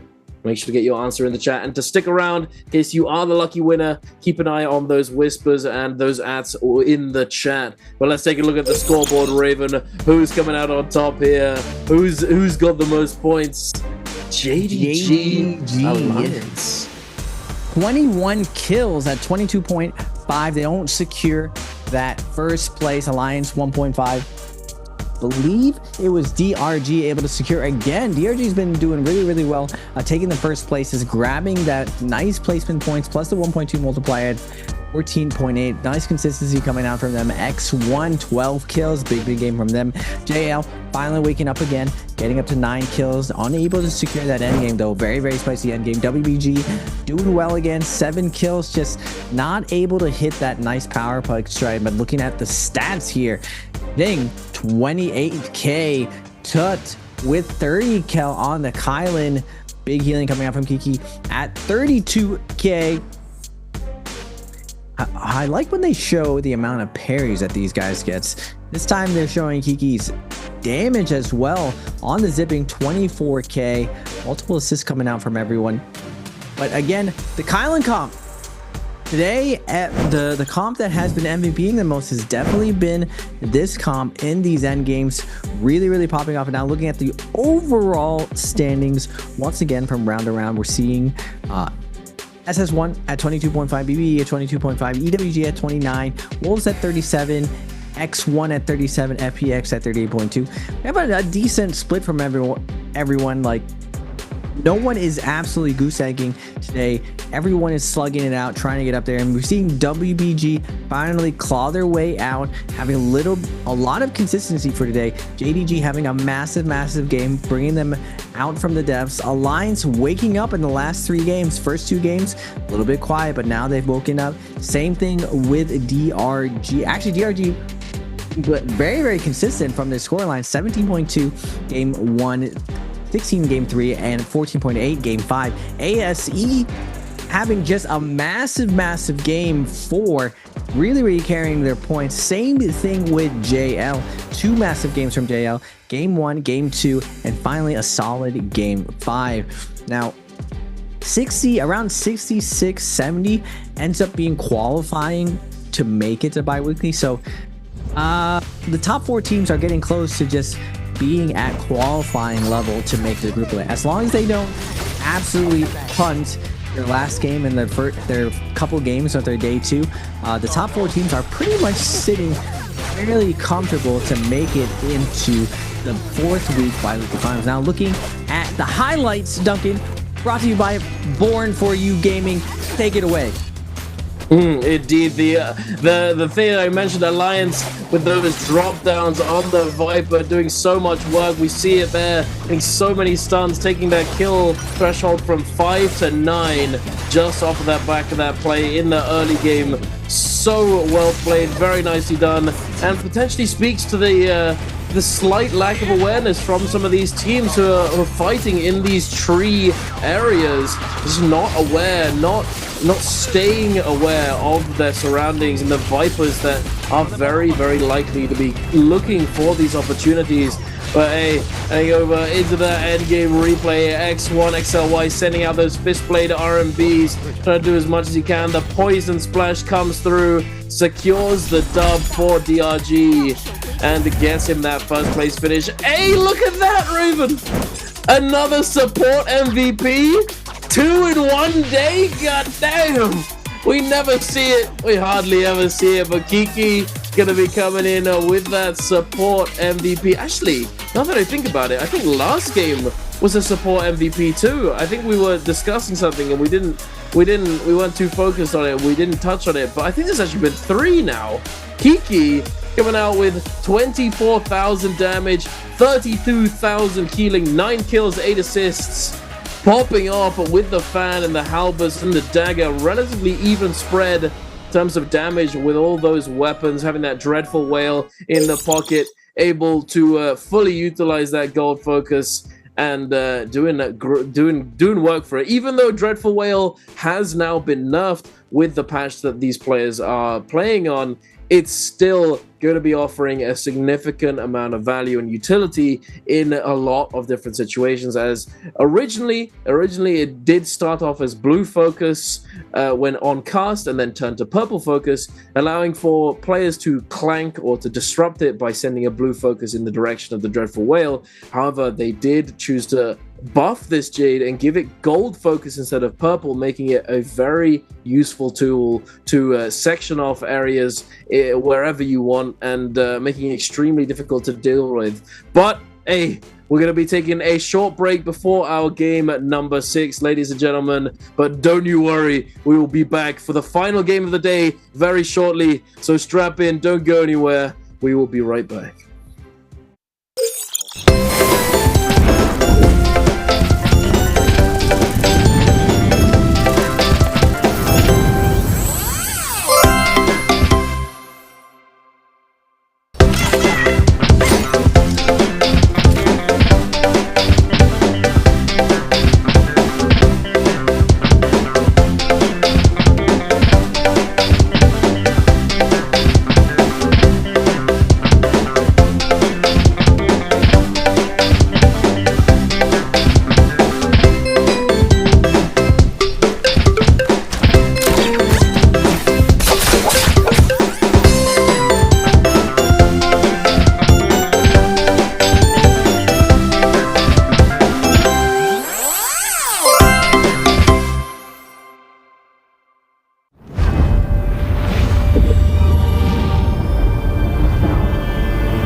Hello and welcome back, ladies and gentlemen.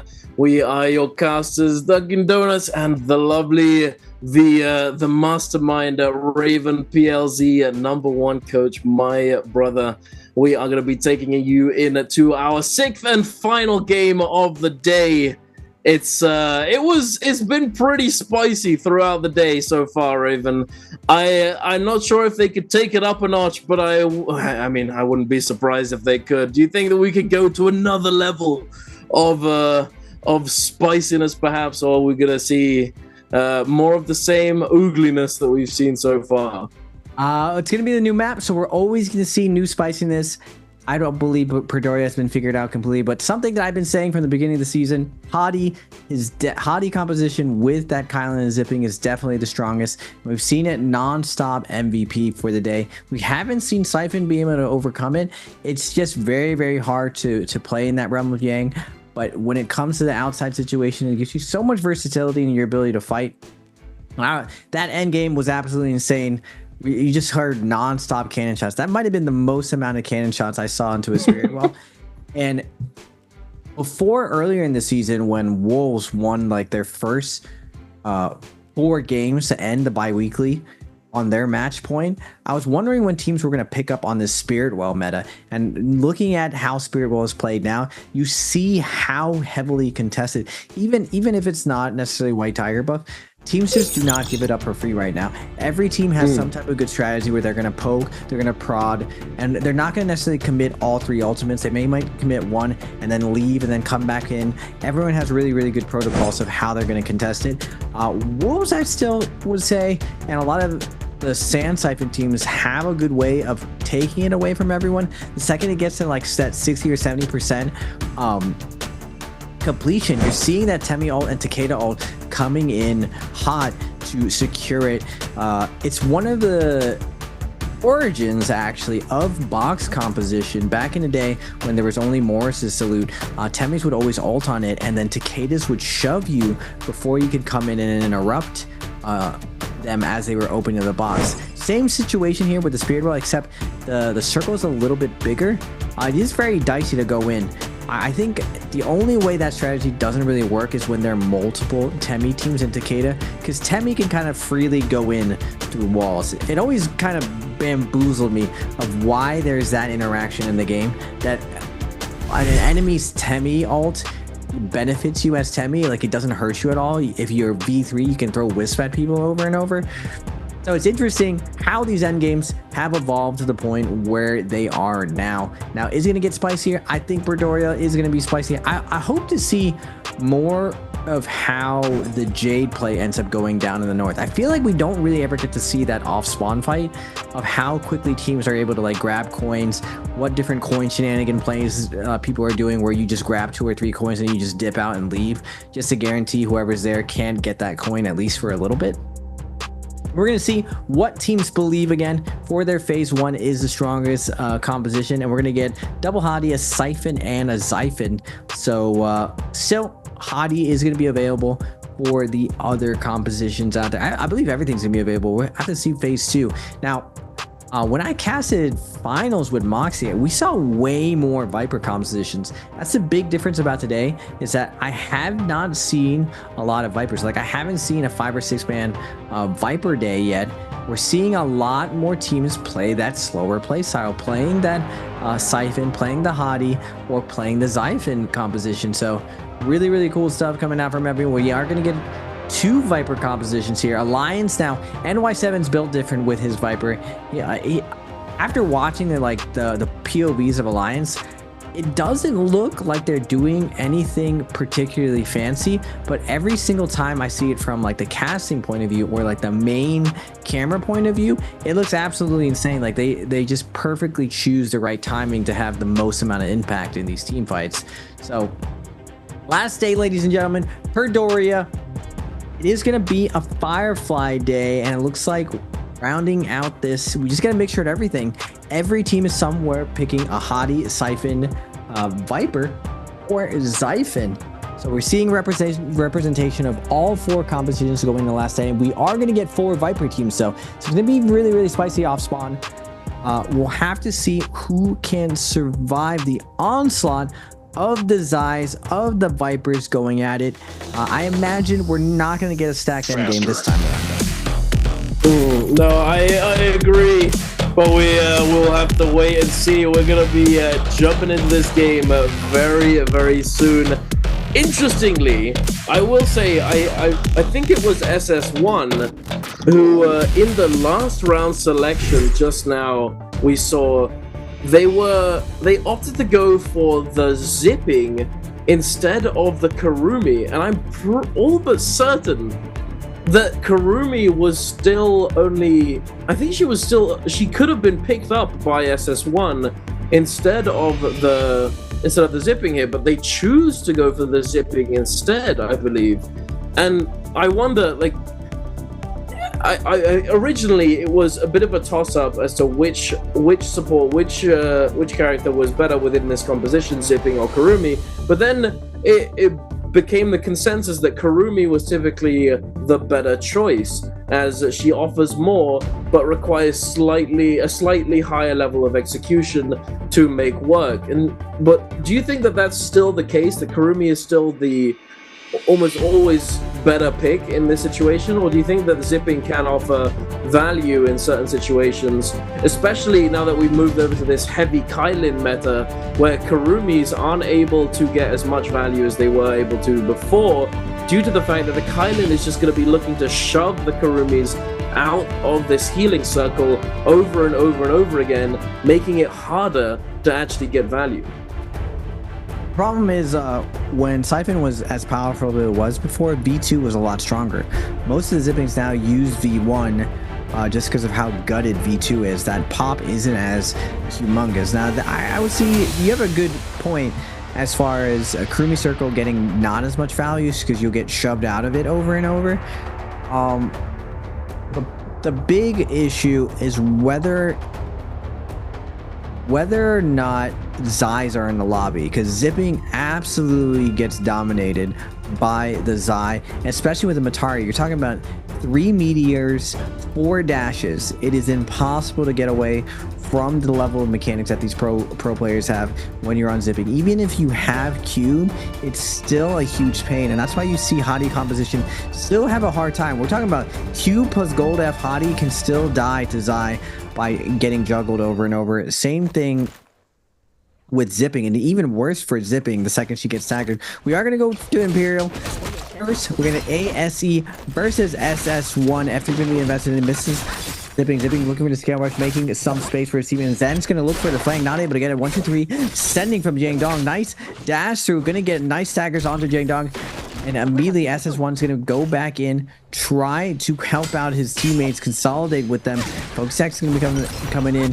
SS1 trying to look for the parry, not able to get it. Zen now covering with it. But Xiao Wen, it's going back and forth with the parries. Another team is going to be showing up. Alliance with the third party. Double blue armor, perfectly healthy. NY7 is not going to be able to get the focus stack. Parry is going to come out for his teammate, though. And Tutu will fall from Alliance. Non-stop action off spawn. Already Alliance up to 3 kills though.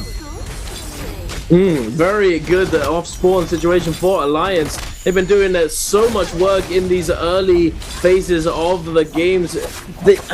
God damn, they're still scaling up. They're getting it 4, 5, 6 eliminations now under their belt in a matter of moments. Having the game having only just started, they're already at 6 eliminations. Alliance definitely feeling themselves, definitely feeling very, very, they're just feeling very confident right now, and they certainly have a reason to be, as they've been finding so much success, and they've been doing extremely well and playing it very well as a team. Their Viper, as you said before, you've watched their POVs, and it doesn't look necessarily as though they're doing anything too crazy.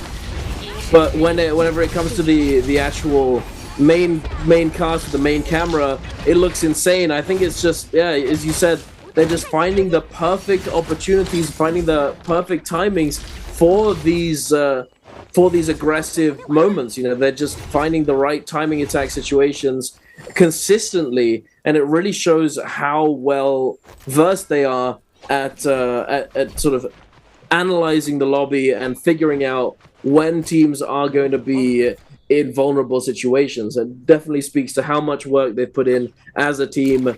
Alliance having not been the best performing team in the past. You know, they've had struggles. They've had a lot of difficult times trying to find their footing within the NBPL, but this year they've definitely leveled up and put a lot of work in, and it's lovely to see, absolutely. But heading on over to this, although it was pretty spicy off the drop, it has now calmed down for the moment. We have all of these teams recovering off that initial part of the game, looking for loot, trying to find their footing, make sure that they have the resources to be able to look for fights moving forwards. It looks as though we might be finding one now. Alliance, having picked up all of these skills early, they have all the money at their disposal and have invested in a Moonbane to try and accelerate their lead, Raven. Yeah, nice job, Alliance. They got like 20 or 30k off spawn. They're gonna get the Zipping is going to get stunned, and from max range they're going to go for the range shots, but it doesn't look like Alliance wants to hard commit to this. Nice job from X1, able to ice off the execution. We still have Wu Chen poured up, so Alliance not in dire straits right now. I believe they probably have 2 Moonbanes to their name, so they're going to live to fight another day. It looks like ASAG and Dong is going to get a big parry out to Sanzi.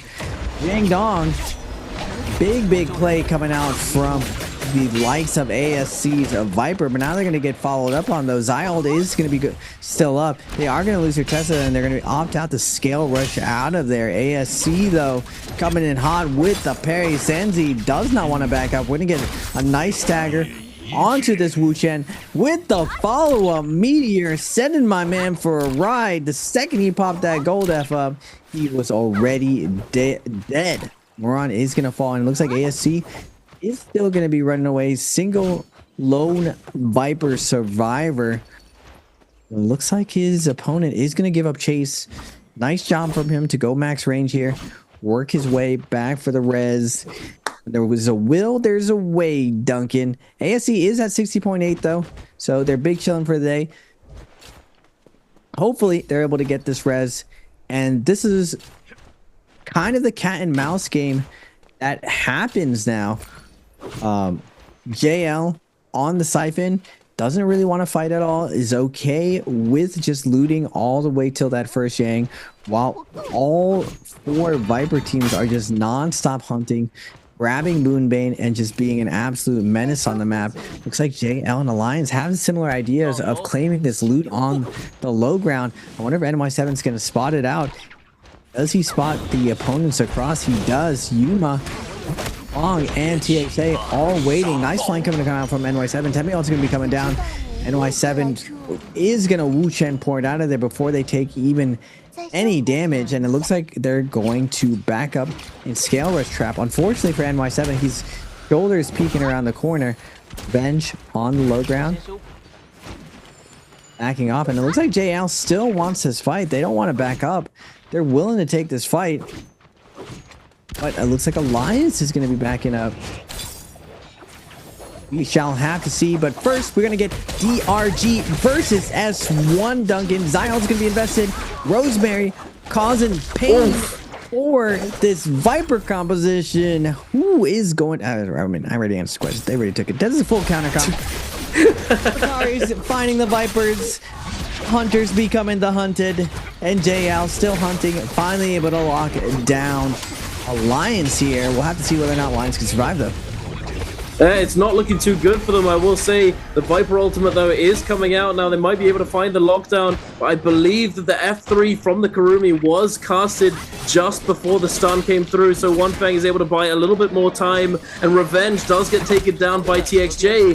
TXJ having utilized that Tumulka F to fully iframe the Viper stun here, and mitigating the stun, able to clutch up the situation, and JL come out on top in this fight. And unfortunately, I believe that Alliance has fully lost Oh no, wait, have they? No. Okay, they do have their rebirths. For a second there, I thought that one of them didn't have their rebirth available, but they do indeed, and they are going to be able to recover the game. The Wu-Chen and the Viper are going to be resurrecting themselves elsewhere and looting up, potentially looking to try and find some opportunities in the Yang depletion situation once this Realm of Yang has taken place. JDG seemingly, it looks as though JDG is very adamant on securing this red Soul Jade for themselves, as we saw earlier in the first game of the day, that they had immediately gone to claim that red Soul Jade and gotten it extremely quickly, I believe uncontested as well. So JDG definitely looking like they are red Soul Jade enjoyers. We do have all of these teams posted up. Looks as though there's somewhat of a handshake taking place. They're not interested in fighting each other before the Realm of Yang. Instead, they're going to be diving in and looking to try and accelerate their game with the Realm of Yang fight, securing themselves that better armor, that better weaponry, and that buff. But we will see BBE, interestingly, Raven, Roy He's running the V1 Zai as well. What do we think of this? Because I'm not too sure about it. I mean, might as well experiment with the omnidirectional. It does give you a little bit of healing, but we'll have to see how this is going to play off. JDG's Tut on the Kylan. Big damage is going to come out with this purple pulse sword, putting a ton of pain onto Roy He's going to have to use meteor to get out of the situation. Matari also going to be invested, but Kylan also going to come out. Roy He cannot recover. The double slash is going to take him down. Now Kurumi also going to be invested. Will he play for res right now? Tut's not giving him any room right now. Slash is going to come through non-stop. He is going for the res right now. I don't believe Roy He did hit his ultimate. Flash is coming through. He is going to be coming out, but Roy He will fall. The double slash is going to come out. F3 not in time to be invested, but Kiki is going to get really, really low on the zipping. Perry's going to be coming out. Tut is really, really low. So is zipping. Kiki down to this last little bit, but the zipping ult is going to be coming down. Roy He with the overhold looking for it. Tut is just going on, snapping back and forth. My man's moving at 1,000,000 miles an hour. You got 700 APM clicking around looking for the follow-up, but Fat Milk not able to find the flank. JDG's Tut is just too aware, just flicking his camera back and forth, ready to parry. TBE is not willing to bite, and JDG does a good job of dismantling the Zai offense. Kylan just making Zai look free. Indeed, we saw Tutik just going back and forth with that Kylan ultimate. I don't know how many slashes that was, but it was quite a lot. Definitely more than 5, probably more like 10 slashes. We saw him cleaving back and forth through those players. Kurumi, I'm not sure if it was the Kurumi, it was one of the players dying and then getting rezzed and then immediately getting taken down yet again, just not able to stand up to the menace that is Kylan at the moment in his current state. We're heading on over to a fight between the JL and X1. I believe both of these teams have that Vermilion Bird's Might. Oh, the focus line again! The unlosable neutral VVV eating those pulse sword slider LMBs and taking out his knees, making it very hard to stand up to him, immediately dropping down to the low ground instead, not interested in fighting up against that pulse sword focus slide in close range. JL says they're losing off quite a bit of health on their Tumult. TXJ taking a lot of damage, but still not taken down just yet. JL on this F2 Takeda to try and find the opener. Not able to do so just yet. Now looking to kite back. ZDI does take down TXJ here. Is VVV going to be able to recover at least something? The Hail Mary uppercut coming out from VVV. Gotta respect it.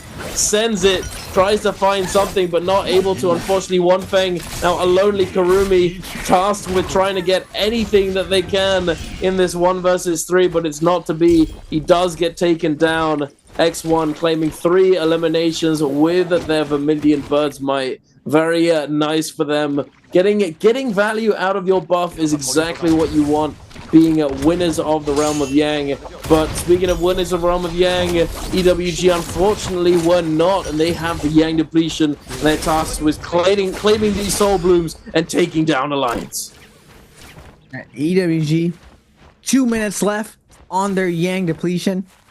Kylan Aluye has his ult popped. It looks like EWG is going to make the round now. Going over to the center of the map. Nbpl is looking stacked right now. Junk's going to be popping his meteor into the center of just 8 people. JDG's kicking is going to fall in the onslaught now. Jing is going to fall. FPX is just walking through this mosh pit of players on the back of Junk's Zai ultimate. Now he's a little bit stuck behind this corner, but he's going to reconnect onto Roy Hee. Roy Hee, nice cross up, able to ice off some of the pressure right now, but still going to go back into the butter, using his meteor to back off. Junk's going for the cutoff play though from the top ropes, dropping down the meteor, and again, Junk's looking to just secure kills, doesn't let Kurumi get her scale rush going, able to stay on top, and we got, is this 3? Double spear, dual Howley. This has to be one of the most heavy light attack chasing. Oh, I would hate running away from double spear. Dual blaze, that'd be tough. DRG that though, seems rough. lurking on the outside. They know this team has no ultimate. Are they going to commit though? They're looking for loot. Are they going to be Temi ult's going to be looking for that F? But a little bit too late. FPX is going to have that tether up, and it looks like everyone's going to be slowing down now in Imperial. Soul Bloom is going to be going down, and JL is a little bit late to the party. All of the food has been eaten up. That's tough. No more chicken wings left for JL. Unfortunate. No chicken wings. The ranch sauce has been depleted, and no snacks for you, big dogs. We're gonna be we're eating good. We're getting a replay of the Realm of Yang. X1 up against EWG. Cookie taking a bit of damage from this flame breath from the cannon. ZDI looking to follow it up. XLY having used that ultimate, having used the cube. The cube utilized instead of the combo break, but just to reposition and try and find this drop down onto the zipping. The zipping forced to use that ultimate and try and fade back, using the scale rush to try and disengage, but it's not gonna save them.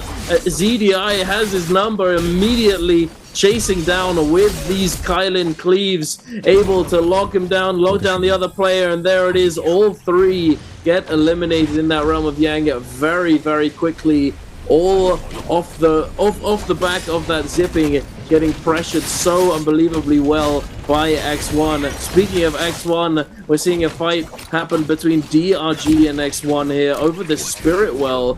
DRG opting to use that no ult zone to try and deter the aggression, but it did nothing. They immediately recognized that they were not going to be allowed to fend them off. They were going to continue aggressing onto this situation, so they immediately fade back, disengage, and live to fight another day. Well, here we are, Raven, going into this Realm of Yang. We've got JDG up against FPX, a 2-tick with that red soul jade. It's looking pretty good for them. What do you think, Raven? Well, JDG's TUD is going to be opening up with the Brando with the R&B from the top ropes. Still, it's not going to matter. He gets a ton of pressure onto Junks. The meter's going to be invested, but he's armor's already stripped. We're just ignoring the Kylan with the gold fan, just shredding you from behind. He's going to pop this ultimate. Zai has to be careful right now. He is very vulnerable. He's going to use that meter to go away, but TUD hot on her heels, looking for the stagger, pushing her out into the Krumio, but she is going to get a lot of heal off now. She's fine. She's stabilizing right now. Now, the momentum is going to go back for this Zai. Zai still holding on to her ultimate. Does get a lot of heal off before he comes out of this, but now Meteor or Matario is going to be coming out. Everyone's invisible, but Tut's doing a good job, or his teammates, of putting the pressure onto Zai. Zai's going to be coming out of ultimate. Tap dodge roll over and over. Matari trying to find that dash through, but he is going to be able to get out. Jing on the hottie, trying to peel now. Atari down to a 1 HP situation. He is going to get parried by the Kurumi. The fist blade just trapping him in the corner. And it looks like FPX is going to fall. That's rough. Momentum of JDG is just too much for them to handle. They are going to get steamrolled, but on the outside, steamrolling just like that, JDG X1 is going to clean up ASE as well. Good lord, these Kylins are just... They are a force to be reckoned with. The freight trains just rolling through all of these players. It seems... It's just... Hey, you know what I'm talking about. You've experienced it at home. You know what I mean. Good lordy, Kylin. He is certainly very, very strong, and we can definitely see why in, I think, the majority, if not all of the MVPs of today, it has been that Hardy Kylin zipping composition coming out on top and securing those MVPs. And I mean, we talked about it earlier, how there weren't necessarily compositions that truly stood out above the rest, but and even so, even though we've been seeing all of these Hardy Kylin compositions getting these MVPs, I think that still holds true in that it's just come down to the maps and the individual plays of these players that have been just accelerating the power of the Hardy Kylin composition. I'm not, because hey, we've talked about it before. There is certainly quite a few counters to this composition. If you don't play it perfectly, you are going to get taken down. It may just be the fact that these teams have put in so much work into their Hardy Kylin as they've been playing the other compositions for so long already that they're very well versed in those matchups. That they've just been unlocking and finding new ways to make this comp more and more oppressive. There we are taking a look at a fight between FPX Sansi and Moran from ASE in the storm. Sansi, I will say, buddy, you probably could have killed him if you'd just done an uppercut off the dash there, bro, instead of stalling out and going for the LMB uppercut, but it is what it is. It is a compulsion that many of us are afflicted with. The untrue from the dual halberds, the dual blades. I am a fender myself. I do it as well. But one thing that it is bad practice at the end of the day. So chat, we all have to try and strive to immediately uppercut off of the back of a Matari F or Taka F or Taka ult punch, whatever it might be, as it is untrue and it can spell disaster in those clutch situations. If you're in the habit of doing that untrue, you might find yourself getting punished heavily for it, as if your opponent has an ability such as Wuchen F or Matari Dash, whatever it might be, you could find yourself eating a lot of damage for doing something that is very easy to correct. But Raven, we're taking a look here at FPX. We've got 2 minutes 20 on the clock. It's gonna be rough. They're up against Alliance on their Viper composition. An extremely strong team. If today is any indication, they've already lost a member. Are they gonna be able to salvage this one? Well, John's going to be popping that Zai ultimate. He is going to get sniped off by this Tessa ultimate. Kurumi will fall right now. Wuchen still is going to have that backup, but NY7 just too accurate on the Viper, setting him for a ride. Dragon Slayer going to cut off. Oh no! XCM coming out of nowhere. Triple tap dodge in with the Viper V1. Massive Sakurku now. Yoma is going to get stunned, but now NY7 using his V1 as a zoning utility. And again, Alliance is going to make their way out of this situation. They will lose their Wuchen though. Alliance NY7 is telling him to hold E so he can buy him back at least. And now we are down to 20. Alliance at 9 kills. DRG at 0, but still here and alive in the end game. JDG up to 8 kills. X1 up to 8 kills. Wolves up to 6. SS1 up to 5. We have one siphon or two siphons. 2 Hadi compositions. 2 Vipers. And 1 Zymatari. Again, even distribution and representation going into these end games. X1 is going to be holding on to the Spirit Well, and they're willing to sit here within the Moonbane. This is very, very dangerous. You can't just get hit double time, forcing this away. They're already up to a halfway point. Will a team come in to challenge here for this? 21 people left alive. Looks like we are just going to give it to X1. Are we going to ult? Oh! Nice job from X1. They're not going to just instant cap it. They're going to hold on to it for as long as possible, using the dome as a ranged defensive. This would make me a little bit nervous though. It's just so likely that someone's going to do like some type of drop down play. You have to have someone staring at the sky. You're going to make this play in endgame. Yeah, absolutely. Especially with these trees around, it's very easy to get dropped down onto. But I believe that they need to cap this sooner rather than later, as I do believe in one of the in the patch they stated that if the spirit well doesn't get captured by a certain point, it will just fully despawn. So they need to claim it soon.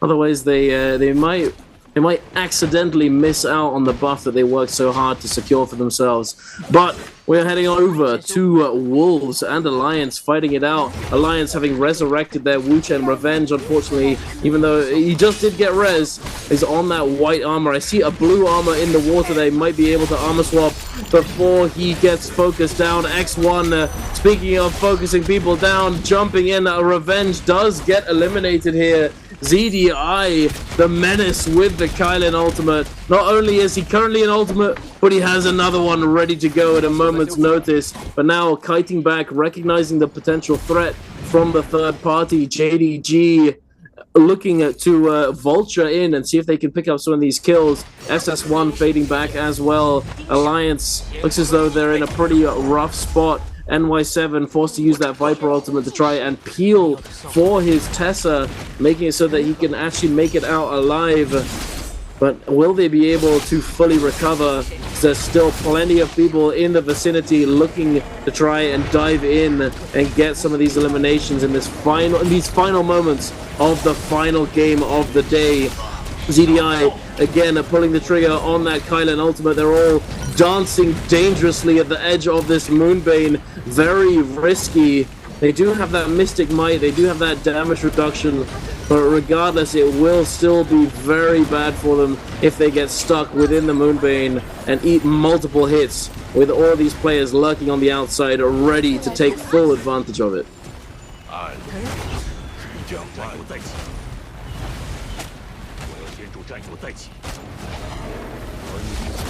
Looks as though, ooh, they are going to be able to get the res here. Dongxing just barely managing to find the resurrection onto WX98. The tether having come through as well. But unfortunately, WX98 immediately gets taken down again. Not sure if it was from the Moonbane or from what else. I didn't manage to catch it on the kill feed. But SS1 Rosemary looking to try and get in and get some of this loot, but taking so much damage. So dangerous. That's not where you want to be, buddy. The tether is coming through. DRG narrowly avoiding that Tessa ultimate. The parry comes in. Dongxing immediately getting capitalized on, fully consolidated on, and busted down. The Karumi ult came in, but it wasn't enough to keep him alive. Wolves looking like they're not slowing down in this endgame. DRG, Alliance, everyone still kicking, fighting to the last to try and secure as much as they can going forward in this endgame. Raven, are we going to see a Wolves victory here, or are they going to fall to JDG, as JDG's looking very strong with their Mystic Might buff?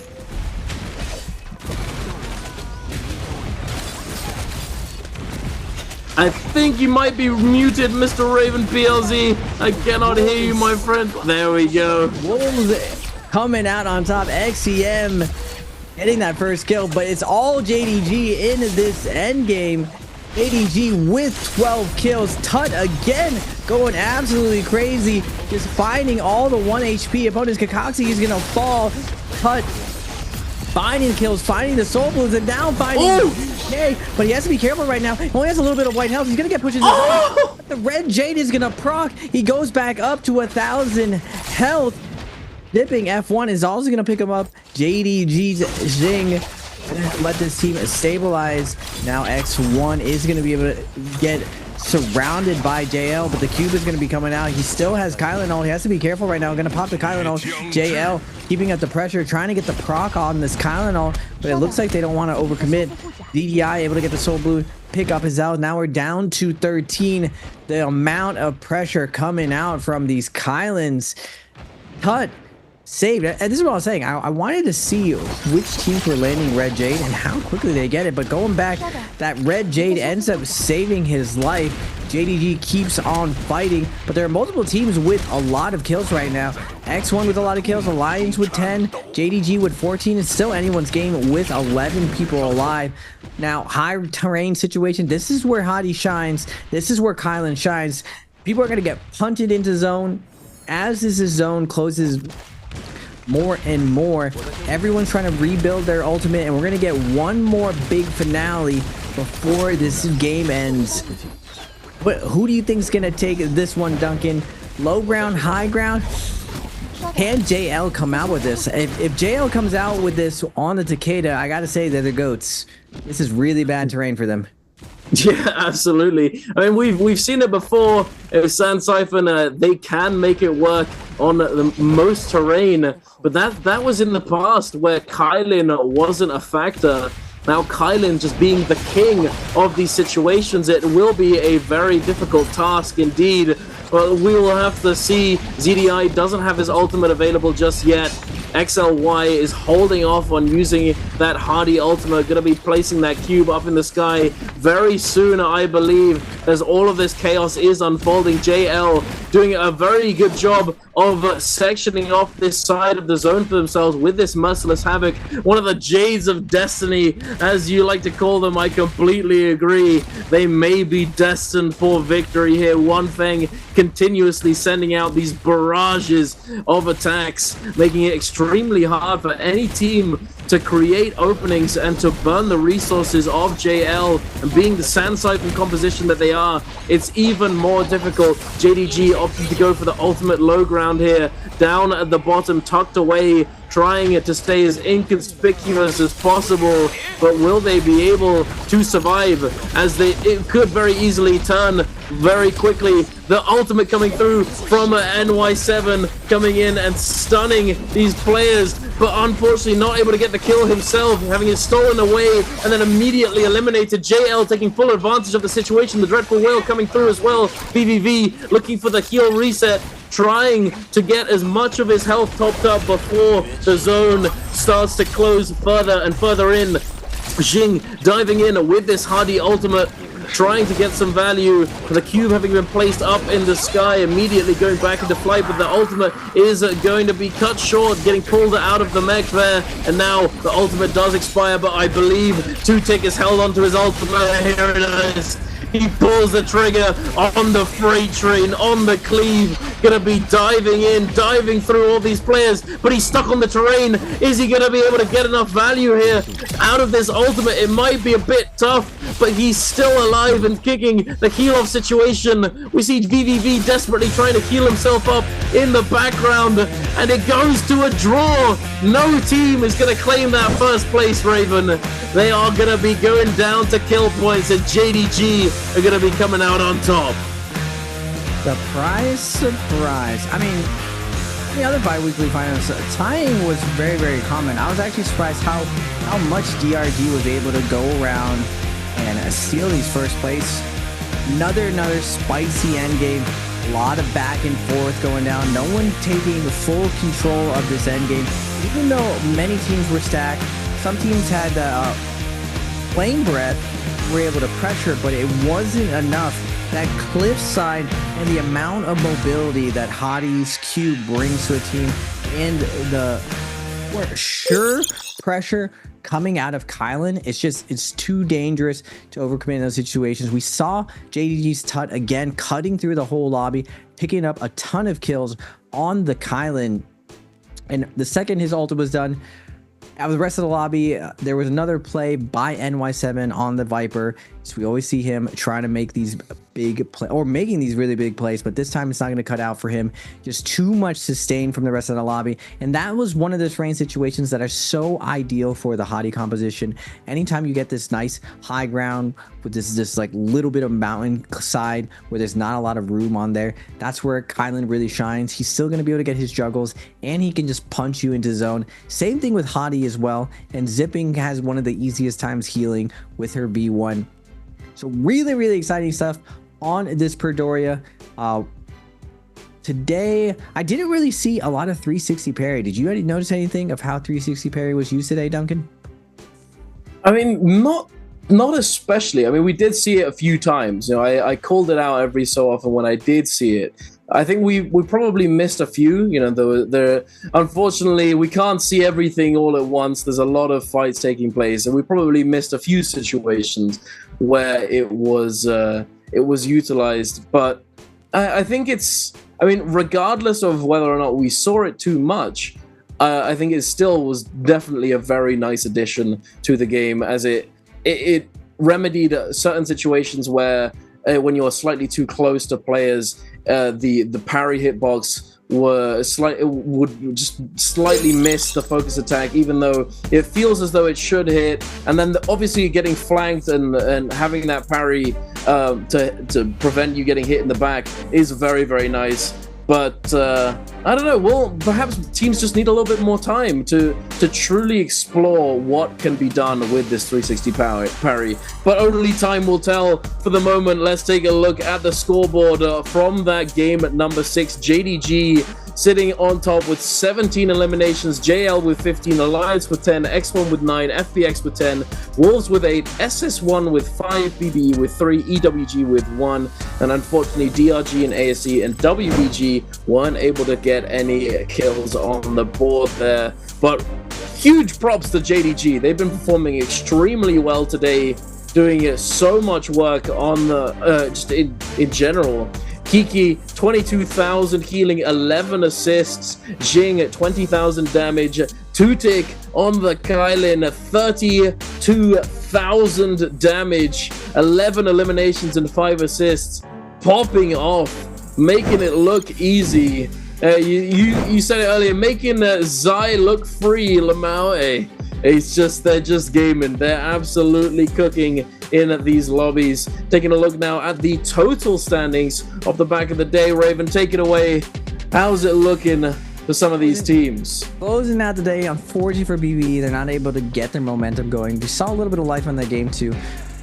They struggled since then, but SS1, again, we saw them off spawn taking fights, just not able to come out on top. But FPX showing up a little bit for this last game, getting to 10.5. They've had a bunch of consistent games, so it gives them a nice cush 48.7. DRG at 58.5. ASC having a massive day. Same thing with JDG, Alliance, and JL. Humongous day. Having a 35 to 45 point day, I'd say it is very solid, considering that qualifying to make these weekly finals is averaged around like 65 to 75. So as long as you're hitting around that mark, you should be good. Now JDG, they had to feel very comfortable and pretty comfortable on the Kylan composition. Now, looking at the highlights for the day for JDG, brought to you by Born For You Gaming, off-spawn NY7 from Alliance, always doing that work with the F3. We're seeing Rosemary versus a DRG. Nice combo coming out with his Matari, able to execute DRG's Dawn Q. The juggles will be coming out, and they quickly make work of that team. X1 inside the realm of Yang. VDI going for a ride, getting smacked back and forth by the Kylan, but able to recover and execute Zai for his team. This was an absolute chaos. Junks dropping down, peeling for his team, hitting like 4 people with that meteor. Unfortunately for him, VDI is going to be coming back. He will not be denied on the Kylan. JDG into this endgame on the Kylan, doing it big like he has been doing all day, able to look at the battlefield, find the low HP players, and try to secure the kills. Kylan, with that immortality at the end of his ultimate, ends up playing like Yushan when it comes to healing off in these endgames. Yeah, no, absolutely. Using that invulnerability is just so key. We see quite a lot of Kylans, unless they're sure they're going to be able to get a lot of kills and inherently like get a lot of soul blooms from an ult activation close to those endgame situations. We see a lot of these Kylins hold their ultimate until the last moments and try and take advantage of that invulnerability. But here, taking a look at 2Tick, 31,500 damage, 11 kills, 9.6k healing. But the thing to note there is that 15,000 damage from his total damage, so about half of it was just from his ultimate. And I mean, it's not necessarily surprising, I don't think, considering how good this ultimate has been performing in trios. I mean, even in solos across the board, Kylin has been performing exceptionally well, and I think that players and teams have been practicing and putting in a lot of work to truly understand the ins and outs of this Kylin composition and find those just find the strategies that allow them to essentially negate pressure from like all the different compositions that are being played today to make it so that they can stay safe. You've talked about it many times in the past that this composition, if they don't want to fight, they will get away. You can't necessarily force this team composition into a fight if they don't want to. But we're going to be jumping over to a quick interview. We'll be back for the last few words afterwards, so stick around and enjoy the interview. We'll be seeing you in a moment. Ladies and gentlemen, welcome to the post-game interview. This is Yeager, and now I'm standing here with 男友七 and let him say hello to our audience. 来吧，男友七先跟观众朋友们打招呼吧。大家好，我是 A 队的男友七。欢迎男友七来到我们的那个赛后采访。那个话筒稍微往上一点点，对， Okay. 要不再给大家说一下。大家好，我是 A 队的男友七。欢迎欢迎。Okay, so we like really excellent, excellent performance in the latest game, and I would like to know how's the time you use the ultimate of Viper in the last game. 那我这边想说，哇，最后一波虽然只剩下了队内最后一个人啊，但是那波其实打的真的是非常的精彩。当时是怎么一个节点去选择去开了这个红叶的大招呢？因为我也没有补给品了，然后这队刚刚守过我们的队友的魂，然后就觉得反正我也拿不到人头了，我就报一队让他们出局。就是为了给队友报仇雪恨，是不是 ？Okay, so to be honest, because at last I don't have any like the medicine or anything can make me like survive to the end of the game. So I think I still have the ultimate, and I will choose one team and fighting with them. And why I choose the X1 is because, in the last game, like they are standing near my teammate and. Because them, so I don't have chance like save up my teammates. So that's why I choose them and use my ultimate. Okay, let's move on to next part. Answer for treasure. 我们也来看一下今天的题目。Okay, so you guys can see the question and let's see the question together. Okay, so the question is, how many kills did aliens get in Game 6? 这道题目呢是刚才这把比赛当中 A 队到底拿下了多少击败积分 A？